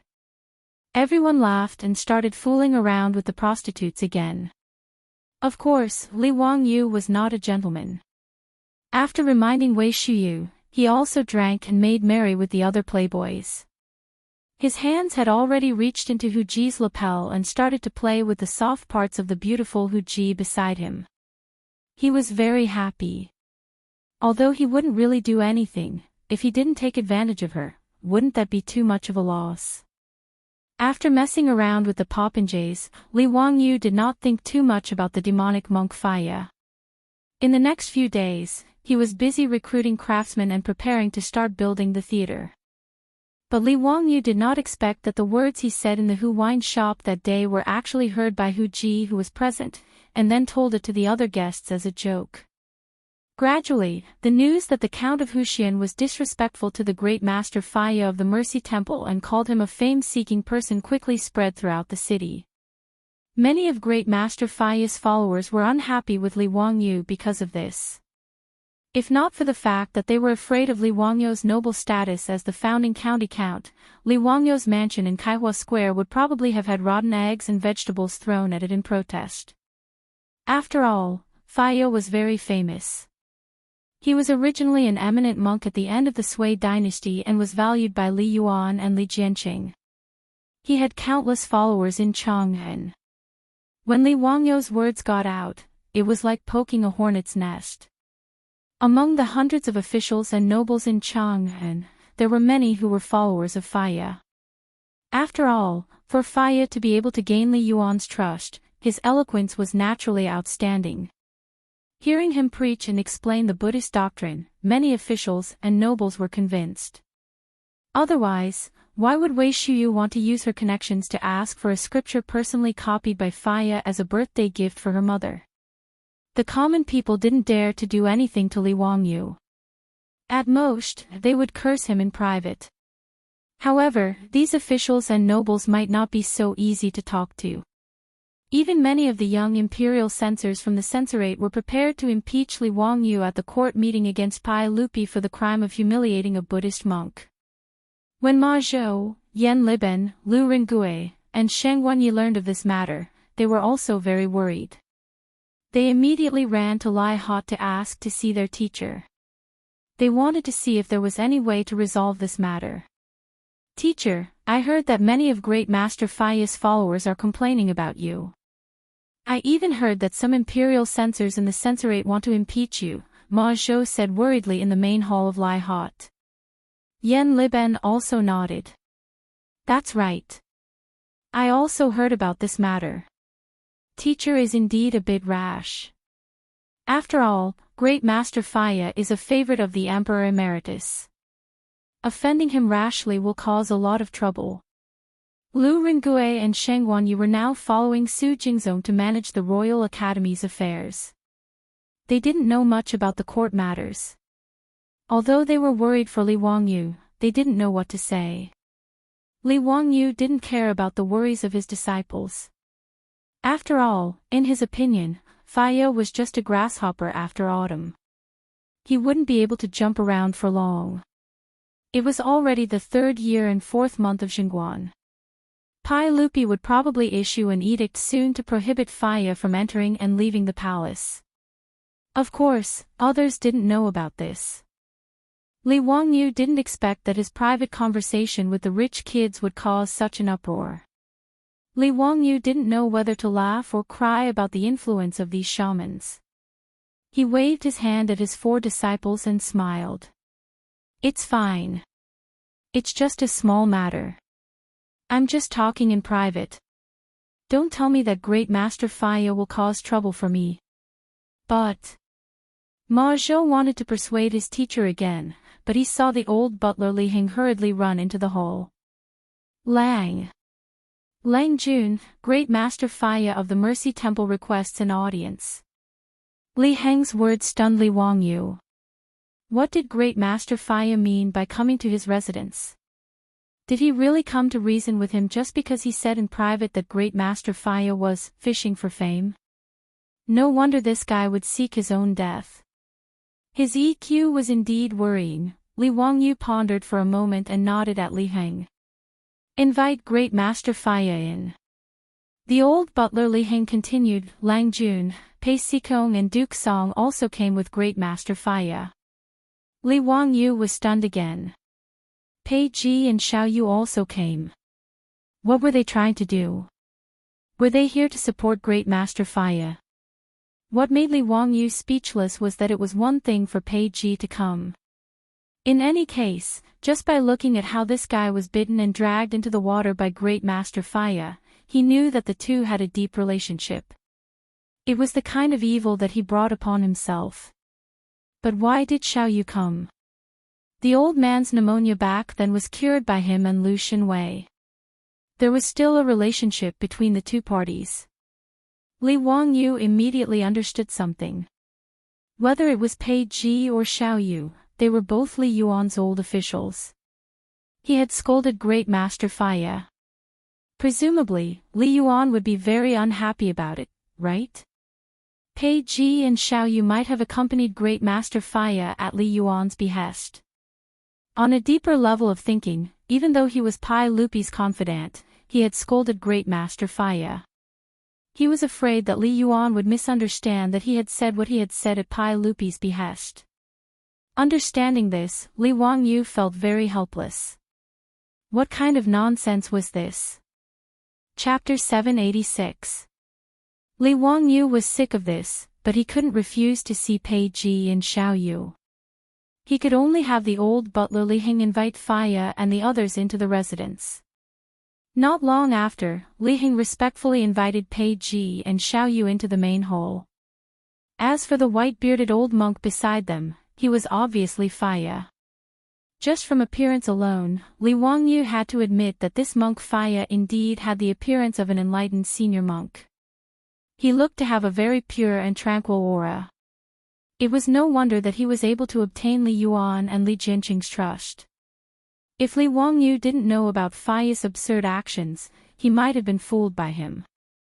Although he knew that Faya had brought Pei Ji and Xiao Yu here to cause trouble for him, Li Wangyu could only pretend that he didn't know and greet the three of them politely. Greetings to Pei Sikong, Elder Xiao, this master must be Master Faya. It's an honor to meet you. Pei Ji wasn't familiar with Li Wangyu and had only seen him at court. They didn't have much of a relationship, so he only greeted Li Wangyu very calmly.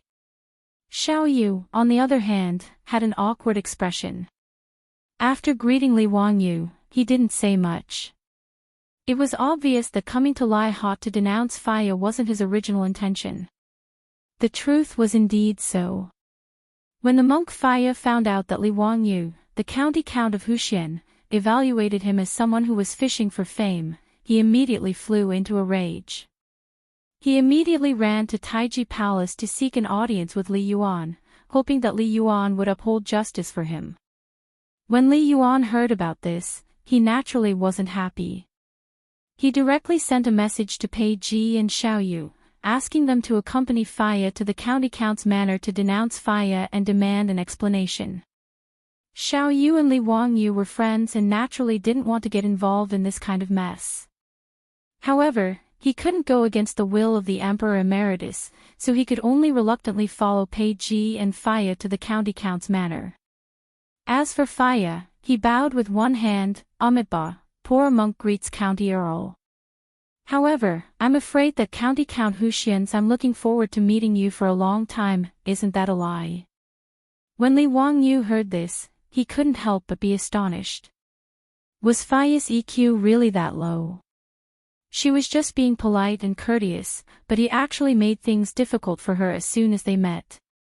Even if she had said in private that he was fishing for fame, it wouldn't make him fall out with her like this, right?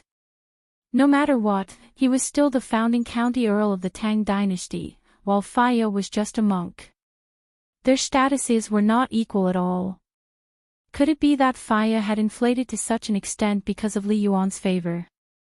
Li Wangyu thought about it again, but he was not surprised. This brainless monk, even after Li Er revoked his right to enter and leave the imperial palace, he still held a grudge and spread rumors everywhere. So it was normal for him to attack a small county earl who founded the country. When Li Wangyu thought about this, he couldn't be bothered to lower himself to Faya's level, so he smiled and didn't say anything.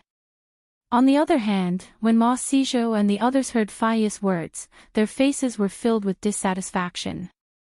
Li Wangyu invited Faya, Pei Ji, and Xiao Yu to take a seat in the main hall before ordering people to serve them tea and snacks. Only then did he smile at the three of them and say, "May I know why the three of you have graced me with your presence?" Xiao Yu calmly sat at the side and stared at the teacup in his hand, as if he could see a flower in it.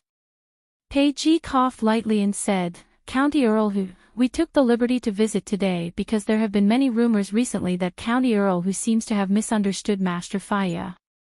That's why I shamelessly accompanied Master Faya here with Master Xiao to clarify this matter."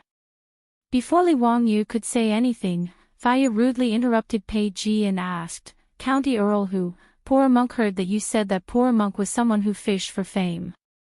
Is that true?" Li Wangyu was stunned. This guy really wasn't polite at all. Faya's attitude made Li Wangyu a bit angry, so he straightforwardly nodded and said, "That's right, it is true." He didn't care what Faya thought and didn't want to continue pretending to be a snake. He directly nodded and admitted it. In any case, he was sure that Faya couldn't do anything to him. He was the one who said bad things about him, so what could a bald donkey like him do? Good, good. Since County Count Huxian has admitted it, then this humble Daoist wants to argue with you. Faya was so angry that his beard trembled. He pointed at Li Wangyu and said angrily. Li Wangyu originally didn't want to bother with him, but seeing him like this, he thought of an elegant story between Su Dongpa and Buddhist Master Foyan in history. He couldn't help but laugh, thinking that he could also follow suit and tease Faya a bit more. Master Faya, I've heard that in Chang'an city, everyone calls you the eminent monk who sits on the purple golden lotus. I wonder if that's true. Li Wangyu did not answer the question, but asked Faya back with a smile. These 4 sentences came from Su Dongpa's Water Mirror Chronicles. The 8 winds referred to the 8 realms of praise, knowledge, slander, reputation, profit, decline, bitterness, and joy. Su Dongpa's poem was naturally a good one. Moreover, this poem praising Buddha was used to describe Faya, which was even more flattering.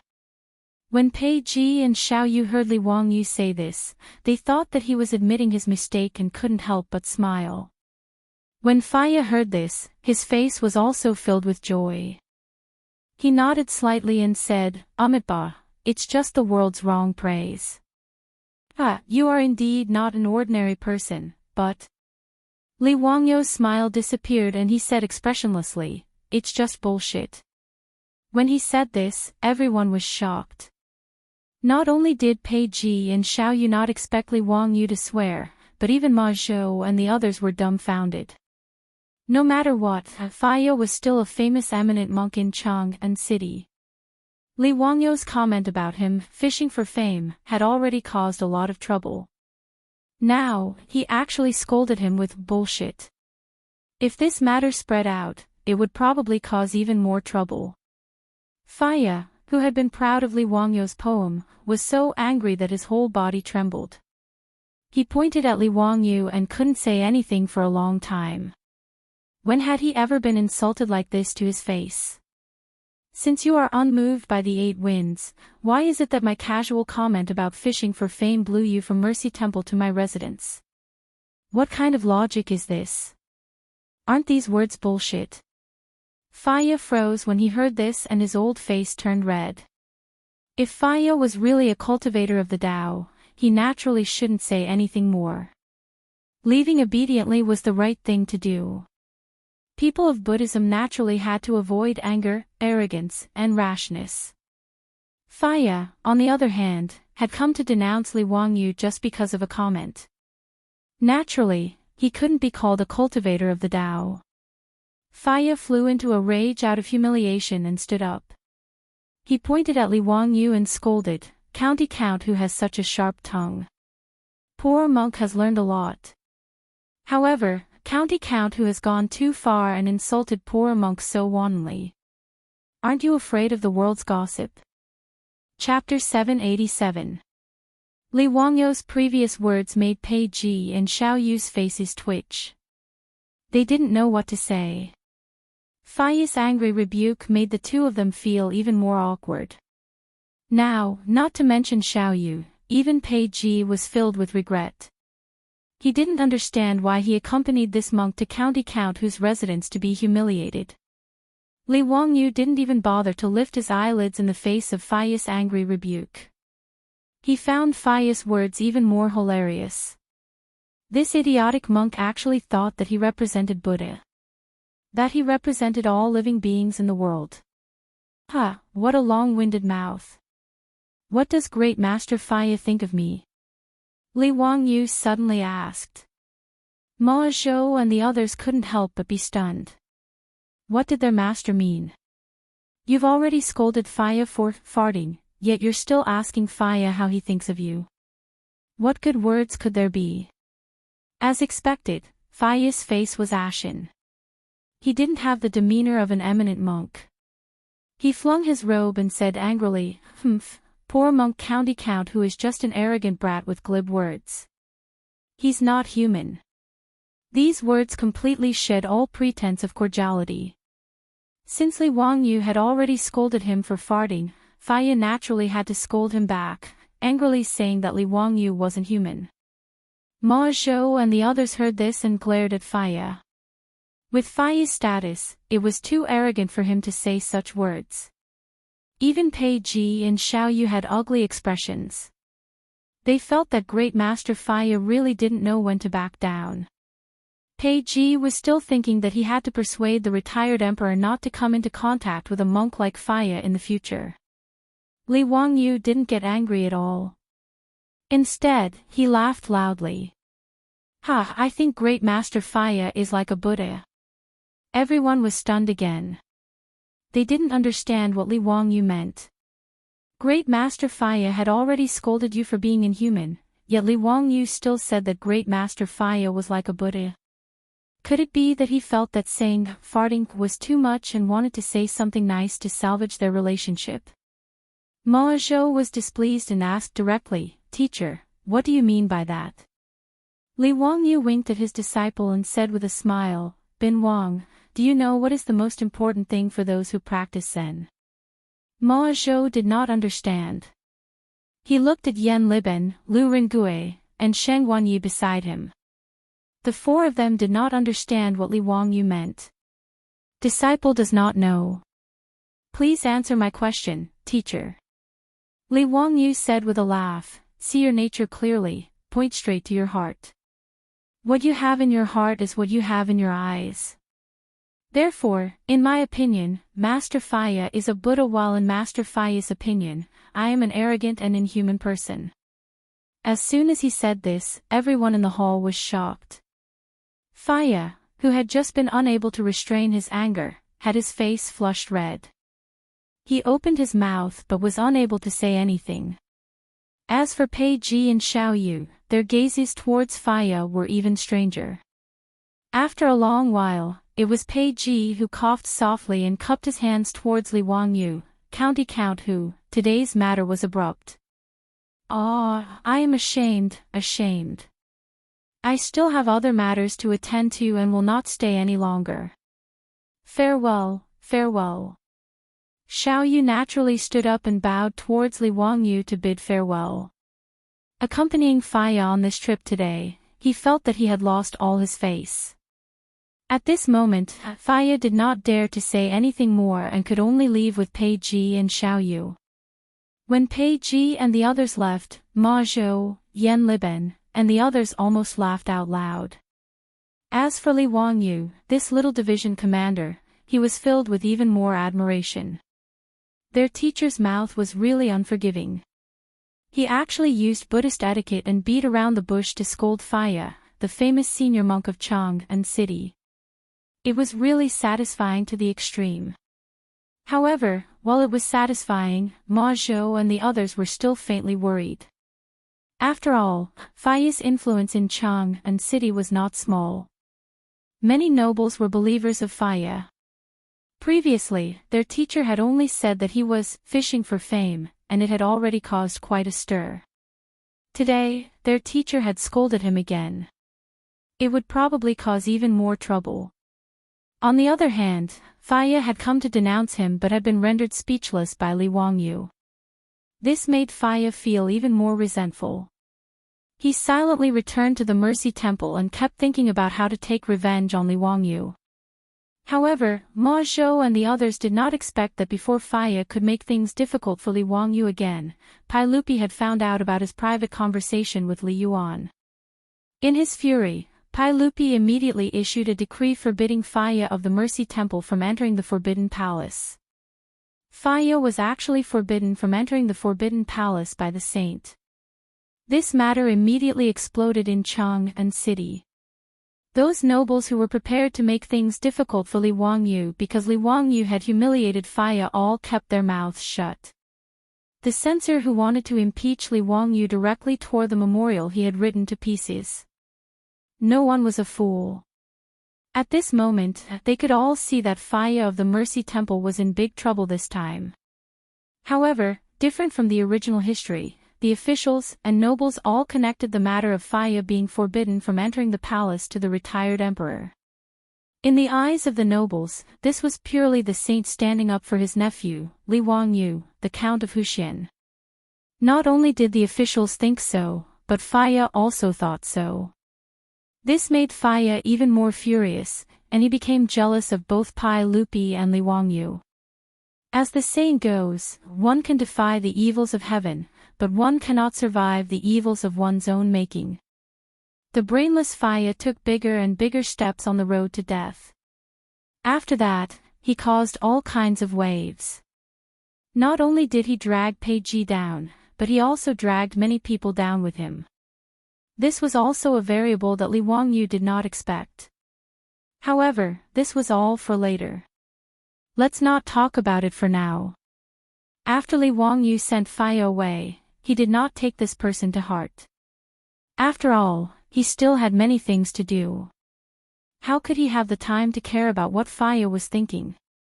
There was good news from the Duke's side. According to the approximate location that Li Wangyu had circled on the map for them, the craftsmen sent by the Duke's public house to explore the mines had already discovered a few lime mines. These lime mines were almost all located in barren mountains. Qing Yaojin and the others did not spend much effort to buy these mountains from Yongquan. Now, they had begun to recruit craftsmen wantonly and were preparing to open the mines. In fact, Li Wangyu was the most concerned about the construction of the theater. After all, this matter concerned his sexual happiness, so naturally, Li Wangyu was full of enthusiasm as if he had been injected with chicken blood. The house that he bought from the Chang'an county government was razed to the ground in less than 2 days. The craftsmen that Li Wangyu had recruited had also begun to enter the site and start construction according to his drawings. With the help of cement and the small amount of work, the craftsmen estimated that they would be able to complete the construction of the theater in about a month. After dealing with all these matters, Li Wangyu returned to Dingzhou village and prepared to give the phone to Aphrodite. Of course, the premise was that he had taken the blonde girl as his wife. This was what Li Wangyu was looking forward to the most. Chapter 788. On this day, in the Huxian County Count's mansion, everyone, including the old butler Li Heng, Niu Yong, Niu Wu, and the maids, were shocked to find that their Lang Jun seemed to be a little different. He was trying to please Lady Su to the extreme. Even Su Changqing's personal maid was chased far away by Li Wangyu. She was like a servant in the mansion, very attentively following Su Changqing around, asking about his well-being and serving him attentively. Everyone looked at each other in dismay. They couldn't understand what was wrong with their Lang Jun. In the past, although their Lang Jun respected Lady Su, he didn't flatter her like this, even deliberately trying to please her. Seeing Li Wangyu's spineless behavior, the old butler Li Heng shook his head and sighed again, then went to do his own things. His Lang Jun was really hopeless, so the old man simply didn't want to see it. Others didn't know what Li Wangyu was doing, but the beautiful boss was well aware. When Li Wangyu attentively massaged her shoulders, the beautiful boss glanced at him flirtatiously. Has the construction of the theater in Chang'an City started? Yes, it started. It will be finished in about a month. Come, Changqing, try this grape. It's quite sweet. Li Wangyu chuckled and immediately picked a grape. He carefully peeled the skin and put it into the beautiful boss's cherry mouth. The beautiful boss snorted coldly. Humph, you're in a hurry. Are you in a hurry? Li Wangyu smiled and said, Changqing, what are you talking about? Am I that kind of person? Hee, I'm just worried that you'll be bored at home. Humph, keep this nonsense to deceive others, you scumbag. The beautiful boss spat at him.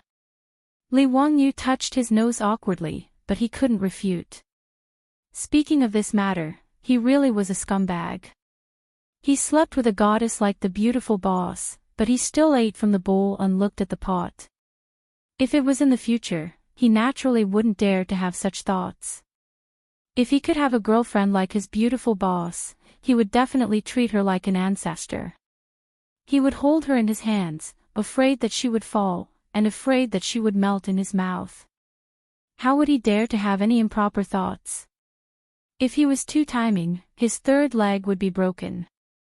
It was just that after he transmigrated to the Tang dynasty, his environment and status had greatly changed, which made him unconsciously change his way of thinking a lot. In fact, this was also something that he had no qualms about. As for the beautiful superior, although she was unwilling, she could only turn a blind eye and let him be. Scolding Li Wangyu was just to vent the anger in his heart. The beautiful boss stood up and stretched her waist, revealing the alluring curves of her delicate body. Although Li Wangyu had seen this kind of seductive scenery countless times, his eyes were still fixed on his beautiful boss's alluring body. Su Changqing rolled his eyes. "What are you looking at? Let's go see Aphrodite tonight." Li Wangyu wasn't an idiot. He knew that the more he spoke, the more mistakes he would make. Keeping his mouth shut was the best choice. "I'm going to Chang'an City to take a look at the carriage business and lingerie shop. I won't be coming back tonight. I'll be staying at Kaihua shop." The beautiful boss rolled her eyes at Li Wangyu again. Then, she swayed her slim waist in a flirtatious manner and left with a large group of maids and her female assistants, as well as a large group of guards. Li Wangyu naturally understood what the beautiful boss meant. He smiled so widely that his eyes turned into crescents. Nodding and bowing, he respectfully sent the beautiful boss off. After returning to the castle, Li Wangyu went straight to the huge bathroom at home. Seeing that their master was about to take a bath, the maids hurried to serve him, but Li Wangyu waved them away. "You don't need to serve me today. Just go and call Aphrodite over." The maids were a little surprised, but didn't dare to ask any questions. After curtsying, they hurriedly left to summon Aphrodite. They couldn't be blamed for being surprised. Apart from Su Changqing, who was the mistress of the county count's residence, Aphrodite's status was also rather special. Aphrodite wasn't Li Wangyu's concubine, nor was she a maid. Even the old steward Li Hing didn't know how to treat her. Aphrodite didn't have to serve anyone in the residence, much less entertain anyone with her looks. Li Wangyu even assigned her 2 personal maids to take care of her daily life. As for basic necessities, she was only slightly worse off than Su Changqing. Therefore, even though Li Wangyu didn't take Aphrodite as his mistress, everyone, including the old steward Li Heng, tacitly agreed that she was their master's woman. When Li Wangyu suddenly asked someone to summon Aphrodite to serve him, the maids naturally let their imaginations run wild and they covered their mouths in amusement. Li Wangyu closed his eyes and comfortably soaked in the hot spring water. A pair of soft little hands caressed his shoulders and gently massaged them. Without opening his eyes, Li Wangyu knew that the person who came was the blonde beauty just by smelling the exotic fragrance in his nostrils. He couldn't help but feel a burning sensation in his lower abdomen. He opened his eyes and looked at the blushing blonde with a mischievous smile. He directly reached out to embrace the teenage version of Angelina Jolie and kissed her seductive flaming red lips. The scorching kiss almost made Aphrodite breathless. After their lips parted, the blonde beauty's towering breasts heaved up and down violently. "Master, I..." Aphrodite's heart was beating wildly. Just as she was about to speak, Li Wangyu pulled her into the water, causing her to cry out in shock. After falling into the water, the silk dress became almost transparent and clung tightly to her delicate body. The clothes that were covered in water droplets and the faintly discernible devilish figure made Li Wangyu howl like a wolf. In the huge Turkish bathroom in the Count's mansion, soft moaning sounds rang out for nearly an hour. Several maids from Lai Hot stood guard outside the bathroom door with flushed faces. They naturally knew what was happening in the bathroom. In fact, many of the maids who felt that they were pretty were very jealous that Aphrodite could be favored by their master. If Li Wangyu wanted these maids, he didn't need to use force at all. All he had to do was beckon with his finger and the hundreds of beautiful maids in the mansion would probably line up to climb onto Li Wangyu's bed. However, if that was really the case, Li Wangyu would probably die in less than 3 months and announce the end of their transmigration journey. After an extremely erotic bath, a satisfied Li Wangyu held Aphrodite's hand and led her to his study in the castle. He chuckled and was about to push her into his room. Aphrodite ignored the discomfort in her body and waved her hands repeatedly to refuse. "Master, why did you bring me to the study? Big sister Chang'an has instructed that apart from you and her, no one else is allowed to enter this study." "I can't." Li Wangyu laughed out loud and reached out to scratch her perky nose. "Little fool, I brought you here naturally because I received Chang'an's permission. From now on, there will be one more person who can enter this study." Upon hearing this, Aphrodite gasped and covered her mouth with both hands in disbelief. Chapter 789. Everyone in Count Hu's residence knew that the only forbidden area in the residence was their Longjuan study. No one, including the old butler Li Heng and the little lass Perrin, was allowed to enter that tightly shut study. Apart from Li Wangyu and Su Chang'an, no one else was allowed to enter Count Hu's residence in Noda. Not only were the keys to this study in the hands of Li Wangyu and Su Chang'an, but there were also guards stationed in front of the study 24 hours a day to prevent anyone from peeping in. Even the cleaning work in the study was done by Su Chang'an himself. Of course, the blonde beauty would be able to take care of such trivial matters in the future. The reason why Li Wangyu and Su Chang'an prohibited others from entering this study was naturally because there were various items that Su Chang'an had brought from the Tang dynasty in the future, as well as the manuscripts that she and Li Wangyu had transcribed based on their memories and the contents of the mobile phone. None of these items were suitable for leaking to the outside world, so they were naturally hidden away by the two of them. Usually, Su Chang'an and Li Wangyu would hide in the study when they had nothing to do, listen to music, watch videos, and reminisce about their lives in the future. Today, Li Wangyu had brought Avro to the door of the study because he had discussed it with his beautiful superior. From now on, the study would be open to Avro. Although their course secrets would never be revealed to others, there was no harm in revealing some secrets to people they trusted to a limited extent. For example, even if the blonde beauty Avro found out about the mobile phone, it wouldn't affect her at all. She wouldn't find out that Li Wangyu was a transmigrator from the future. However, Avro was so touched by Li Wangyu's words that she almost cried. Even though the blonde beauty had just given herself completely to Li Wangyu, she didn't expect that her Langjun and Madame Su would allow her to enter this study. Su Chang'an had repeatedly forbidden everyone from entering this study. As a result, everyone in the Hu County Count's manor had long viewed the ability to enter this mysterious study as the exclusive right of the owner of the manor. Now that Li Wangyu had said that Avro could enter this study in the future, the blonde beauty was naturally thrilled. In her heart, as a concubine, the best outcome for her was to become Li Wangyu's concubine. Therefore, even though Li Wangyu had just eaten the blonde beauty clean, she didn't dare to have any other thoughts in her heart. "Langjun, are you telling the truth? I can enter this study in the future." "Of course, why would I lie to you?" Li Wangyu smiled and at the same time motioned to the troops standing guard in front of the study that they didn't have to stop Avro from entering and leaving the study in the future. The troops naturally agreed to their Longjuan's orders, but their gazes toward Avro became more respectful. Clearly, at this moment, they also regarded Avro as one of the mistresses of Count Hu's residence. Li Wangyu took out the key to the study that he always carried with him and opened the steel door. He then took the blonde beauty's hand and pulled her into the study.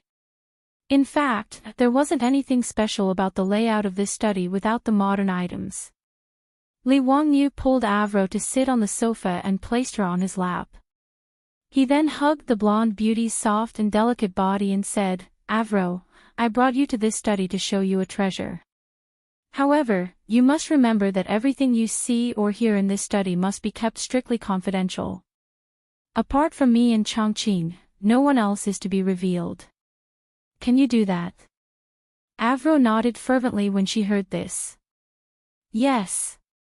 Don't worry, Lang Jun, this slave will remember. This slave swears to the sun god that even if this slave dies, this slave will not reveal anything about Lang Jun to anyone else. Li Wangyu stroked the blonde beauty's hair lovingly. It's not that serious. There's no need to talk about dying or living. Just remember to keep it a secret. Avro nodded repeatedly and was very obedient. She was also very curious about what Li Wangyu would show her. In the Count Hu's residence, the servants and troops all secretly spread rumors that their Lang Jun was the reincarnation of the celestial lord of the heavens and had unfathomable abilities. Moreover, their Lang Jun's immortal treasure was definitely stored in that study where no one else was allowed to enter. As this rumor spread, not only did Avro believe it without a doubt, but even the old Li family, the old steward Li Heng, and the little lass Perrin believed it. Therefore, when Li Wangyu told Avro to keep it a secret, the blonde beauty recalled the rumors in the residence and couldn't help but feel a little nervous. She didn't know what kind of treasure her Lang Jun would show her. This European girl Avro had a little habit. Whenever she was nervous, she would subconsciously stick out her pink tongue and lick her red lips. She sat on Li Wangyu's lap and subconsciously stuck out her tongue to lick her rosy lips. The thin layer of perfume added a layer of lustrous color to her already plump, bright red lips. Due to her subconscious action, Aphrodite's innocent face appeared exceptionally alluring. Li Wangyu hugged the soft blonde beauty in his arms and couldn't help but feel a burning sensation in his lower abdomen when he saw her expression. Lang Jun, what treasure are you going to show this slave? Lang Jun, you. The blonde beauty suddenly felt something strange in her lower body as she spoke. She immediately realized what was going on and couldn't help but blush shyly as she became flustered. At this moment, Li Wangyu didn't care about the phone at all. His hand subconsciously climbed up to the peak as he turned into a wolf once more. Finally, the flames of war in the study were extinguished once more. Li Wangyu, whose back was aching, pulled Avro to the sofa again. He lamented inwardly that he really had to seize the time to train his body. Avro ignored the discomfort in her body and carefully wiped the sweat off Li Wangyu's forehead with a silk handkerchief. Li Wangyu took out his phone and handed it to Avro. This is the treasure I'm going to show you. Avro sized up the strange object in front of her curiously, but she didn't know what this thin black thing was for. Lang Jun, what exactly is this? Don't worry. Open your eyes wide. It's time to witness a miracle. Li Wangyu stretched out his finger and gently tapped on the screen. The next moment, Avro immediately let out a cry of surprise as her eyes widened and her mouth opened slightly. Her face was filled with horror and astonishment. Lang Jun, is this an immortal magic treasure? Why did you put Sister Chang'an in this little box? Did Sister Chang'an do something wrong? Avro's words stunned Li Wangyu. He looked down at the phone and couldn't help but chuckle. The screensaver of the phone was a picture of his beautiful boss smiling at him and the blonde beauty. Chapter 790. Faced with Avro's bewilderment, Li Wangyu was stunned for a moment before he burst into laughter. Silly girl, this is a phone that can be used to take photos. The Chang'an you see is just a photo of her. I didn't lock Chang'an up. I don't have the guts to do that. Come on, I'll take a photo for you and you'll know. With that said, he did not wait for Avro to object before he picked up the phone and took a selfie of the two of them. Immediately after, a photo of him hugging Avro appeared on the screen. The blonde girl shrieked in fright and covered her eyes with her hands, not daring to look again. Li Wangyu only found Avro's reaction amusing, but he was not surprised. After all, in history, when cameras were first introduced to China during the late Qing dynasty, people regarded them as some kind of evil magic and were terrified of them. It was even said that the camera could steal one's soul.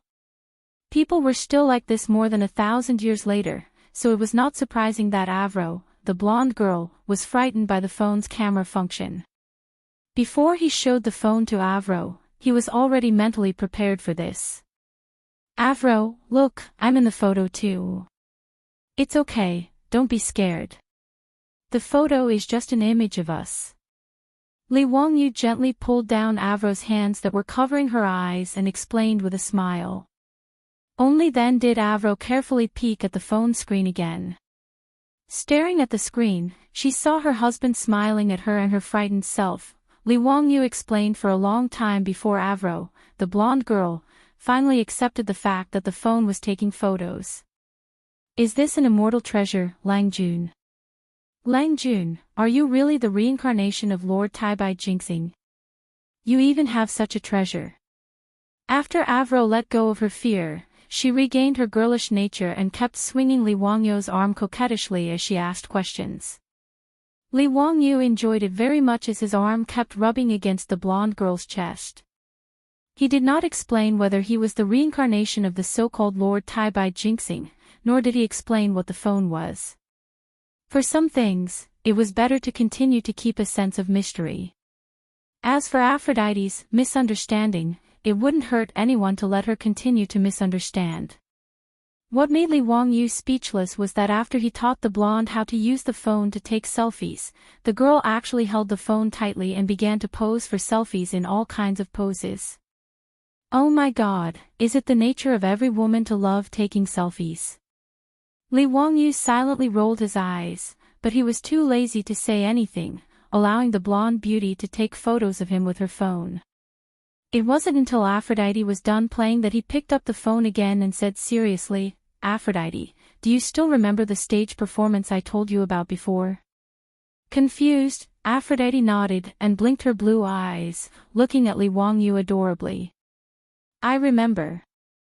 You mentioned it before, but you didn't explain to me what a performance was. Li Wangyu nodded. That's why I asked you to come to the study today. The answer you want is right here. With that, he clicked on the video on the phone and began to play a clip of the opera Turandot. Aphrodite, the blonde beauty, widened her eyes again and looked at the video on the phone in horror. Lang Jun, what is this? Why are those people in this treasure? Are they demons that have been imprisoned by Lang Jun with immortal spells? Li Wangyu face-bombed and didn't bother to explain further. Don't ask so many questions.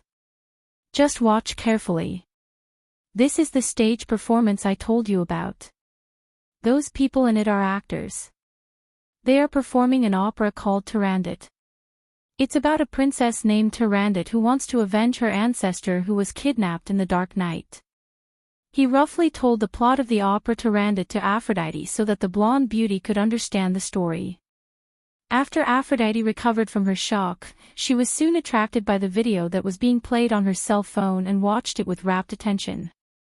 The song, Turandot, on the beautiful boss's phone was just a fragment of a famous aria, No One Can Sleep Tonight. It was sung by the Tatar Prince Caliph in the opera on the night he asked Princess Turandot to guess his identity. Although the blonde beauty couldn't understand the lyrics of the opera, she was already attracted by the melody of the song. After watching the excerpt of the opera for several minutes, Aphrodite's eyes began to sparkle. Lang Jun, is this the stage performance you were talking about before? Yes, that's right. This is just one of them. It's called an opera. After saying that, Li Wangyu clicked on the other videos of the stage performances for Aphrodite. After watching the videos, Aphrodite was deep in thought. Lang Jun, I think I understand now. So this is a stage performance. It's really interesting. Li Wangyu was overjoyed. It's good that you understand. I'm currently building a theater in Chang'an. I'm building a stage performance in Chang'an, and I plan to put the stage performance on the stage. Aphrodite, I want you to be in charge of this. Are you willing? Me? Aphrodite was in disbelief and waved her hands in fright at Li Wangyu's words. Me? No, no, I'll do it. Li Wangyu waved his hand heroically. Why not? You can do it if I say you can. Don't worry, it's not a big deal. Changqing and I both have high hopes for you. This is also why Changqing agreed to let me bring you into this study. Hearing that, Aphrodite was so nervous that she didn't know where to put her hands and feet. She grabbed the hem of her clothes tightly and lowered her head in silence. Li Wangyu was also a little anxious. If Aphrodite wasn't willing to take over this matter, his theater would be built for nothing. Aphrodite, it's settled then. I'll leave this matter to you. I'll support you no matter how much manpower and material resources you need, as long as you do it well. Li Wangyu acted like a domineering CEO and didn't give Aphrodite a chance to refuse at all as he gave the order directly. Since her Lang Jun had already said so, Aphrodite naturally didn't dare to refuse anymore. She could only bow and agree to the matter. Since the 12 sets of golden saint robes that Li Wangyu had made as a prank back then were snatched away by Pai Lupi and that bunch of shameless old hooligans, the stage performance of Saint Seiya Arrows naturally couldn't be performed anymore. However, this wasn't a problem for Li Wangyu. In any case, there were plenty of stories that could be adapted for the stage in the future. The Legend of the White Snake, The Seven Fairies, Miss Conch, The Nine-Colored Deer, The Treasured Lotus Lamp, and so on were all ready-made stories. Li Wangyu didn't care if Aphrodite could accept it or not. He told these stories all at once, and Aphrodite was fascinated by them again. Chapter 791. The third year of Chang'an, the end of May, early summer. In the city of Chang'an, the officials and nobles, as well as the common people, were stirred up by another event. The Tang Theater in Guangda Lane was about to open. The Tang Dynasty Theater was a new thing created by Count Li Wangyu of Huxian County. No one knew what a theater was. However, when the Count of Huxian County went to the Chang court and personally sent an invitation to Pai Lupi in front of the officials, inviting the sage, the empress, and the imperial concubine to the Tang Dynasty Theater to watch a play, it was like a sudden gust of wind stirring up a pool of spring water. It attracted the attention of the officials and nobles in the main hall. When it came to eating, drinking, and playing, the things that Count Li Wangyu of Huxian County made were all attractive. Needless to say, the food of Count Huxian County was already famous for. Even Pai Lupi had to admit that his nephew really knew how to eat. Even the imperial kitchen in Taiji Palace used cooks stolen from the Count of Huxian County. The Shaodao wine and tea ceremony were also popular in Chang'an City and the Tang Dynasty. There was no need to talk about playing. Not to mention the baseball league that made everyone in Chang'an City crazy, even the mahjong and poker games from the Count of Huxian County had long been the favorite toys of the officials and the common people in Chang'an City. Therefore, although the people did not understand what this theater was and what watching a play was, it did not affect their expectations. After all, the entertainment in the Tang Dynasty was really lacking. How could they not be tempted by such a novel thing? Pai Lupi naturally accepted the invitation from his nephew. Zio, what is the meaning of watching a play? Pai Lupi sat high on the throne and curiously looked at the invitation in his hand. Li Wangyu smiled and did not answer. He deliberately kept him in suspense. Your Majesty, of course it is something fun. Your Majesty will know when you see it. If I were to say it in advance, wouldn't I lose the fun? Pai Lupi didn't mind him pretending to be mysterious. He nodded and said with a smile, since that's the case, then we will personally go and take a look. But if you're not interested, be careful that we'll settle the score with you. Your Majesty, don't worry. Your subject guarantees that it will be a refreshing experience for your Majesty. In Taiji Palace, as the officials listened to the conversation between Li Wangyu and Pai Lupi, their hearts itched with curiosity. They were even more curious about the theater and play that Li Wangyu had mentioned. Jin, this old fellow, did not care about etiquette and directly shouted in a hoarse voice in Taiji Palace, "Zio, could it be that you only invited His Majesty and not us?" When Li Wangyu heard Jin shouting like this, he couldn't help but laugh. This Jin was really a good supporting actor.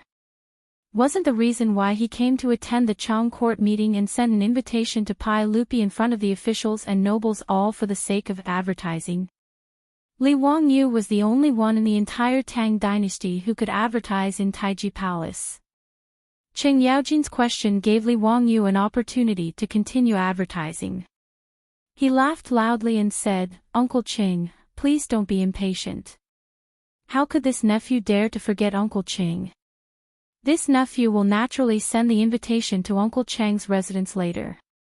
When Cheng Yaojin heard this, he was very satisfied. "Wahahaha, at least you know how to behave. There are many people in my residence, so you should leave some seats for me." Li Wangyu wanted to go up and kiss this old fellow. This supporting actor's level was definitely at the level of Yu Qian. He actually said what he wanted to say. Li Wangyu pretended to be in a difficult position. "Uncle Cheng, this won't do. This nephew's theater has a limited capacity and can only seat about 300 people. Therefore, each invitation can only allow one relative to enter. Please forgive me, Uncle Cheng." This wasn't Li Wangyu being unreasonable. It was just that the Tang dynasty didn't have loudspeakers now. Therefore, in order to ensure that everyone in the theater could clearly hear the dialogue and singing of the actors on stage, Li Wangyu didn't build a very large theater when he designed and built it. The semicircular theater, including the private rooms on both sides, could only hold about 300 people. Cheng Yaojin didn't say much about his words, but the officials in Taiji Palace were muttering in their hearts. In Chang'an city, there were at least 500 to 600 officials and nobles. Including their relatives, there were thousands of people. According to county count who, the Tang dynasty theater could only hold about 300 people, and each invitation could only allow one relative to enter. This meant that county earl who could only send out 100 or so invitations at most. Therefore, it was worth pondering over who would be able to receive an invitation from county count who. Obviously, if the princes, dukes, and princes were excluded, there wouldn't be too many invitations left. At this time, the officials in Taiji Palace probably didn't need to ponder over the matter of invitations. Those who felt close to Li Wangyu weren't in a hurry. They assumed that Li Wangyu wouldn't forget to send them an invitation. However, the officials above the third rank who weren't close to Li Wangyu couldn't help but feel nervous. After all, if others could receive an invitation and they couldn't, it would be a great loss of face. Therefore, after the daily court, the nobles who felt that they were qualified to receive an invitation all sent out their servants to keep an eye on Li Wangyu's mansion in Kaihua Square. They wanted to see which mansion the steward of Lai Hot went to deliver an invitation. Big shots like Li Daozong, Zhang Sun Wuji, Fang Xianling, Du Ruhui, Cheng Yaojin, and Yuqi Jingde naturally didn't need to be nervous. Li Wangyu personally went to them and sent them an invitation. As for Yu Shinan, Kong Yingda, Lu Quan, and Duan Luan, who were close to Li Wangyu naturally didn't forget about them. He personally went to them and sent them an invitation. Even though Li Wangyu didn't like the heads of these aristocratic families, he still went to them. Both sides pretended to be cordial and courteous, then sent an invitation to Cui Axayan and the other family heads to the theater to watch a play. After all, Li Wangyu also knew that the heads of the 5 families and 7 families were powerful. Even Pai Lupi didn't want to fall out with them.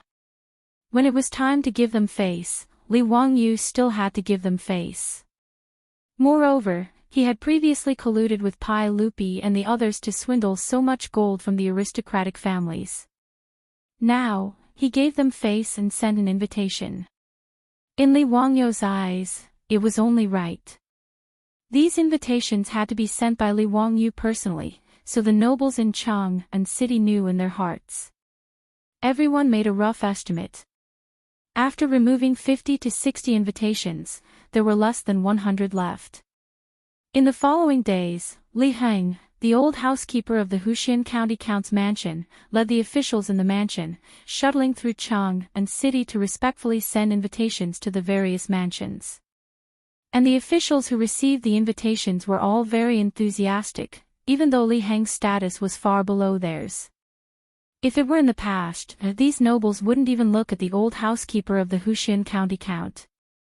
But these days, no matter which mansion Li Heng went to, the master of the house would personally welcome him at the gate. He would personally lead him to a seat in the hall and let the servants serve him tea and snacks. They were very enthusiastic. Chapter 792. Li Wangyou's invitations had stirred up a lot of unrest in Chang'an City. Those nobles who thought they had enough status but still hadn't received any invitations from Li Hot felt even more uneasy. Although no one knew what the Tang Dynasty Theater was for, that wasn't important. What everyone was fighting for was nothing more than face. If they couldn't get an invitation from County Count Hu, wouldn't that be too embarrassing?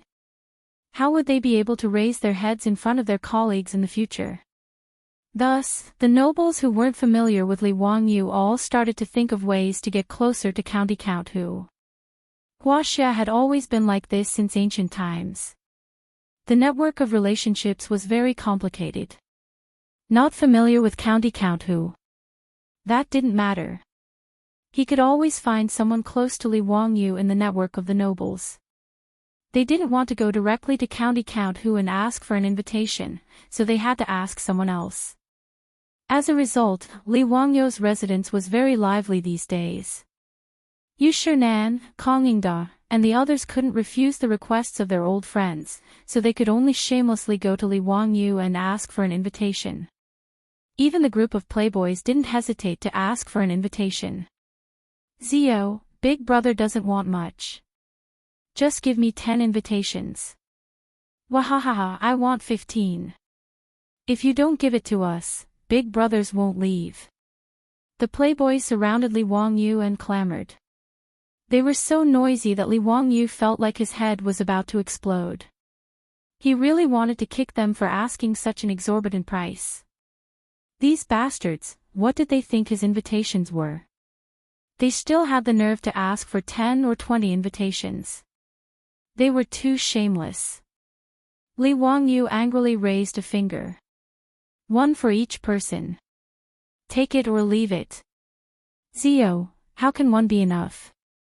Big Brother has patted his chest and guaranteed that he will definitely get the invitation from you. You can't let Big Brother go back on his word, can you? Ching Chumo was not willing to give up and pulled Li Wangyou to ask for the invitation. Li Wangyou rolled his eyes and remained unmoved. Anyway, I don't have any extra invitations right now. Take it or leave it. Fong Yai was furious. He reached out and grabbed Li Wangyou's collar. Zio, are you not going to give your brothers any face? Li Wangyou glanced at him. No. What do you want? In the next second, Fong Yai changed his expression like a Sichuan opera. The anger on his face was replaced by a flattering smile. He loosened his grip on Li Wangyou's collar and gently brushed off the dust on him. Hee, it's nothing. It's nothing. Zio, you said it yourself that each of us will get an invitation. Hurry up and give it to me. This bastard. Li Wangyou speechlessly looked at the future cuckold of the Tang dynasty and raised his middle finger to show his disdain. He then asked Li Heng to send over 9 invitations to distribute to the playboys. It was not that he was being unreasonable and unwilling to give out more. It was just that there were too many monks and too little porridge. There were only about 150 invitations in total. It was really not enough to distribute. The playboys were also well aware of this. They had asked for an exorbitant price just now just to tease Li Wangyou. Because of the invitation from Count Huxian, the Tang Dynasty Theater became the most popular topic in Chang'an City. Even the common people, although they had nothing to do with the invitations, did not stop them from gossiping. Just which residents had received an invitation, which residents had not, and just what the Tang Dynasty Theater was doing were all things that the nearly 1 million residents of Chang'an could not help but gossip about. After busying himself for nearly a week, Li Wangyu had distributed more than 150 invitations. Almost all of the top-class nobles of Chang'an city had been swept up in one fell swoop. Other than Hou Junji, Duke of Lu, Li Wangyu did not simply laugh off his enmity and send him an invitation. Whether it was Cui Axan or Jing Yuanshou, Li Wangyu could easily send an invitation to them, but not to Hou Junji. The two-faced man Li Wangyu could not forget how Hou Junji had forced Niu Yong and Niu Wu to duel with 10 of his soldiers in the Valley of the Jade Star Palace. Although Hou Junji had gone for wool and come home shorn, losing not only 10 soldiers but also his gambling house, the narrow-minded Li Wangyu was still unwilling to forgive this fellow. Duke of Lu Hou Junji's failure to receive an invitation from County Count who caused quite a stir in the capital. Many people who didn't get along with Hou Junji were chuckling and waiting to see him make a fool of himself. When Pai Lupi learned of this matter, he summoned Li Wangyu to the palace and advised him to reconcile with Hou Junji and not let his emotions affect his decisions. But no matter how much Pai Lupi tried to persuade him, Li Wangyu stubbornly refused to budge. In the end, Pai Lupi could only helplessly shake his head and let him be. On this day, it was the opening day of the Tang Dynasty Theater. The morning drum had just been beaten and the doors opened, and the street outside Guangde Square was already packed with spectators. At this time, the doors of the theater were tightly shut, and the plaque on the door was still wrapped in red silk. And in front of the theater, there was a ribbon that blocked the way. Outside the theater, 2 rows of theater staff were already standing in neat rows, led by a blonde lady with blue eyes. It was none other than Aphrodite. The clothes worn by these Tang Dynasty Theater staff were extremely strange in the eyes of the Tang people. Needless to say, Li Wangyu's mischievous sense of humor had caused him to tailor these clothes based on the uniforms of the modern era. The women wore cheongsams while the men wore tunic suits, and each of them had an exquisite nameplate pinned to their chests. A 4-wheeled carriage slowly drove over from the end of the street. Next to the carriage was Li Wangyu and his guards, paying respects to Lord Count. Several dozen theater staff immediately greeted Li Wangyu in unison. Li Wangyu jumped off his horse and helped his beautiful superior down from the carriage before turning to look at the blonde lady. Aphrodite, is everything ready? Aphrodite's face was flushed with excitement. Yes, Lang Jun. Good. When the saint arrives, we will open for business. Yes. The nobles invited by Li Wangyu arrived one after another. Seeing that the theater doors were tightly shut, they were also puzzled. But they were not in a hurry. They got off their carriages and horses on the street, exchanged greetings with their host, Li Wangyu, and chatted in groups of 3 to 5 as they waited. Qing Yao Jin, however, was a little impatient and shouted at Li Wangyu, "Zio, why aren't you opening the door? As the host, how can you stop the guests outside the door when you're treating them to a meal?" Li Wangyu hurriedly explained with a smile, "Uncle Qing, don't be anxious. I'm also waiting for the saint to cut the ribbon and open for business." Qing Yaoji naturally didn't know what cutting the ribbon was, but when he heard that they were waiting for Pai Lupi, he could only mumble a few words and didn't say anything else. At this moment, the imperial guards in bright armor trotted into the street and drove the crowd away from the center of the road. Everyone knew that the emperor of the Tang dynasty, Pai Lupi, was about to arrive. Sure enough, not long after, Pai Lupi led Empress Zhangsun, concubine Yang, and the others to the theater under the escort of the imperial guards. Li Wangyu hurriedly went forward to greet them. "Greetings, uncle and aunt." Don't stand on ceremony. Zio, why is the theater doors still closed? Am I not welcome? Pai Lupi was in a good mood today and joked with a smile. Li Wangyu hurriedly explained, "Uncle, I'm waiting for you to cut the ribbon." Cut the ribbon. Pai Lupi was puzzled. Li Wangyu pointed to the ribbons in front of the theater doors and explained, "Uncle, cutting the ribbons represents the opening of the theater. This nephew wants to ask Uncle to cut the ribbon for this nephew's great Tang theater to gain favor." Chapter 793. Pai Lupi naturally wouldn't refuse Li Wangyu's request. However, to Pai Lupi and the other nobles of Chang'an city, the ribbon-cutting ceremony was very novel. Led by Li Wangyu, Pai Lupi walked to the ribbon in front of the gate. There was an eye-catching embroidered ball made of red silk tied to the ribbon. A maid immediately came forward with a tray on which a pair of shiny golden scissors was placed. "Uncle, please use the scissors later to cut this piece of red silk," Li Wangyu explained with a smile. "Zio, this is a novel idea." Pai Lupi didn't stand on ceremony and reached out to pick up the golden scissors. The musicians who had already been prepared on both sides immediately played a cheerful tune under Aphrodite's command, attracting the attention of all the guests. The ribbon-cutting ceremony, which was commonly seen in later generations, had its origins. Some said that it originated from the launching ceremony of a new ship in Europe, while others said that it originated from a shop owner in a small town in the United States. But in any case, there was a reason why the ribbon-cutting ceremony could become popular all over the world in later generations. The nobles waiting in front of the Tang Dynasty Theater were also curious to the nobles who were waiting here. Under Li Wangyu's guidance, Pai Lupi used the golden scissors to cut the red silk. The group of employees in front of the theater immediately began to applaud and cheer, which also led the guests to applaud as well. There was a jubilant atmosphere at the scene. Then, the door of the theater behind everyone opened with a bang and someone immediately ignited Li Wangyu's specially made firecrackers behind the door. The earth-shattering crackling sounds rang out and smoke filled the air. There was also a strong smell of gunpowder in the air.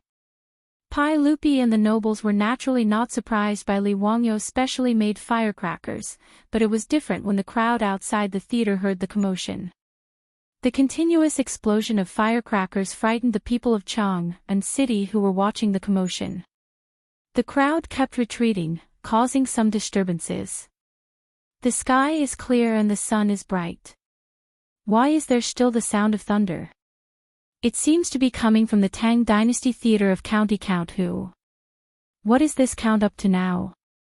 Fortunately, there were some knowledgeable people in the crowd who immediately explained to the crowd that the firecrackers were made by County Count Hu. The sound was as loud as thunder and was very awe-inspiring, causing the crowd to exclaim in amazement. Li Wangyu then respectfully invited Pai Lupi to unveil the plaque of the theater, revealing the words, "Tang Dynasty Theater," on the lintel of the door. Just by looking at the unique Feibai script, the guests knew that it was clearly written by a sage. They were even more envious of Li Wangyu's emperor's favor. It was hard to find a second person in the world who could invite a sage to inscribe on a business. After the ribbon-cutting ceremony, Li Wangyu hurriedly invited Pai Lupi, Empress Zhongsun, concubine Yang, and the others into the theater. The invited guests were also led by the well-trained staff of the theater and entered the theater through the door. However, as soon as they entered the door, the guests, including Pai Lupi, were stunned again. The door was actually divided into two forks, with male and female servants waiting for them. "Zio, what are you up to this time?" Qing Yaojin directly shouted. Li Wangyu chuckled and said, "Uncle Qing, this theater that I built is not just a place to watch plays. If it was just that, it would be too boring. This theater of mine is for eating, drinking, and playing. It has everything. For the convenience of the guests, other than the theater for watching plays, the rest of the entertainment is divided into two parts for men and women. They don't interfere with each other." When Pai Lupi and the others heard this, they became interested and wanted to see what kind of fun things Li Wangyu had prepared. However, when the old rogue Qing Yaojin heard this, he couldn't help but raise his eyebrows and smile lewdly. "Zio, are you planning to snatch the business of Peace House?" Li Wangyu was choked by Qing Yaojin's words and almost couldn't catch his breath. Motherf *Ker, this shameless old rogue, does he think he's running a brothel? Li Wangyu's face darkened. He couldn't be bothered to pay attention to this guy who didn't want virus. He accompanied Pai Lupi to the male section of the theater. As for Empress Chang'an, concubine Yang, and the other noble ladies who came with the guests, only his beautiful boss and Aphrodite were taking care of them. He didn't need to worry about them. Originally, Li Wangyu only wanted to build a theater for watching plays in the Tang dynasty. However, he discovered that the theater wasn't large at all because of the problem of sound amplification. As a result, only a small part of the land on Guangde Lane was used to build the theater. Li Wangyu naturally wouldn't tolerate such waste. He rolled his eyes and came up with a plan with his beautiful boss. They simply turned the Tang Dynasty Theater into the world's first high-end business club that integrated eating, drinking, and entertainment. In addition to the small theater for performances, the theater also had a chess room for gambling and playing cards, a sauna for bathing and relaxation, and all kinds of delicious food and wine. As for the female guests, there were more shops selling rouge, face powder, all kinds of jewelry, as well as ready-made clothes and underwear. In short, Li Wangyu and his beautiful boss directly turned the Tang Dynasty Theater into a money-squandering establishment for the nobles of Chang'an. Today, Li Wangyu invited Pai Lupi and the other guests to a banquet. Naturally, there was no charge. However, after today, if these big shots came in again, they wouldn't be able to get away without taking out a few strings of copper coins. Moreover, a few strings of copper coins could be regarded as the lowest expense in the Tang Dynasty Theater. There was only more expensive, not the most expensive. When it came to the items sold in the female guests department, it was estimated that many guests would have a heart attack. Among them, the most expensive was a silver-plated bronze mirror that was taller than a person. The beautiful boss didn't hesitate to set a price of 250 taels of gold for this mirror. In this regard, Li Wangyu also cursed in his heart. Who the hell would spend 250 taels of gold on this broken mirror? That person would be a real fool. However, Li Wangyu would soon find out that he was a fool. Because that silver mirror had been taken away on the day of the opening ceremony, Pai Lupi led a group of civil and military officials, as well as members of the imperial family, and followed Li Wangyu to tour the Tang Dynasty Theater. Every time they went to a special place, it would inevitably cause a burst of discussion. Qingyao Jin was the most addicted to mahjong. When he reached the chess room, he couldn't move and insisted on dragging Yuqi Jingde, Qin Qiong, and the others to play mahjong with him. In this chess room set up by Li Wangyu, every room was luxuriously decorated, and there were 2 beautiful maidservants waiting on them. As for the mahjong, it cost a lot of money to find jade to carve it. Li Wangyu's mahjong had long been popular in Chang'an. Today, there were many guests who liked mahjong. Excited, many guests didn't care to continue shopping. They pulled their friends, occupied a private room, and began to build the Great Wall. Li Wangyu naturally let them be. He only ordered the maidservants in the theater to carefully serve these big shots. Then, he led Pai Lupi and the others to continue strolling. Chapter 794. Li Wangyu accompanied Pai Lupi to a spacious hall in the theater, which aroused Pai Lupi's interest. Zio, in this hall, what are these tables for? Pai Lupi pointed at the tables. If there was a transmigrator, they would naturally know that they were a few billiard tables. To be precise, they were a few snooker billiard tables. This was naturally Li Wangyu's new toy. Billiard was actually very simple to make. In Europe, the history of billiard was at least 600 years. Therefore, it was not difficult for Li Wangyu to find a craftsman to make it. The cue and countertop of the billiard table were easy to make. He directly let the craftsman lay the ground with polished stone and then spread a layer of flannelette. Then, there would be a high-quality countertop that would not be deformed. The only thing that cost a lot of money was the billiard balls on the table. In the beginning, the billiard balls were also made of wood. Later, billiard balls made of ivory appeared. Finally, in modern times, they were made of synthetic resin. Li Wangyu, the nouveau riche, did not care about the wooden billiard balls. He waved his hand and took out a lot of copper coins. He asked people to buy ivory from everywhere and use ivory to make a batch of billiard balls. Snooker required 1 white ball, 15 red balls, and 6 colored balls. A total of 22 balls were needed. A single tusk could only make 5 billiard balls.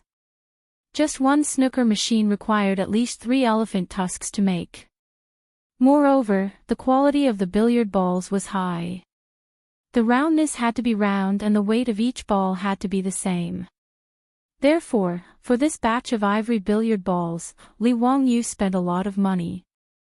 Fortunately, there was no animal protection now.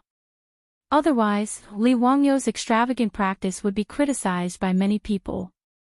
However, Li Wangyu did not feel guilty about this. Anyway, even if he did not use the ivory, the elephants would still be slaughtered by Europeans in the future. After all, in history, European nobles slaughtered at least 10,000 elephants every year for ivory billiard balls.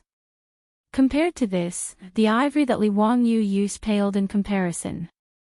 As for whether Li Wangyu would follow his example of bringing the billiards to the Tang dynasty and hunt those poor elephants, it was none of Li Wangyu's business.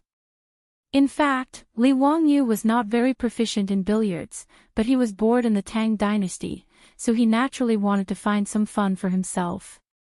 That was why he spent a lot of money to hire a craftsman to make these billiard tables. In response to Pai Lupi's question, Li Wangyu smiled and explained the rules of billiards. "Uncle, this is a billiard ball made by your nephew." The game was very simple. Hit the white ball with the cue stick, let the white ball hit the other balls, and hit them in the holes on the 4 corners of the table and on both sides to score points. Different colored balls are worth different points. Red balls are worth 1 point, yellow balls are worth 2 points. As Li Wangyu explained, he took the cue stick and demonstrated it to Pai Lupi and the others. After his explanation, Pai Lupi, Zhangsun Wuji, and the other big shots became interested. "Zio, this thing is very interesting. It's somewhat similar to Chuiwen. Come, how about playing around with me?" Pai Lupi understood Li Wangyu's explanation and immediately waved for someone to pass him the cue stick. He imitated Li Wangyu's posture just now, lying on the table and gesturing. In response, Li Wangyu naturally did not refuse. He signaled to the maid beside him to arrange the balls on the table for them, and then made a "please" gesture to Pai Lupi, inviting Pai Lupi to start the game. In the future, although Li Wangyu was not good at billiards, he was still considered skilled. Against a rookie like Pai Lupi, he was naturally at ease. After a round of snooker, he won rather easily. This ignited Pai Lupi's competitive spirit, and he actually pulled Li Wangyu to continue. Li Wangyu naturally could not disobey the emperor's order. However, he did not give Pai Lupi any face, and unceremoniously won another round. This made Pai Lupi so angry that his face turned black. Thus, Li Wangyu, who wanted to continue showing off his skills, was rudely chased off the table by Pai Lupi, and replaced by Zhangsun Wuji, who was already envious, to continue playing with him. The result was self-evident. After a round of pecking between rookies, Pai Lupi, who had 2 rounds of experience, narrowly won against Zhangsun Wuji, and finally laughed heartily. "Not bad, this thing is very interesting. Mito, bring a billiard table back to the palace for me." Pai Lupi did not hold back at all. He did not even greet Li Wangyu, the host, and turned his head to instruct Mito, who was beside him. Li Wangyu almost choked with anger, but he had nothing to say. He could only secretly curse the shameless Pai Lupi in his heart. Was there still any law in snatching other people's property so openly? However, even if he had any opinions, he could only keep them in his heart. After all, the world was big, and Pai Lupi was the biggest. Pai Lupi had his fill of billiards, and then he toured around the Tang Dynasty Theater with Li Wangyu. He was very interested in the various entertainment and leisure facilities, and he also praised Li Wangyu. It was not until noon that Li Wangyu ordered the servants to treat the big shots who were having a great time to a meal. In the theater, there were many boxes with different decorations, which were specially built to entertain guests. Li Wangyu respectfully invited Pai Lupi and the others to a box called Dongfeng Pavilion. Pai Lupi looked at the words Dongfeng Pavilion on the box, and could not help but ask curiously, "Zio, what is Dongfeng Pavilion?" Li Wangyu was waiting for Pai Lupi to ask this question. He immediately coughed softly and said loudly, "Uncle, this is taken from a poem. You will know when you hear it." "Oh. Read it." "The sun and moon are shining in the sky, and the mountains and rivers are strong. Peace is not repaid, and I am willing to send a letter to the Dongfeng Pavilion." Li Wangyu immediately read the poem shamelessly, but Pai Lupi could not help but be a little stunned. Behind him, Zhang Sun Wuji, Fang Xianling, Du Ruhui, and the other big shots had strange expressions. It was no wonder that they had such expressions. It was really Li Wangyu's poem that was too shameless. The poem that Li Wangyu read was written by Qin Shubao, the successor of the southern and northern dynasties. After he became a prisoner, he wrote a poem to flatter Emperor Wen of Sui. The Dongfeng Pavilion referred to the Fengshan Pavilion. Qin Shubao's poem was praising Emperor Wen of Sui, saying that Emperor Wen of Sui should go to Mount Tai to do the Fengshan Pavilion. Li Wangyu shamelessly used this poem to flatter Pai Lupi, which was why everyone's expression was so strange.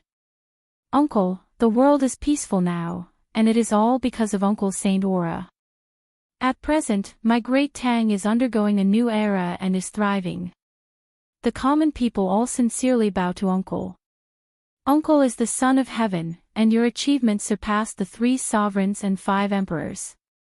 I think Uncle is worthy of the Dongfeng Pavilion. That is why I boldly named this pavilion Dongfeng Pavilion." In fact, Pai Lupi had never been able to do the Fengshan Pavilion in his life. However, at this time, Pai Lupi was in the prime of his life. Naturally, he yearned for the Fengshan Pavilion. Li Wangyu's blatant flattery made Pai Lupi very happy. However, he was too embarrassed to say anything. He just coughed dryly and said, "Zio is thoughtful." Zhang Sun Wuji, Fang Xianling, Du Ruhui, and the others were not as shameless as Li Wangyu. It was not easy for them to say anything about this topic. They could only laugh dryly and follow Pai Lupi into this Dongfeng Pavilion. Chapter 795. During lunch, all the guests, including Pai Lupi, were naturally happy. Lai Hot's delicacies were well known in Chang'an. The only thing that made Li Wangyu unhappy was that the old hooligan Qing Yao Jin and Yuqi Jingda, these old fools, had drunk too much. They were almost about to go crazy drunk and tear down his theater. Even Li Wangyu was forced to drink a few cups of wine by these old bastards, making his face and ears red. If he didn't run away quickly, he reckoned that today's opening ceremony of the Tang Dynasty Theater would have been ruined by these old bastards. After lunch, Li Wangyu hurriedly told the maids to bring the guests some hangover soup. After resting for a while, he prepared to enter the main topic of today's opening ceremony, which was to go to the theater and watch the performance. Li Wangyu had put in a lot of effort to build this theater. Not to mention other things, just the huge circular ceiling was enough to give the craftsman, who had never built such a building, a headache. The theater was able to accommodate 300 people.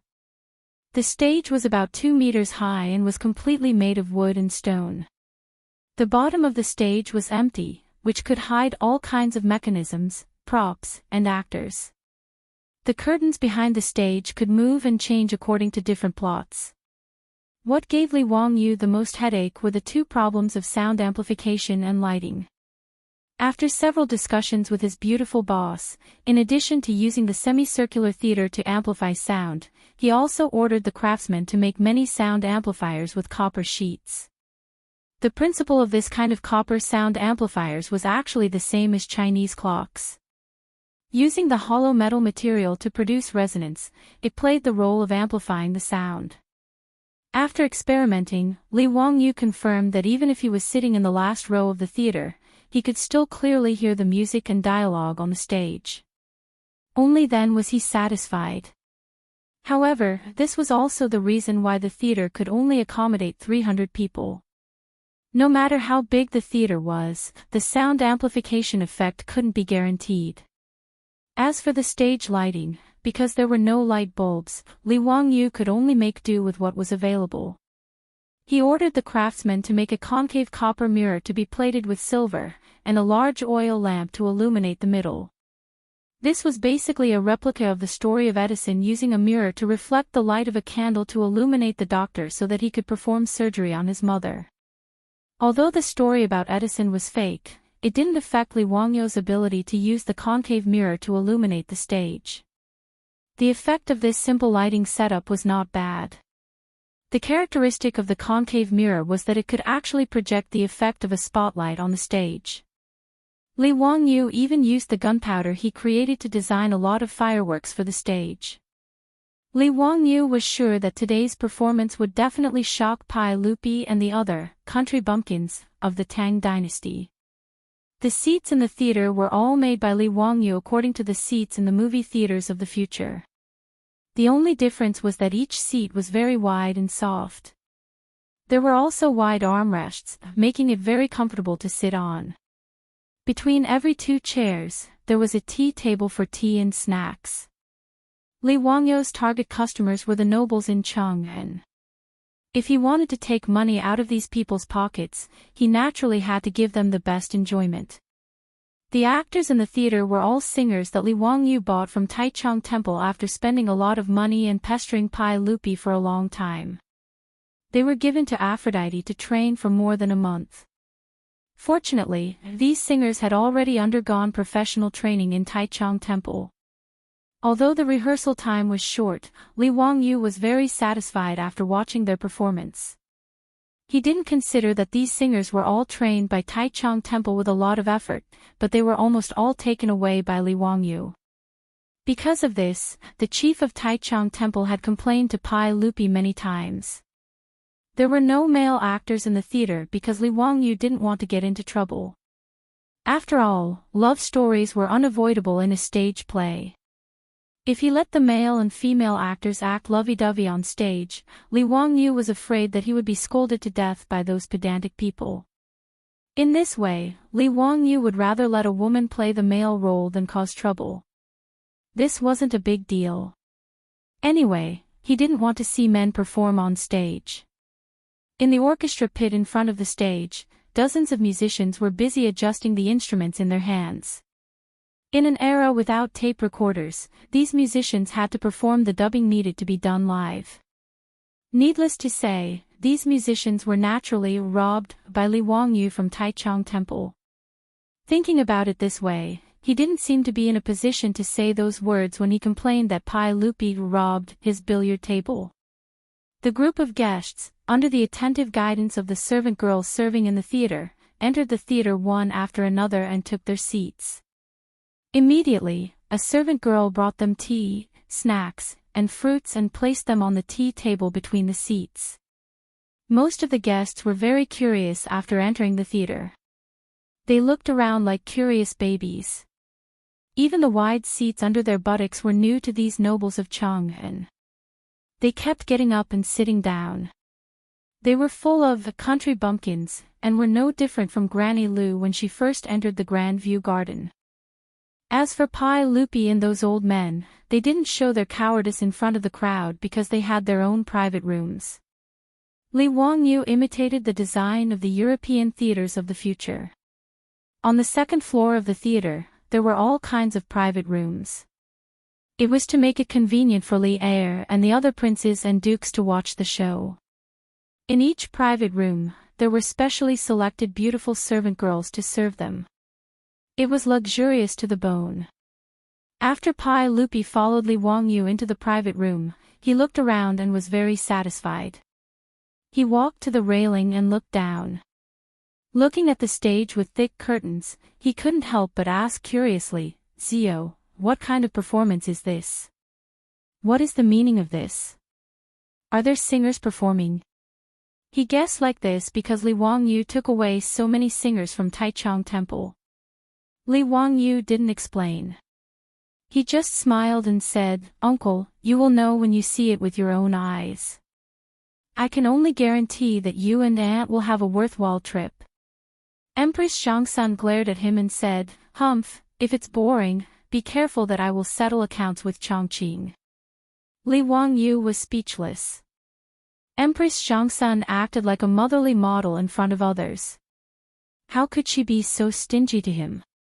In fact, he also knew that Empress Chang'an treated him like this because she didn't treat him as an outsider.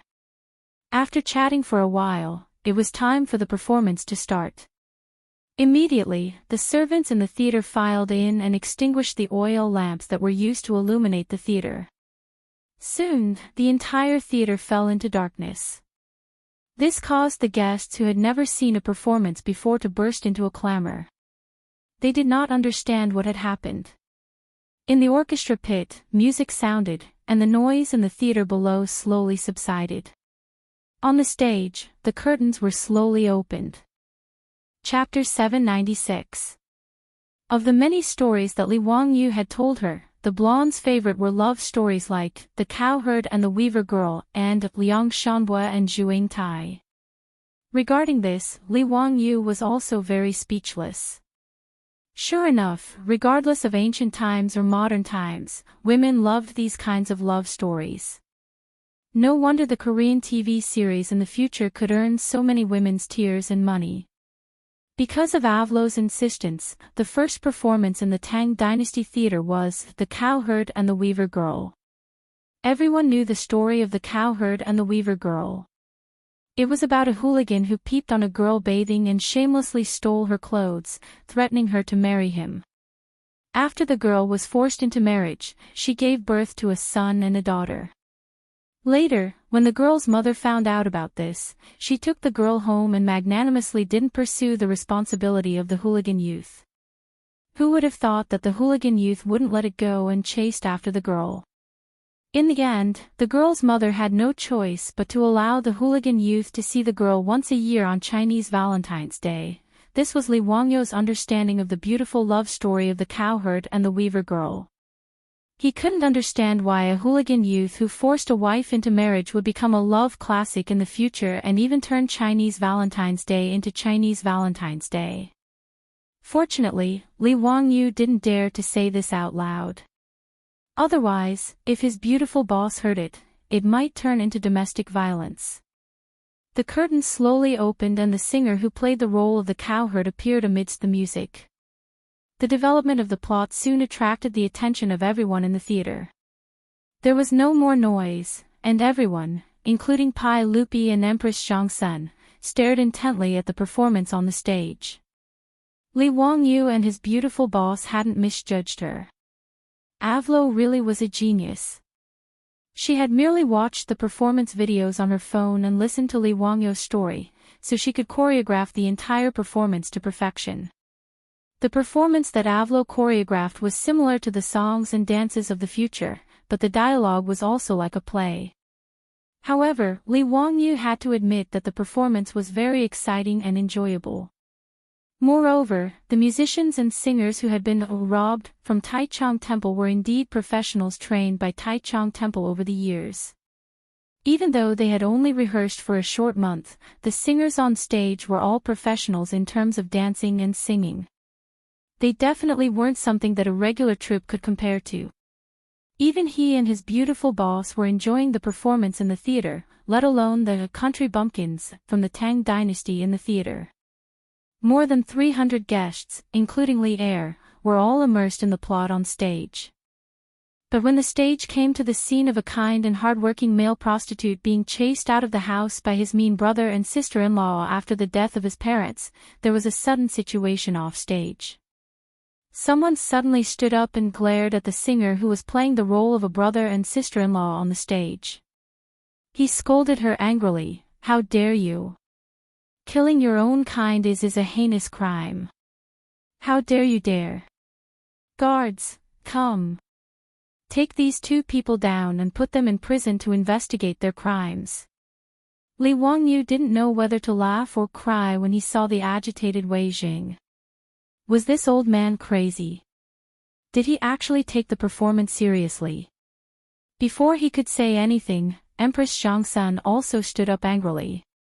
I think Wei Jing is right. Erlang, although this concubine shouldn't interfere in politics, this concubine really can't stand this kind of reckless person. Erlang, please issue an edict to give justice to the cowards and punish the cowards. The 300 or so guests below also started to clamor, looking like they wouldn't give up until the cowards and Wei Jing were arrested. Qing Yao Jin, Yuqi Jingde, and the other old fogies even rolled up their sleeves and wanted to rush up to the stage to beat them up. On the other hand, the two singers who were playing the cowards and Wei Jing were so scared that their faces turned pale and they almost collapsed on the stage and burst into tears. This farce made Li Wangyu really speechless. F***ck, he knew that this group of country bumpkins was going to do something. Li Wangyu hurriedly bowed to Empress Chang'an. Auntie, calm down, calm down. This is a play, a performance, fake, all fake. It's just a play. The cowards and Wei Jing are only singers. How can Auntie bear to throw them into prison? With Li Wangyu's reminder, Pai Lupi and Empress Chang'an, who were still immersed in the plot and unable to extricate themselves, suddenly came to their senses. They looked at each other and couldn't help but feel a bit awkward. Pai Lupi coughed dryly. Cough, cough, Maid Guanin's meaning is, and those singers who acted well will be rewarded.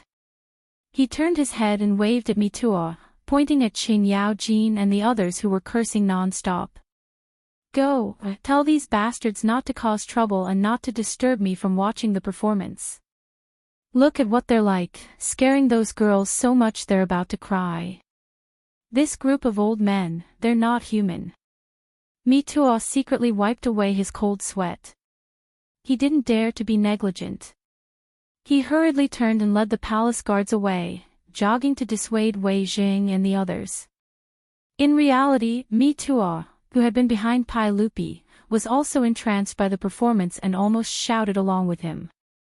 He even felt the same way because, when Mitua was young, he had entered the palace with nothing and became a eunuch because, after his parents passed away, he was bullied by his cowards and Wei Jing. They even sold him to the palace. Thus, if Li Wangyu hadn't spoken, Mitua would have almost lost his composure. He muttered in his heart, what kind of performance did the Huxian Count put on?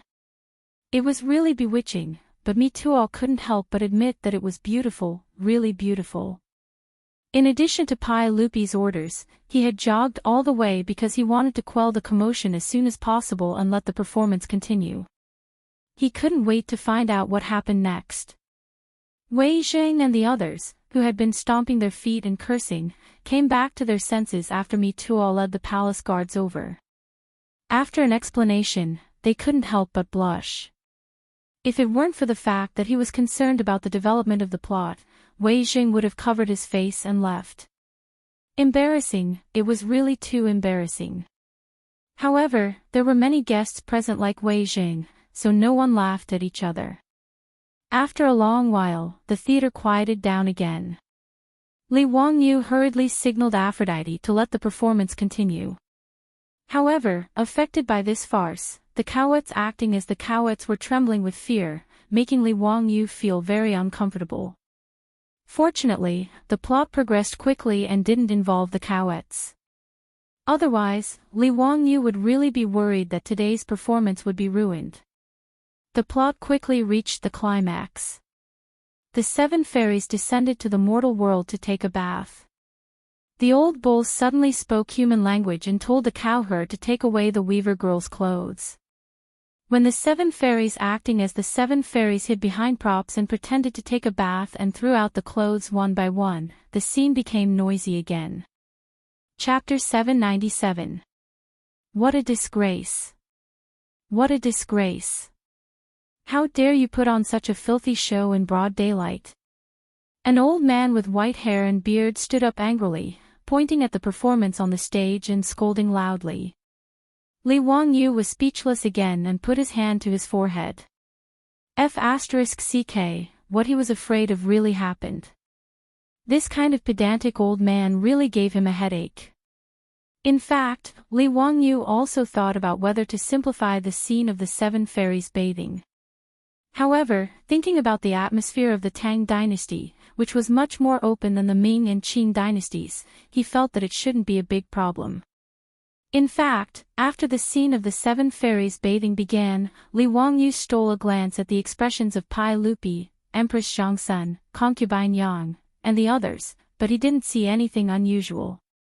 Even Pai Lupi was a little excited in his seat, twisting his body and leaning forward. Obviously, he was looking forward to the following plot. This pervert despised him. Therefore, it was obvious that only a few pedantic old men would be dissatisfied with this scene. Seeing this clearly, Li Wangyu was relieved and didn't want to pay attention to it. This kind of pedantic old man, when he wanted to build the women's restroom, had already been disgusted. He really didn't want to continue dealing with them. Anyway, Li Wangyu didn't believe that the more than 300 guests present would let this kind of person continue to make a fuss and not want to watch the performance. Sure enough, as he expected, before the pedantic old man could yell a few words, Qing Yao Jin, Yuqi Jingda, and the other old men jumped up and cursed angrily. Bah! Where did an old fart like you pop out from? Don't make a fuss over there. If you don't shut your bird mouth, do you believe that I won't crush your balls? Old thing, get out if you don't want to watch. Don't disturb your grandfather's mood. Shut up. Who do you think you are? How dare you talk nonsense? The pedantic old man was a little dumbfounded after being scolded by Qing Yao Jin and the others. Before he could say anything, the hundreds of guests in the theater started to make a ruckus because of Qing Yao Jin and the other big shots. Get out, you pedantic teacher. If you don't want to watch, then don't make a fuss and disturb us from watching the show. That's right, you're so insensible. County Count who kindly invited you to watch a show, but you're so disrespectful. You're not worthy of being a minister of the Guanglu Temple. Tomorrow at the regular court, this old man will definitely impeach you. The old master, who originally thought that he had the upper hand, was even more at a loss now. He looked around and realized that no one supported him. Even his wife, who came with him, covered her face with her sleeves, looking as if she did not want to know him. The old master was so angry that his whole body was trembling, but he did not dare to say anything. He was too ashamed to stay any longer.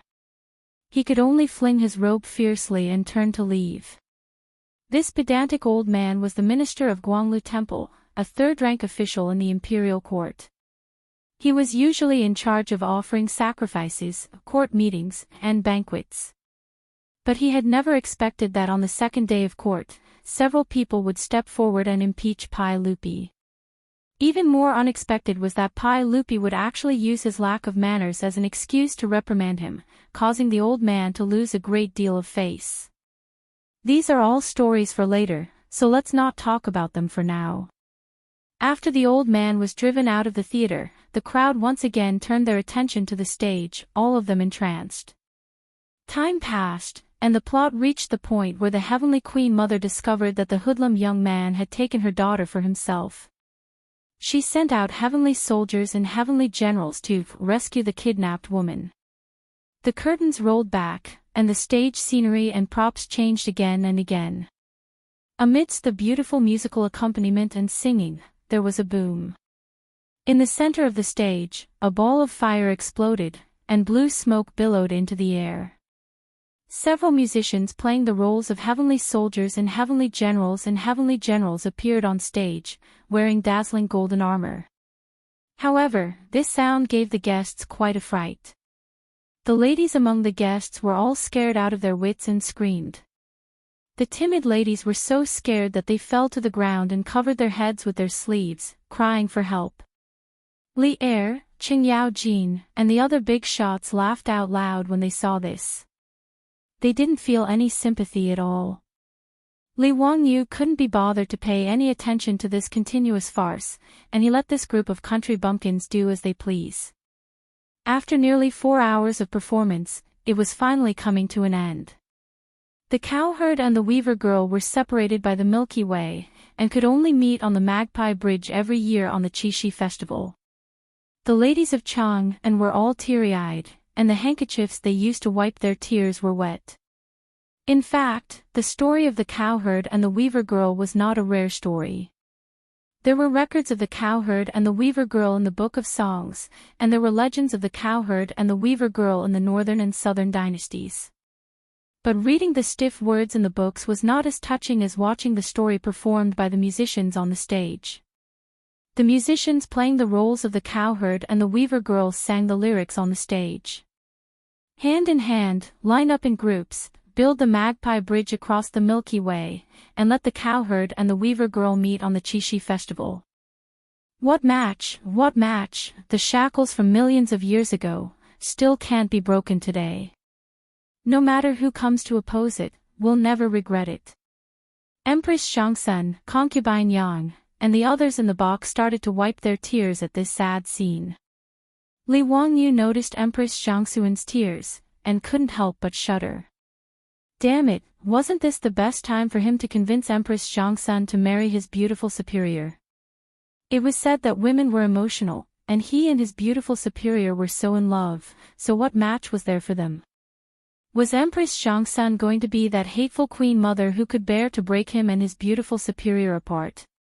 At this thought, Li Wangyu couldn't help but give Aphrodite 32 likes in his heart.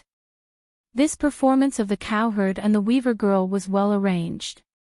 The curtains on the stage slowly lowered and the performance came to an end, but the over 300 guests were still immersed in the story and couldn't extricate themselves. Maids and servants entered the theater and lit up the oil lamps used to light up the theater. Li Wangyu coughed lightly, startling Empress Chang'an, who was still thinking about the story, out of her reverie, and he revealed a flattering smile. "And, I wonder if you're satisfied with today's performance?" "Of course, I'm satisfied. I've never seen such a wonderful song and dance before. It can be said to be exquisite beyond compare. It's been hard on you, Zio." In Empress Chang'an's view, this performance, which was completely different from the songs and dances of the Tang dynasty, could only be rehearsed by a powerful Taoist like Li Wangyu or a reincarnated celestial lord. Hee, it's good that Aunt likes it. But what do you think of the Queen Mother? As a descendant of the heavenly palace, that Queen Mother is narrow-minded and doesn't have the heart of a mother model at all. I don't like her very much. Empress Chang'an was full of anger at the mention of the Queen Mother. Beside her, Yang Fei also nodded in agreement. Everyone didn't have a good impression of the Queen Mother who cruelly broke up the cowherd and the weaver girl in the play. And, do you think that the cowherd and the weaver girl can be considered an immortal couple? Empress Chang'an continued nodding. Ancient poetry is profound. The faraway Altair star, the bright and clear river of Han women, slender and white hands, reading books and writing tools. They don't form a chapter all day long, their tears falling like rain. The river is clear and shallow, but different from each other. It's filled with water, and words cannot be spoken. Zio, the cowherd and the weaver girl can naturally be considered an immortal couple. Although they only meet once every year on the Qixi festival, their love is stronger than gold and makes people envious. Hearing Empress Chang'an's words, Li Wangyu laughed even more happily. Chapter 798. Li Wangyu rubbed his hands together, his face full of smiles. He asked carefully and expectantly, "Auntie, if I take a fancy to a girl from an ordinary family, would you allow me to marry her?" "No. Absolutely not." Empress Chang'an actually gave the answer without hesitation. Her phoenix eyes stared at Li Wangyu. "Ziyu, don't let your imagination run wild." Li Wangyu only felt that thunder was rolling above his head. His whole person instantly became Spartan. Isn't this double standard too serious? Just now, she was rebuking the Queen Mother with a face full of righteousness. How come her face changed faster than flipping a book? Aunt, there's really no need for this prejudice. Li Wangyu still wanted to argue, but he was mercilessly interrupted by Empress Chang'an. Okay, don't talk about this anymore. Ziyu, don't worry. I'll definitely choose a good marriage for you. No, Aunt, okay, I've said it. I'll make a decision for you on this matter. At this time, in Li Wangyu's eyes, Empress Chang'an no longer had the luxury of being a mother of the world. She had almost become Snow White's evil stepmother. Li Wangyu wanted to cry but had no tears. He couldn't understand why Empress Chang'an was so stubborn and why she was so concerned about his marriage. Pai Lupi didn't say anything on the side. He only looked meaningfully at Li Wangyu, then led Empress Chang'an, concubine Yang, and the others back to the palace. The conversation between Li Wangyu and Empress Chang'an was naturally heard by the beautiful superior. This inevitably made her expression dim, and she lowered her head in silence. Li Wangyu hurriedly reached out and grasped the beautiful superior, Rui. His tone was unusually firm. Changqing, don't worry. At worst, you and I can just leave here. The world is so big, where is there no place for us to stay? Su Changqing silently leaned her head on his shoulder and said faintly, Are you willing to give up everything now? For you, I'm willing to give up anything. I don't believe you. Su Changqing's fingers gently stroked Li Wangyu's palm. Deep down, she was very satisfied with her man's answer. Li Wangyu was so anxious that he began to swear, I promise. I won't marry anyone other than Changqing. If there is even half a lie, may the heavens strike me with lightning. All right, I believe you, all right. There's no need to be anxious about this matter. Let's take it slow. There will always be a way. Su Changqing gently kissed Li Wangyu's cheek and instead spoke words of comfort. Li Wangyu was also very helpless. He held his beautiful superior's hand and looked at each other speechlessly. Not to mention how Li Wangyu criticized the overbearing Empress Chang'an in his heart, the Chang'an theater immediately became popular in Chang'an after its opening. The advance tickets for the theater had been sold for a month. Even so, the demand still exceeded the demand. Fortunately, those who could enter the Tang Dynasty Theater were all nobles and officials in Chang'an. Otherwise, the scalpers would have been born more than 1,000 years in advance. In the future, when blockbuster movies were released, fanatical fans would go to the theater to watch the movie twice and thrice. However, compared with the crazy noblewomen in Chang'an, watching the movie twice and thrice was nothing. Almost all of them, including Empress Chang'an, had settled down in the Tang Dynasty Theater. Every day, after having lunch in the palace on time, they would go to the Tang Dynasty Theater with concubine Yang and the others to watch the performance of the cowherd and the weaver girl. So far, Aphrodite had only rehearsed this scene. Even so, no one disliked it. Instead, they watched it over and over again with great interest. However, the Tang Dynasty Theater could only accommodate about 300 people. Therefore, those noblewomen who could not buy tickets were so anxious that they almost hanged themselves. For this reason, he cried and made a fuss in the manor, and even wanted to go on a hunger strike and hang himself. He wanted to force his Langjun and father to think of a way to get a precious theater ticket from Li Wangyu, the county count of Hu. Because of this, the doorstep of Li Wangyu's mansion in Kaihua Square was almost flattened by the hundreds of officials.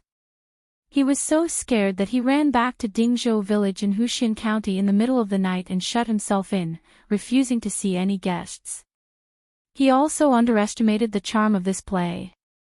A theater ticket was not cheap at all. It could even be said that it was ridiculously expensive. Even so, it was still difficult to get a ticket. The entertainment programs in the Tang Dynasty Theater were also full. Business was surprisingly good. In just a month after the opening of the theater, Li Wangyu heard the report from Aphrodite and the old butler Li Heng. He was surprised to find that the money he had invested had been earned back. This was not a theater. It was simply a money-sucking treasure bowl. In this regard, Li Wangyu could only shrug his shoulders and express that the people here were stupid and rich. If there were other transmigrators, they should come quickly. After finishing the theater, before Li Wangyu could take a breather and enjoy a few days of comfortable life, Su Jingzong came looking for him again. Earl, the Goguryeo diplomatic mission has already entered the palace to bid farewell to the sage. They will set off soon and return to Goguryeo. What are your next plans? Su Jingzong still did not understand Li Wangyu's thoughts. He followed Li Wangyu's instructions and easily established a relationship with Yun Gaesaman. After gifting Yun Gaesaman a Kunlun slave, the two of them had become rather close. At least on the surface, they seemed to be close friends. In these 2 months, Su Jingzong often invited Yun Gaesaman to Pingkong Square or the Hu taverns in Shi City to indulge in wine and women. But Su Jingzong, who was spending Li Wangyu's money while eating, drinking, and playing with women at public expense, felt more and more uneasy. He didn't understand what Li Wangyu's intentions were. If he wanted to teach Yun Gaesaman a lesson and vent Qing Chumo's anger, he didn't need to use such a method. Su Jingzong even faintly guessed that Li Wangyu was not only venting Qing Chumo's anger, but also trying to take Yun Gaesaman's life. But Su Jingzong did not dare to make such a judgment. After all, he also knew that if Yun Gaesaman died in the Tang dynasty, not even Li Wangyu, as the county earl who founded the dynasty, would be able to bear the consequences. Li Wangyu's eyes flashed upon hearing Su Jingzong's report. It seemed like it was time for the dagger to be revealed after so many days of planning. Ha, that's good. General Su, invite the Goguryeo diplomatic mission to a banquet one day before it departs. I only have one request. You must get Yun Gaesaman drunk. Can General Su accomplish this? That's naturally not a problem, but what does Lord Count intend to do? Is there anything you need my cooperation with? Su Jingzong still wanted to get to the bottom of this. Li Wangyu, however, did not reveal anything. It's nothing. As long as General Su can do what I ordered, it's fine. Remember, you must get Yun Gaesaman drunk. Yes, this lowly official understands.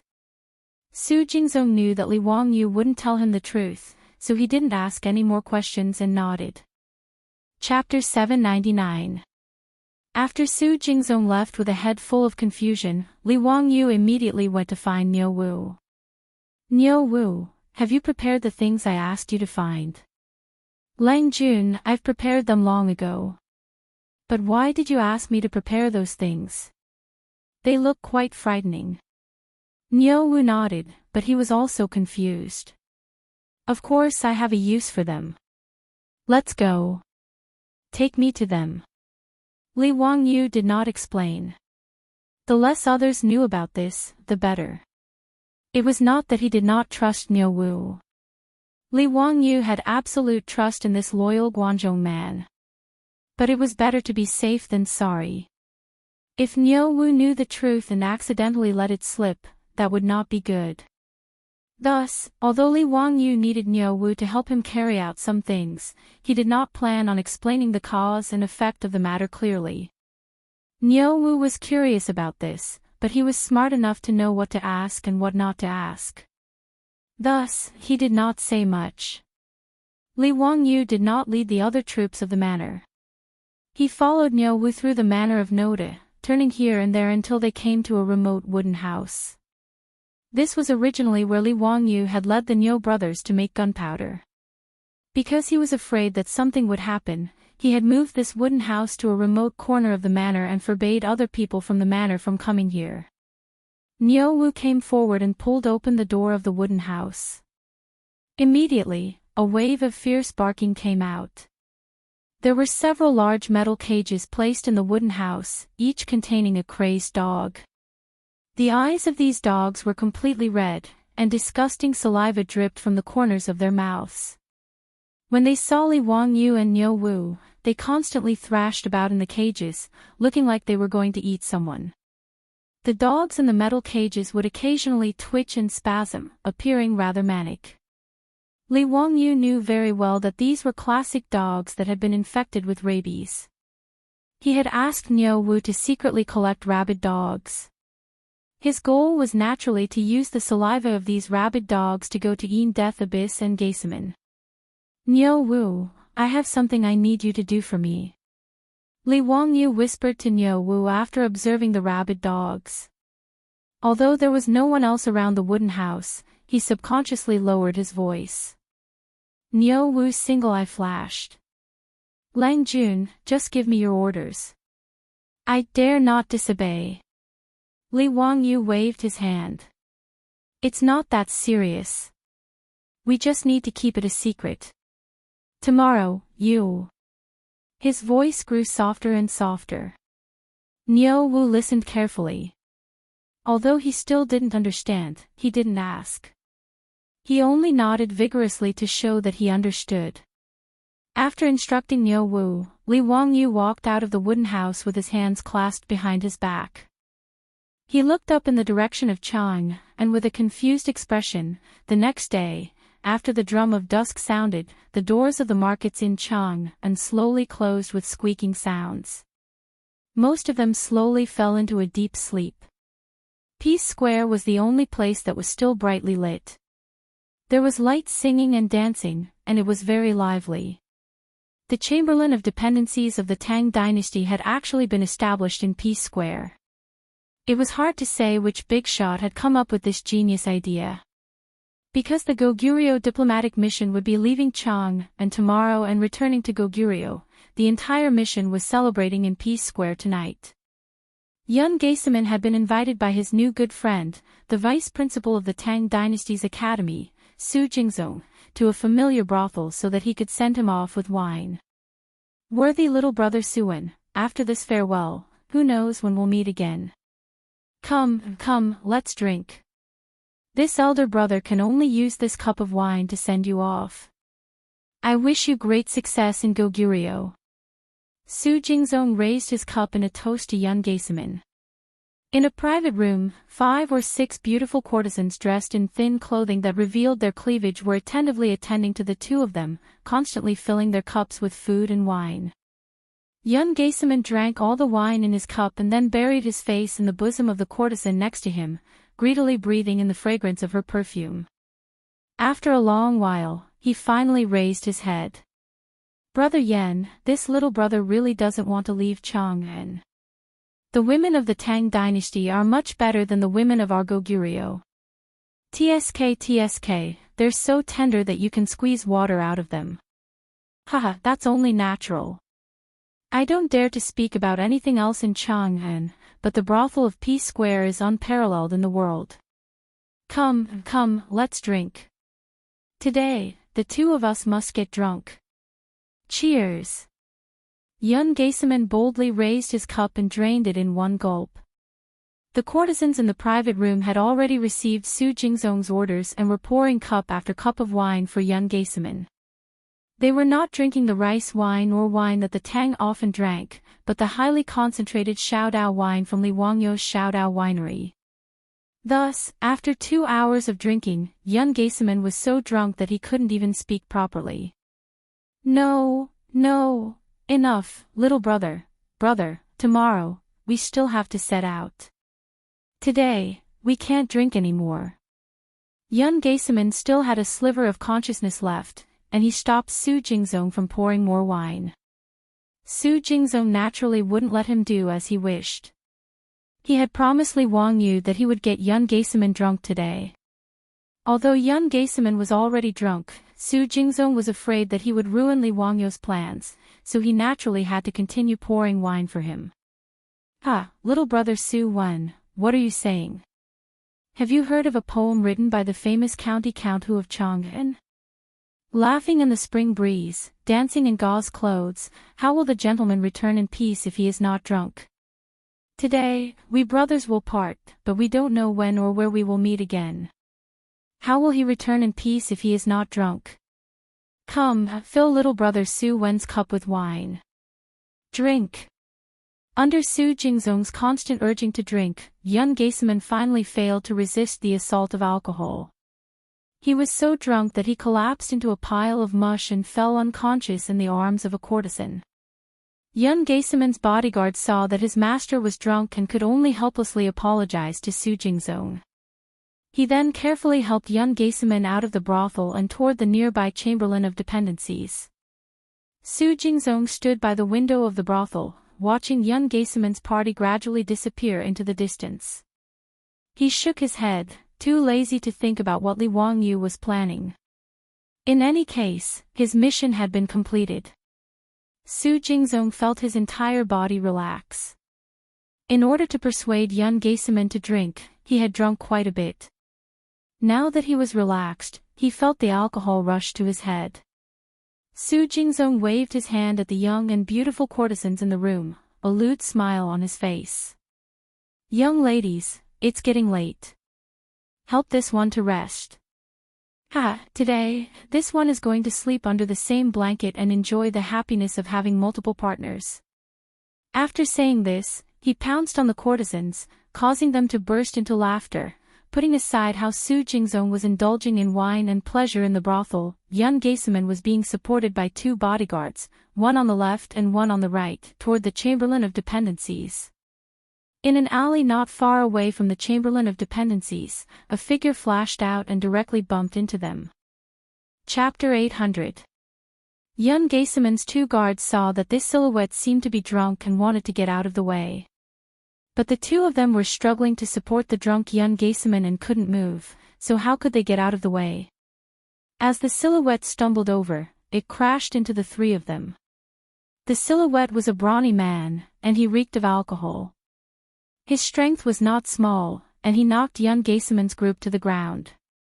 The man himself also fell, and the 4 of them rolled around on the ground. Young Gaesaman seemed to be in pain from the collision, and in his drunken state, he groaned. The 2 guards hurriedly got up and prepared to teach this reckless drunkard a lesson. However, the drunkard's reaction was not very good. He crawled up from the ground and mumbled something incoherently. Then, he turned around and slipped into a dark alley, disappearing from sight. Young Gaesaman's 2 guards had not even been able to see the drunkard's appearance. Seeing the drunkard run off, they did not dare to pursue out of concern for young Gaesaman, who was still lying on the ground. All they could do was carefully help young Gaesaman up. After a rough inspection and confirming that there was nothing wrong with young Gaesaman's body, the 2 of them relaxed. They patted off the dust on young Gaesaman's clothes and continued to help him back to the Chamberlain of Dependencies. The 2 guards were worried that they would be punished for their lack of protection and causing young Gaesaman to fall. Thus, the 2 of them pretended that nothing had happened and naturally did not mention it to anyone else. The next day, young Gaesaman got up from his bed with a headache from his hangover, but it was already late in the morning.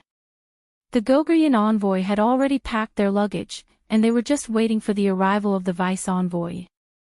There was a fixed time for the diplomatic mission to leave Chang'an. If they were late, it would be troublesome.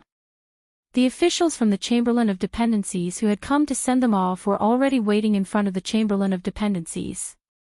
If not for the fact that they feared young Gaesaman's father's status, the Goguryeo envoy would have already cursed. Seeing that young Gaesaman was awake, the Goguryeo envoy sighed in relief and hurriedly urged the servants to help young Gaesaman clean up and change his clothes. Hurrying and hurrying, they did not miss the time for the diplomatic mission to set off. By the Ba Bridge outside Chang'an City, the officials of the Chamberlain of Dependencies had sent off the Gogrian diplomatic mission. After which, they chatted and joked with one another as they rode back to Chang'an City.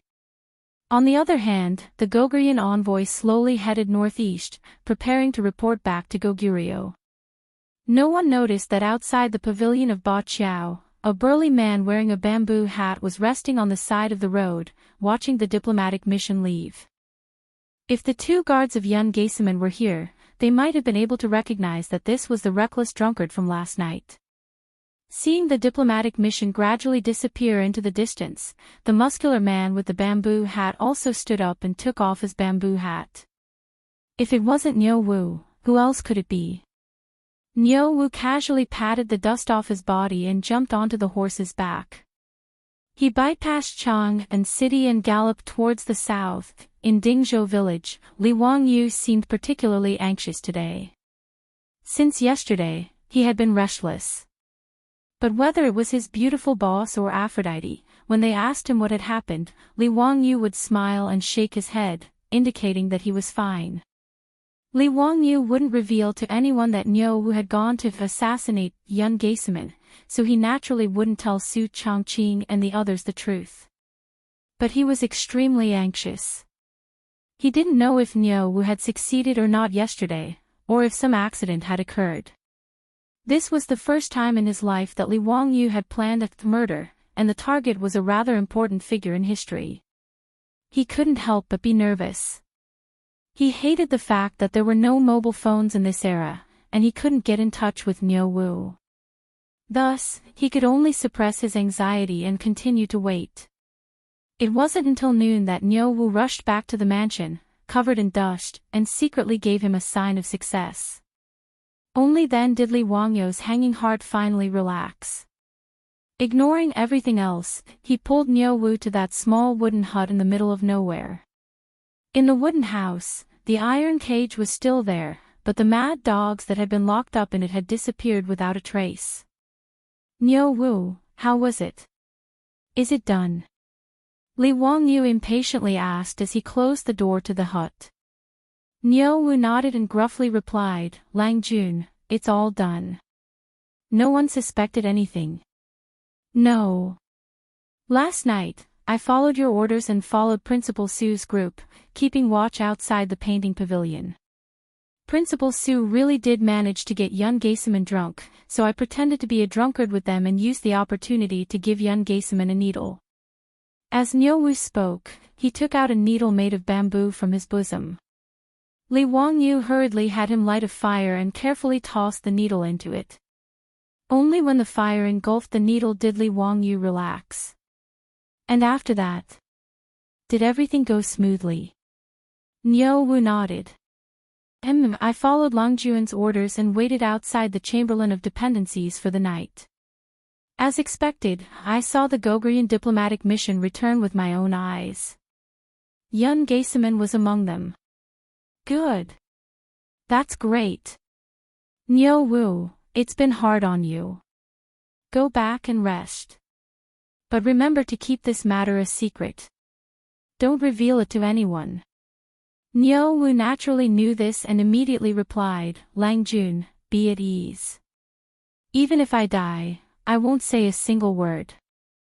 Li Wangyu gratefully patted Niu Wu's shoulder and said no more. His gaze subconsciously turned to the northeast. Several months later, news came from Goguryeo. The deputy envoy who had just returned from the Tang dynasty, the son of Yun Taizhua, Yun Geiseman, had suddenly developed a strange illness. He feared light, water, and wind, and the slightest disturbance would make him go crazy. In his madness, he would bite anyone he saw. Although Yun Taizhua had summoned all the famous doctors of Goguryeo to treat his son, none of them could do anything. They couldn't understand what Yun Geiseman's illness was. In his rage, Yun Taizhua beheaded several Gogrian imperial physicians, but to no avail. 2 weeks later, the agonized Yun Geiseman breathed his last. Because of Li Wangyu's appearance, this ambitious and ruthless person who had written a thick and colorful stroke in history had disappeared without a trace before he could even make a splash in the long river of history. When this news reached Chang'an, it didn't cause the slightest stir. It merely served as a topic of conversation for the officials